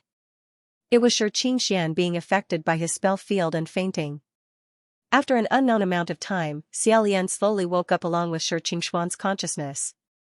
Before he could open his eyes, he felt something constantly rubbing against his body. Slowly opening his eyes, he discovered that it was actually 7 or 8 furry, smelly heads. A group of crazy people surrounded him, laughing idiotically while reaching out to touch and scratch him. Xiaolian could still be considered calm, because he judged that there was no danger to his life at the moment. Also, although this group of strange people was a bit dirty, they were not a threat. Xianxia, on the other hand, was greatly alarmed. He immediately wanted to push them away, but he heard a series of clanking sounds of iron chains. His hands and feet were ice cold, and he couldn't move. Looking up, it turned out that he was actually handcuffed to a mottled wall by a few large iron chains that were as thick as wooden sticks, and his arms were hung high up. Looking at the ground and the ceiling, he should have returned to the Netherworld water mansion. Xiaolian felt the same as him, he also had a splitting headache. Just as he wanted to say, "Lord Windmaster, calm down, I will teach you how to break free from this kind of shackles," he suddenly realized that he actually couldn't make a sound. Surprised, Xiaolian hurriedly examined himself. A large portion of his mana had indeed been lost. Although his soul could still stay in Xianxuan's body, he couldn't use Xianxuan's body, and he couldn't even open his mouth to give a hint. Could it be that the mana that Huaqing borrowed had already been used up? Impossible. He was very clear about how much mana was needed to use the soul transfer technique once. The mana that Huaqing lent him would only be more, and definitely not less. Moreover, he felt that his mana was still continuously flowing away, and he couldn't help but feel strange and anxious. At this moment, a hoarse voice sounded from the opposite side, Qingxian. Qingxuan's eyes were blurry, he looked up with rapt attention, and the one who called out to him was actually Wudu. He wasn't chained up, but his white clothes were extremely dirty, and he was kneeling on the ground. Seeing that Qingxian had woken up, his face revealed a look of joy, and he seemed to want to come over, but he was immediately kicked down by the person beside him, and he knelt down again. That person stood with his hands behind his back, his expression was cold and gloomy, and his skin was so white that it made one's heart feel cold. It was that Blackwater Xian ghost, or rather, He Xian. Behind him, there was a divine altar, and 4 jet black and glossy urns stood calmly on top of the divine altar. 2 torn fans were thrown on the ground, they were the Wind Master's fan and the Water Master's fan. Father, mother, sister, fiancé. He Xian said, kowtow. Wudu stared at Qingxian and said, okay. With one word, he actually really knelt in front of the divine altar, and kowtowed dozens of times towards the 4 urns. After kowtowing, he stood up slightly, but He Xian stepped heavily on his head, and said coldly, did I allow you to get up? Wudu immediately bled from this stomp, and he gritted his teeth. No. His brother, who used to be so proud that he wouldn't even lower his head, had his face stepped onto the ground. Although he knew that the retribution he deserved was 10 times worse than this, blood was thicker than water. And he still couldn't bear to see it. Qingxian said, brother. Hearing this, He Xian's cold eyes swept over. Even if he couldn't lift his head, Wudu knew that this was bad, and immediately shouted, you shut up. After thinking for a moment, He Xian removed the boot from his head. Wudu was trembling with fear, but he couldn't get up, and he said in a low voice, Qingxian. He Xian walked over slowly. The group of crazy people were very afraid of him, and they screamed and ran away, but they still secretly looked at Qingxian, as if they were coveting something on him. Qingxian was chained to the wall, and looking at this face that he should have been very familiar with slowly approaching, he felt that it was extremely unfamiliar. He Xian squatted down in front of him, paused, and opened his mouth to ask, is the vernacular true immortal scary? He asked calmly, and Qingxuan's eyes were straight, his lips trembled, and he couldn't say a word. The vernacular true immortal of the past was already extremely terrifying, and this person who swallowed the vernacular true immortal was 10 times and 100 times more terrifying than the nightmares of his youth. And this fear was something that he should have endured a long time ago. Wudu said, He Xian, I will take responsibility for my own actions, it was my idea to use you to block the disaster, this matter has nothing to do with my brother. He Xian sneered, nothing to do with it?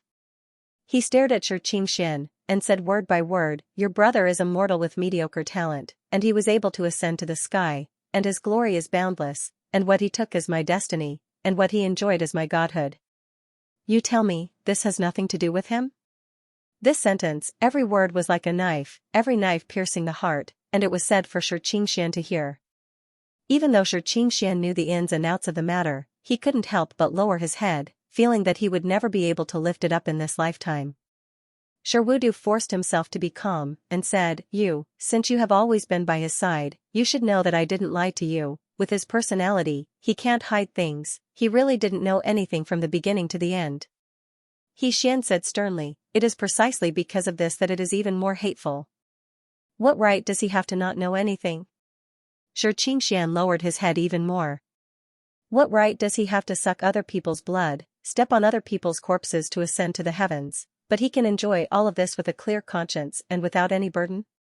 He Xian said again, you didn't know at the beginning, and you didn't know afterwards? Qingxian raised his head, and said with a trembling voice, Brother Ming, I. He Xian shouted, shut up. His face was almost ferocious. Qingxian took a look, and shivered, and kept quiet out of fear. He Xian suddenly got up, and walked around the netherworld underwater manor, and growled in a low voice, I gave you a chance. Qingxian closed his eyes and clenched his fists. Xiaolian thought of the extremely angry good, in Boga town. And the scene when Xianxia wanted to follow Pei Ming to the East Sea, and Mingy stopped him. However, every time, Xianxia still chose to help Wudu. He said in a low voice. I'm sorry. Xian stopped and asked, You're sorry, what is it? The row of 4 cinerary urns was placed right in front of Xianxia, as if mocking him. This light apology made people feel more and more pain, burning their hearts and liver, as if no matter what he said, he would be beaten back to his original state. Xianxia said. I know it's useless, but Xian said indifferently, but you what? You know it's useless, but you still want to try your best to show your sincerity, hoping to move me, hoping that I can let go of my hatred and resolve the grudge?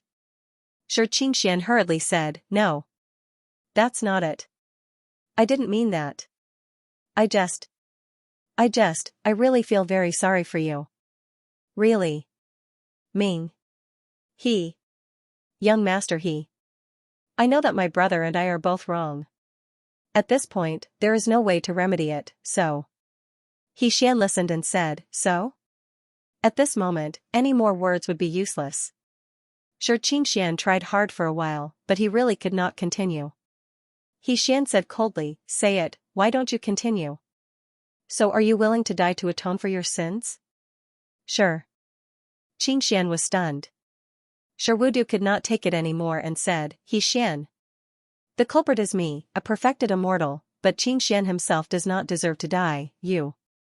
Xian said, Then who is guilty of my family of 5? Who died again? Wudu choked. Xian continued to ask, Speak. Are you willing? Xian said in a low voice, I am. Hearing this, Xian sneered.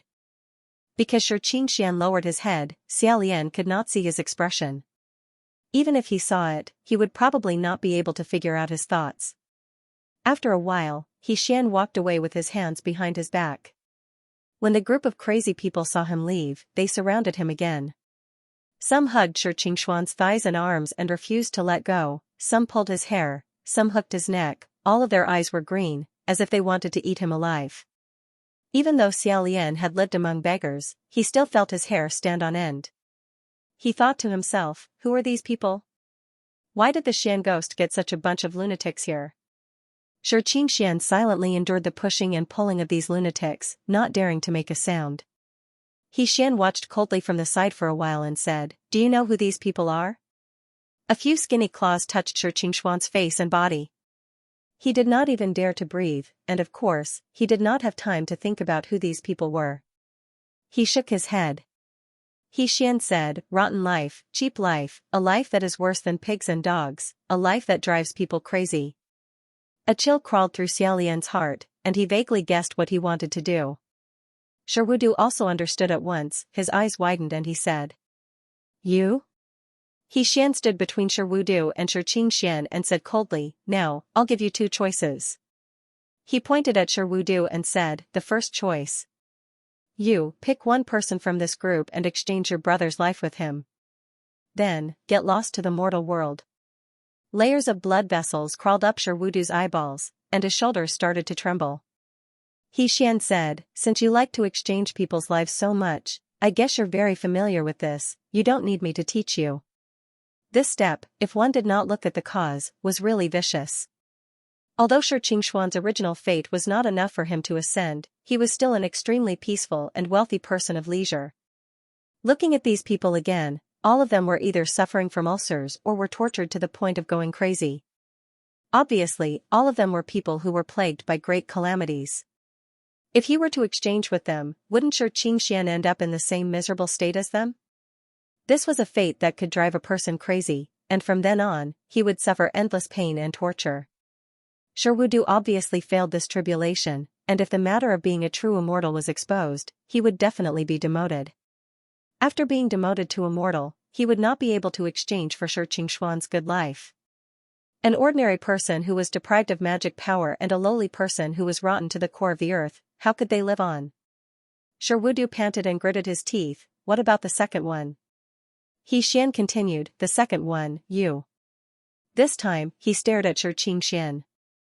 He said word by word, I won't touch your life. You, right here, cut off your brother's head for me. With a clang, he threw a rusty knife on the ground. Xianxia stared at the knife, and his eyes widened. Xian said, then, never appear in front of me again. This way, I can pretend that you don't exist in this world. The hatred that was engraved in his bones had settled for hundreds of years, and finally reached the peak. Everyone could see the madness burning in his eyes, and everyone could understand that he was not just talking. After a moment of silence, Sherwudu said hoarsely, I'll kill myself. Can I kill myself? Xian said, you don't have the right to bargain with me. Sherwudu looked at Xianxia and muttered, you want our lives. Xianxia was not as desperate as him, and hurriedly said, brother. Brother. Let's choose the first one. The first one. After a while, Sherwudu calmed down and said, no. I choose the second one. Xianxia was stunned, and said, why choose the second one? Isn't it good for all of us to live? Brother, the first one, not the second one, I really can't. Sherwudu said angrily, shut up. You don't know me? You want me to have nothing, and then watch you become that kind of thing in the muddy ground, do you think I can do it? You might as well anger me to death. Xianxia said, brother. Forget it, a bad life is better than a good death. Besides, actually, think about it, we have lived for hundreds of years, we should also. As he spoke, he seemed to have thought of how he had lived for hundreds of years, and was too ashamed to continue. Xian looked at them coldly at the side. Sherwudu struggled to get up, grabbed the rusty knife, and stumbled to the wall, grabbed his brother's shoulder, and said, come. He then said in a low voice, go find General Pei, ask him to take care of you. The knife was frighteningly heavy, and full of rust, not to mention killing a person, it would be difficult to even kill a chicken. If one used such a knife to cut someone's head, both the person who cut and the person who was cut would definitely be in extreme pain. Xianxia was so scared that he could not hold it at all, and fell straight to the ground, and said, forget it, brother, forget it. Didn't you tell me before, everyone in the world takes care of themselves, how can others take care of us, it has always been us taking care of ourselves. Don't give me this thing, don't give it to me. Sherwudu shouted, Xianxia. Don't be so useless. Then, he smiled bitterly. Your brother's nickname is Water Traversing the Heavens, it's not like you don't know. For so many years, I have overturned the skies and stirred up waves, if not 1,000, there are at least 800. In the heavens and under the heavens, there are enemies everywhere. It's fine if I die, everything will be over, it's none of your business. If I don't die, but have nothing left, that would be a fate worse than death. If I'm not the water god, I can't take care of you, I can't even protect myself, I'm afraid that within 2 days, we brothers will take it. Xianxia was so scared that he was about to cry, and he lost control, no. No, brother, I really have no other way. Don't force me, don't give it to me. Help. At this time, he actually screamed for help. Sherwudu said, it's okay. Don't be afraid of Xianxia, it's better to exchange your life and draw your mana. Xian looked at this point patiently, and suddenly, he kicked over. Caught off guard, Sherwudu spat out a few mouthfuls of blood, and rolled a few times on the ground, unable to stand. Xianxia hung on the wall and shouted, brother. Xian said coldly, shut up. Stop showing your disgusting brotherly love in front of me, no one here will be moved by you.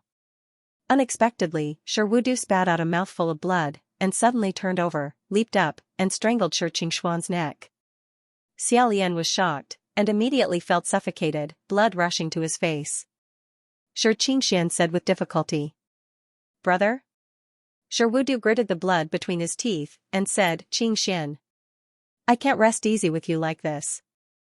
If I die, you definitely won't be able to live in this world, why don't you leave with brother?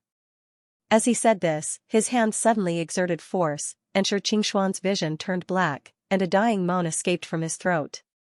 Xiaolian was shocked, is the water master really going to strangle the wind master to death? Not long after, the pressure on his throat suddenly loosened, and a large amount of air rushed in, choking Xianxia until he coughed repeatedly. It was Xian who stood beside them, and from his forearms, he forcefully broke Sherwudu's two hands that were strangling his neck, and said coldly, "Did I give you a third choice?" Sherwudu's arms were broken, and blood spurted out like a fountain, but he laughed loudly. Xian threw away his two arms as if they were trash, and said, "What are you laughing at?" Sherwudu shook his pair of blood-stained, empty wide sleeves, and said, "I'm laughing at you, thinking that you have the upper hand. Do you think that you have endured for so many years, and now that you have finally gotten your revenge, it's very satisfying?" Xian said, "Looking at you struggling at death's door, it's indeed very satisfying." Sherwudu said, "Is that so? Then let me tell you, I'm also very happy." He used his broken arms to grab Xian's collar, and said, "Because I see you so angry, so painful, so hateful that your teeth are about to break, but you still can't save your loved ones. You are still a ghost in the gutter, and no matter how you stomp your feet, it's useless, because they are all long dead. And I, my younger brother, have lived for so long, and been a god official for these hundreds of years. Now, even if he can't live anymore, he has also gained, and I have won. Am I not more happy than you?" Ha ha ha ha ha. As he listened, Xian's pale face gradually changed, as if a will-o'-the-wisp had lit up on the ice-cold wasteland. Suddenly, the airflow in the room seemed to have become much colder. Xianxia was terrified, and he said in a hoarse voice, "Brother, don't say any more, okay? Brother, oh my god, what are you talking about? What nonsense are you talking about?" Xian suddenly made a move, and grabbed Sherwudu's neck, and said, "You don't have the slightest bit of remorse." Sherwudu laughed wildly, and said, "Remorse? Humph, what a joke. To think that you're the desperate ghost king, Blackwater sinks boat, and you're talking to me about remorse? Let me tell you, there's no such thing." Xianxia screamed, and Sherwudu raised his head, and said, "Everything that I have today, I fought for it myself. What I don't have, I fight for it myself, what I don't have, I change it myself. My fate is up to me, not the heavens." This was the first time Xiaolian heard an explanation like "my fate is up to me, not the heavens." Even if his scalp went numb, he was still shocked. As if his horizons had been opened by Sherwudu's righteous and unapologetic attitude, Xian also laughed out loud. Seeing that his face was getting more and more terrifying, Xianxia broke down, and said, "Brother, I beg you, can you stop talking, okay? Save me." Sherwudu's arrogance didn't decrease in the slightest, and he said, "Xianxia, brother will leave first, I'll wait for you down there." Ha ha ha ha ha. Before he finished speaking, Xian placed his hand on his head, and grabbed his hair. Xianxia was scared out of his wits, and the iron chains clanked against the wall, and he said, Brother Ming, it's all our fault, it's all my fault. My brother is like this because of me. My brother is crazy. Did you see that? You. He wanted to beg for mercy, but he couldn't bring himself to do so. He could only stare at him and kowtow repeatedly. Xian slowly looked at him. After a moment, he seemed to have thought of something and calmed down a little, stopping his movements. Seeing this, Xianxia heaved a sigh of relief as if he had grasped a glimmer of hope. Tears finally rolled down his cheeks. However, before the tears could fall to the ground, Xian's cold voice rang out, "You called the wrong person." With that, he raised his hand and twisted Sherwudu's head off his neck. Aha! Sherwudu's head was separated from his body, and fresh blood spurted out from the uneven gap on his neck, splashing onto Xianxia's body and face. Xianxia finally couldn't take it anymore and screamed like a madman. Seeing a headless corpse standing still, it was very interesting. Those crazy people were so happy that they went crazy. They circled around him, and their bare feet left a large circle of bloody footprints. As they circled, they clapped and cheered, "Yo, yo, yo. He's dead, he's dead.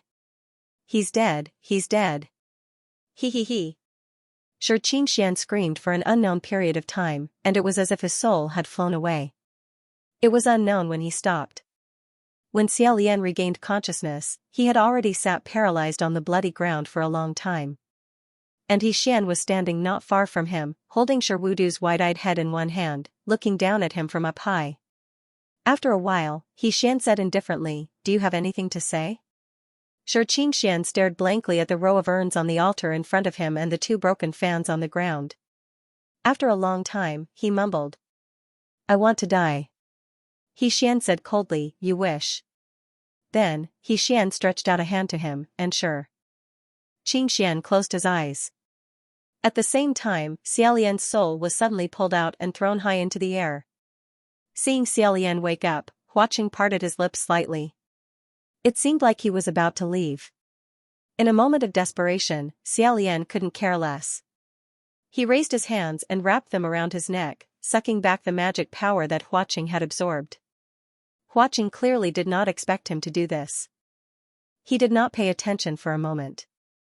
The magic power flowed back. Xiaolian was afraid that he would leave, so he hurriedly cupped Xiaolian's face with his hands. He turned over. He pressed Huaqing onto the ground and felt a cool spiritual energy flowing into his body. It flowed down his throat and into his stomach. It was extremely warm. At this moment, the small wooden door of Puqi Monastery creaked. A gigantic green caterpillar-like figure crawled out of the house and said, damn it. Which son of AB*TCH had the guts to do that? Are you a thief? You stole from me and still dare to disturb my sleep. Achoo. Let's see if I. Before he could finish his sentence, he saw 2 figures kissing passionately outside the monastery. That red and white, who else could it be? He was so frightened that he screamed, Yaha. Huaqing raised his hand slightly, intending to grab Xiaolian's shoulder. Hearing Qi Rong's clamor, she changed her hand and slapped Qi Rong back into the house with an "io" sound. The door closed with a ping sound. Only then did Huaqing flip over and press Xiaolian under his body. He raised his head and panted slightly. A black light flickered in his eyes as he said, Your Highness. Xiaolian didn't have time to say more. He reached out and hooked his arm around his neck before pulling it down again. After absorbing enough mana, he choked for a moment before saying again, Soul, great art of soul transfer. Unexpectedly, this time, just as his soul was pulled out, before it could be thrown into the sky, it was blocked by a wall and heavily bounced back into his body, causing him to cry out. When he opened his eyes, he was still greeted by the starry sky and Huaqing's slightly anxious face. Xiaolian sat up. Holding his head, he muttered. I can't make it. Was Xianxia dead? Or did the Blackwater Profound Ghost strengthen the barrier? No matter what, he could no longer enter Xianxia's mind. Even if he rushed to the South China Sea now, it would be too late. Seeing that he was stunned, Huaqing said, Your Highness, my apologies. Xiaolian looked at him.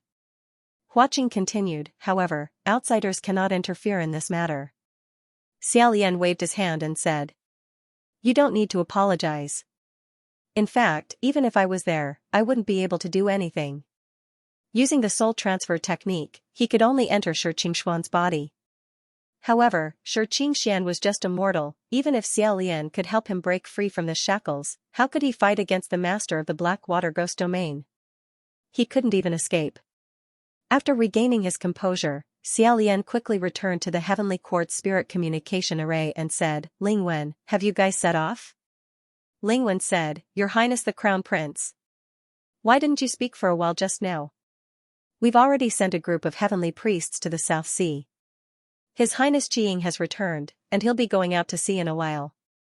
But it's not easy to enter the Blackwater Ghost domain, and we don't know when we'll find it.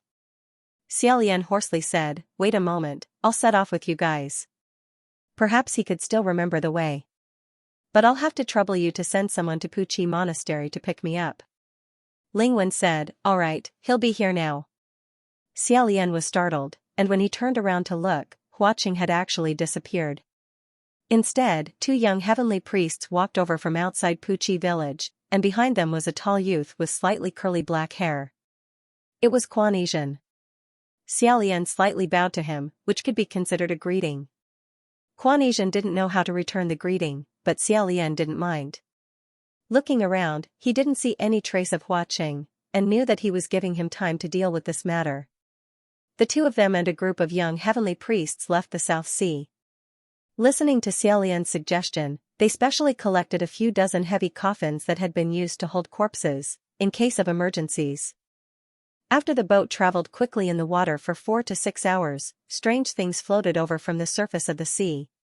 Many corpses of giant bonefish floated on the surface of the sea and crashed into the boat.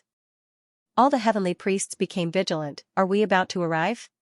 However, Xiaolian said, it can't be. If we've already entered the black water ghost domain, the boat definitely can't float on the surface of the water, let alone so fast. However, these were obviously the remains of the battle between General Pei and the Navy the night before yesterday. Quan Asian had been squatting on the side of the boat, maintaining this difficult action. At this moment, he suddenly said, there's a black island in front, is it that one? Xiaolian focused his eyes and looked, there really was a black island in front of him. Moreover, from afar, it really did look like that black water island. Xiaolian frowned slightly and said, it really looks like it. But how did we find it so easily, and the boat didn't sink? Everyone, please be careful, it might be a trap. As soon as he finished speaking, he realized that it wasn't a trap. Because there was a figure on the beach, facing the sun, using the treasured sword that had killed enemies to carve wood to make coffins. At the side there were 3 completed coffins, and he was currently making the 4th one.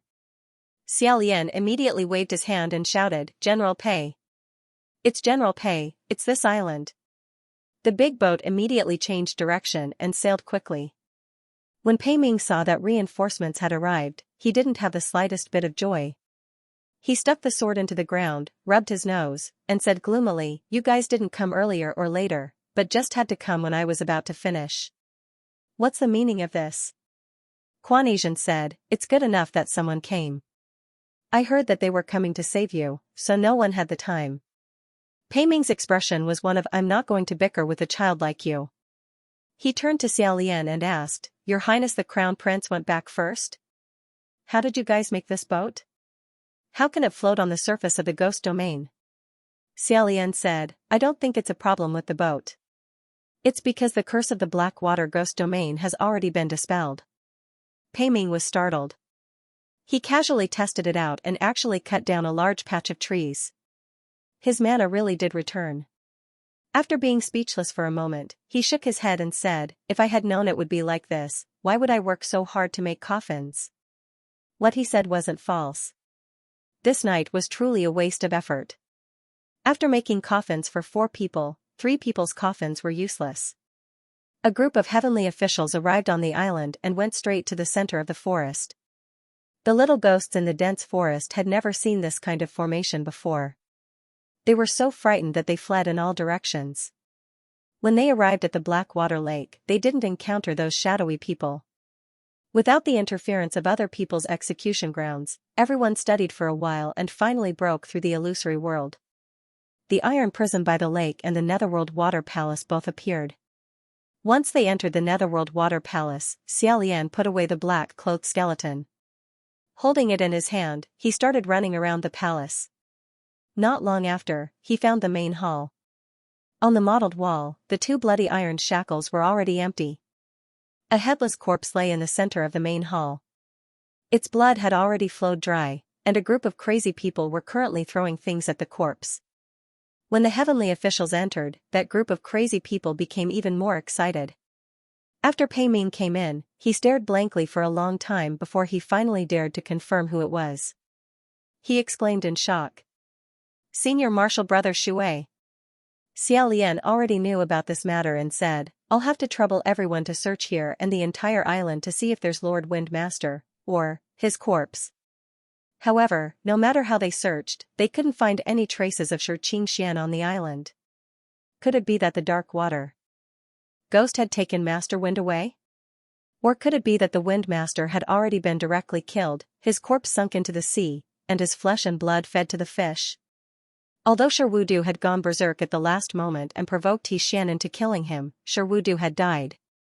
However, Sherwudu was not killed by Master Fengshe. Would Xian still exchange his life for Master Fengshe's? After driving away that group of annoying madmen, Pei Ming half-squatted on the ground and was lost in thought for a long time. She sighed and said, Senior Brother Shui, you've been arrogant all your life, yet you've ended up like this. You don't even know if you can rest in peace. The higher you stand, the harder you fall. Life is full of variations, and nothing can escape it. Even if you become a god, you still can't escape it. Kuan Yizhen, on the other hand, didn't have so many regrets. She ran back and forth in the netherworld underwater mansion and took a few glances. Feeling that it was very strange, she asked, "Where's his head?" Xiaolian replied, "The black water profound ghost took it away." Pei Ming said, "What enmity does the ghost territory's master have with him? Also, where is Xianxia? Where are the geomasters? Could it be that the 3 organs of water, earth, and wind have all been destroyed?" Xiaolian replied, "It is indeed a great enmity, a great enmity. Master Geomaster, it depends on which one you ask. The real one is in my hands, and the fake one is the one who took away Master Fengshi's head." "What?" Xiaolian stared at him and said softly, "General Pei probably doesn't know. The black water profound ghost surname is Xian." Hearing this, Pei Ming's expression changed slightly. It seemed that Pei Ming and Ling Wen were not completely clueless about what Sherwudu had done. It was just that how much they knew was unknown. He reported what needed to be reported, and dealt with what needed to be dealt with. By the time he returned to Puqi village, an entire day had already passed. Xiaolian's steps showed that he was slightly tired. When he returned to Puqi monastery, he had just opened the door when he heard Qi Rong's ghostly howl, "Dog Hua Qing. Xiaolian, you bastard. You two are really shameless, F***ck. You scared the hell out of me in the middle of the night. You blinded this lord's dog eyes, and you still won't compensate me." As soon as he heard Qi Rong's filthy words, Xiaolian immediately recalled the frightening scene last night when he and Hua Qing took turns to press each other to the ground and absorb their spiritual energy. At that time, he didn't feel embarrassed, but now he couldn't escape. He almost slammed the door on the spot and ran out. Hua Qing was leaning against a chair at the side, his boots folded on the table. When he heard Xiaolian push the door open and enter, he immediately put them down. He casually slapped Qi Rong's forehead, knocking him out. Standing up, he greeted, "Gidge." Xiaolian nodded and closed the door behind him. He walked over Qi Rong, who was tied up like a green worm, and sat down. "Did Guzi and the others go out to play?" Hua Qing replied, "Yeah, I let them out." "It's been hard on you." Xiaolian replied, "No, it's been hard on you. It's been hard on you." Hua Qing smiled. After a moment, he said, "I thought, Gidge would blame me." Xiaolian shook his head and said, "Why think so much, San Lang? I really won't. Actually, you're right about this. It's indeed not good for outsiders to interfere." After thinking about it, he still asked, "San Lang, in your opinion, what will that black water profound ghost do to Lord Windmaster?" After a moment of silence, Hua Qing said, "I don't know either. That black water person is very strange. He suffered alone for too many years. No one can understand what he's thinking. No one can understand what he's thinking." Xiaolian suddenly remembered that this was a common comment many heavenly officials used to give to Blood Rain Tanhua. Black water sinking boat came from the Battle of 10,000 Ghosts in Bronze Cauldron Mountain. Blood Rain Tanhua also came from that. He Xian endured alone for many years. Hua Qing might have endured alone for as long as he Xian. What made black water sinking boat into the black water sinking boat of today was hatred. Then, what about Blood Rain Tanhua? What was it that made Flower City the Flower City it was today? In an instant, many thoughts flashed through Xiaolian's mind. He shook his head and shook off the thought of a noble. He organized his thoughts and said, "But, San Lang, I don't understand. The matter of the navy switching the beam and the pillar should have been very hidden. He hid it for so many years, so how did black water find out? If it's inconvenient, you don't have to answer me." Hua Qing said. He already changed his territory and ran away. He also stopped being a fake heavenly official. What's inconvenient about that? It's easy to say. On the night Blackwater died, Sherwudu specially went to confirm it. Xiaolian said, "Because only when the prey is dead will the true immortal turn to look for the next target?" Hua Qing said, "Yes." Blackwater didn't know who that person was, but he remembered that face. Later, when he became a ghost, he found out about the people and things in the heavens and earth. Only then did Blackwater discover that he was the water heavenly official. No wonder. This was very strange. Why would a dignified water heavenly official go and observe how an ordinary person died for no reason? Xiaolian said, but this shouldn't be related to changing lives? Huaqing said, so, he replaced the real Earth Master and infiltrated the heavenly court to investigate this matter. He's also very courageous. Xiaolian slowly said, if he didn't kill the real Earth Master and get involved with more than 200 fishermen, he could still be called brave and resourceful. End of chapter 123. Don't forget to subscribe, like, and share the video to support the channel.